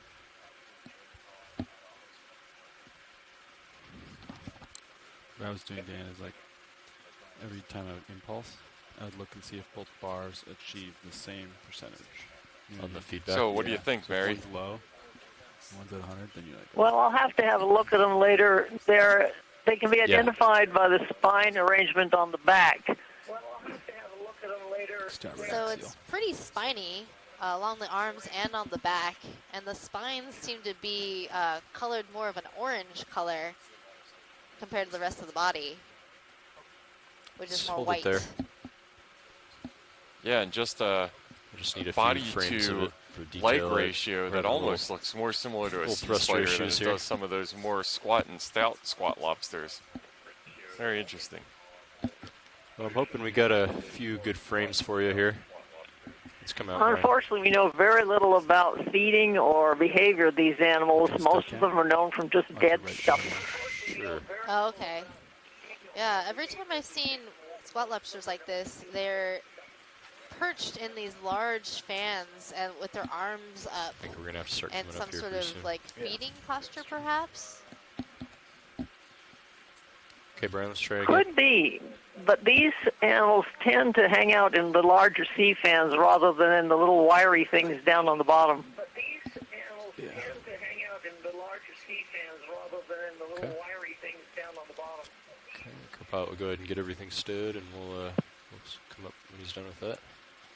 Let's go ahead and zoom in, Brian.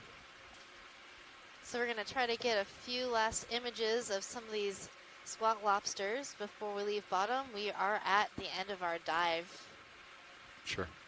We always seem to end on these really exciting things. It's such a bummer. Okay.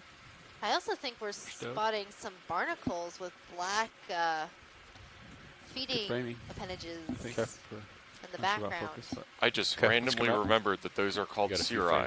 Yes. How did, what dark corner of my mind was that hiding in? Call it now?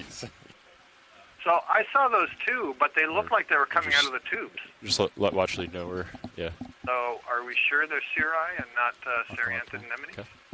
Well, when I saw them, it looked like they were coming out of plates. Yeah, I agree, Megan. It looked like they were, moving like a barnacle cirri, but... could you repeat that? Sorry. I thought they were coming out of those tubes that we were seeing. Okay, great. Yep, no problem. Appreciate it. Go ahead. All right, so... There are some deep-sea stalk barnacles that tolerate mud quite nicely. Okay. So unfortunately, we are preparing to depart off bottom. This is the end of our sixth dive in Kinlan Canyon on the EX1905 L2 Deep Connections cruise. This was an extremely exciting dive. We saw all kinds of wild stuff. It was another Spongepalooza, all kinds of corals, some interesting geology. Really, what more could you ask for? Well, we got to stretch out, I'm pretty much going to be going into the slope. Our squid photobombers. We got some squid eating action. Saddle, it was a wonderful time for all kinds.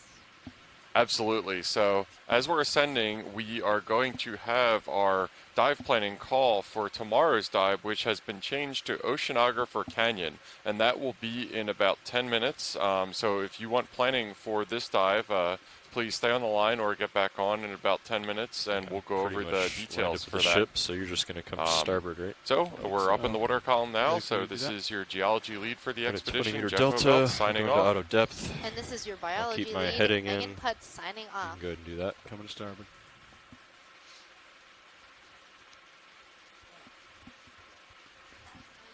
Get the still cam off here.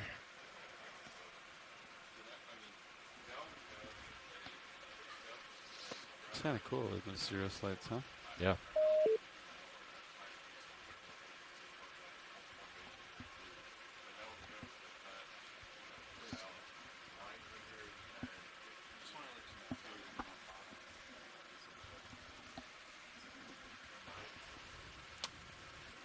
Okay, I'm going to push ahead.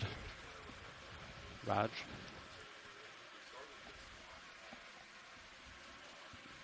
Fish eye is actually useful without lights, huh? Yeah.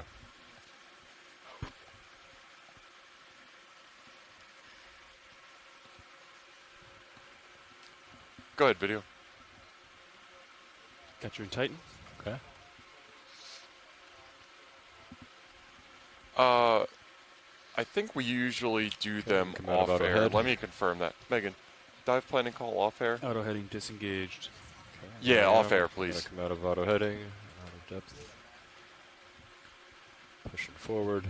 Yeah, I think if we could have Mike in the room like we usually do for the mapping stuff, that would be great. Thank you.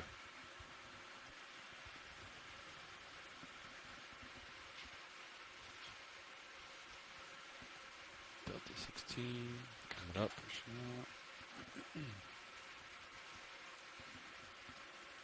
So I'll get a little closer to you, and then I'll get my Z bias coming up. Okay, that's good.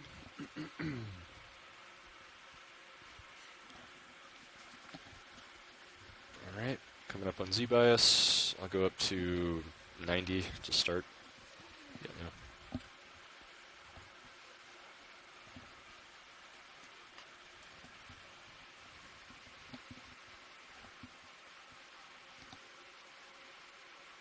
24, 25, 29, 30, 31, 30, 31. Okay, I'm at 90%. Put a little bit of forward way on. Boom, dialed in 30. Nice. I'm going to turn my lights on video, be advised. Sirius is going to brighten up. She's hot. Thanks, buddy. All right. Okay. Now we are coming up. Coming up.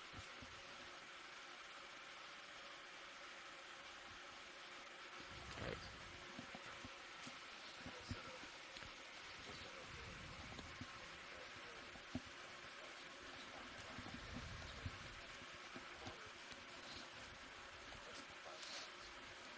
Go. Support. Okay.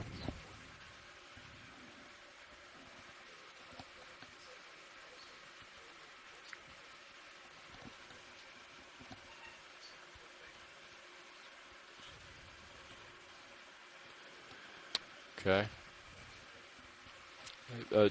D2 Zeus looks a little hot, Brian. We're getting some good squid footage, but it's a little bright. Thanks. Yeah, let's get up a little bit higher in the water column before we call that in, but it sounds good. It's more that, like, this is pretty close to half a knot, so it's possible that we could start drifting backward over ground, which, if the vehicles aren't feeling that same current, means that the wire could start to go under the ship, you know, so we'll just, the less wire out we have, the less, like, layback we'll have when the ship starts moving, so. You seeing this, Brian, on the D2 Zeus? It's pretty good. Nope. Just hanging out. I'm a little fast. I'm coming down on my Z bias a little bit. Come down to 85.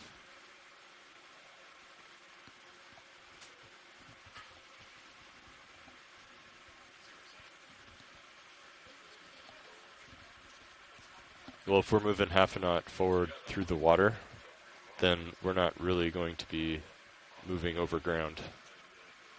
See, like, we might be about zeroed out. So the track won't actually be that. It'll be like stationary and then turning. Because we're already moving half a knot. Yeah.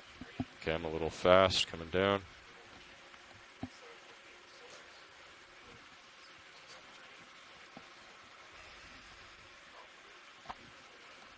Might do some ground fall hunting. Sure. If that's okay with you. Let's start with the CTD.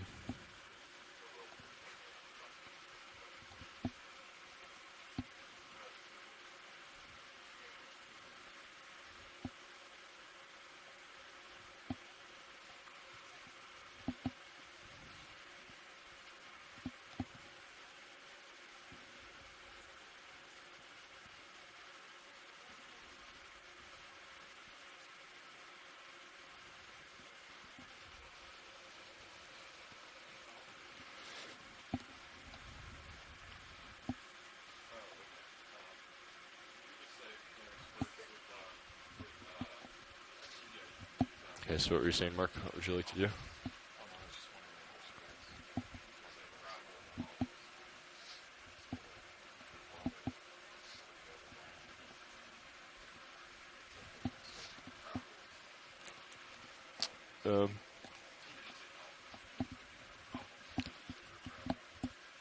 Sure.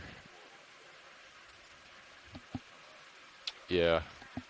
Yep. Might be good to check with them. Yep.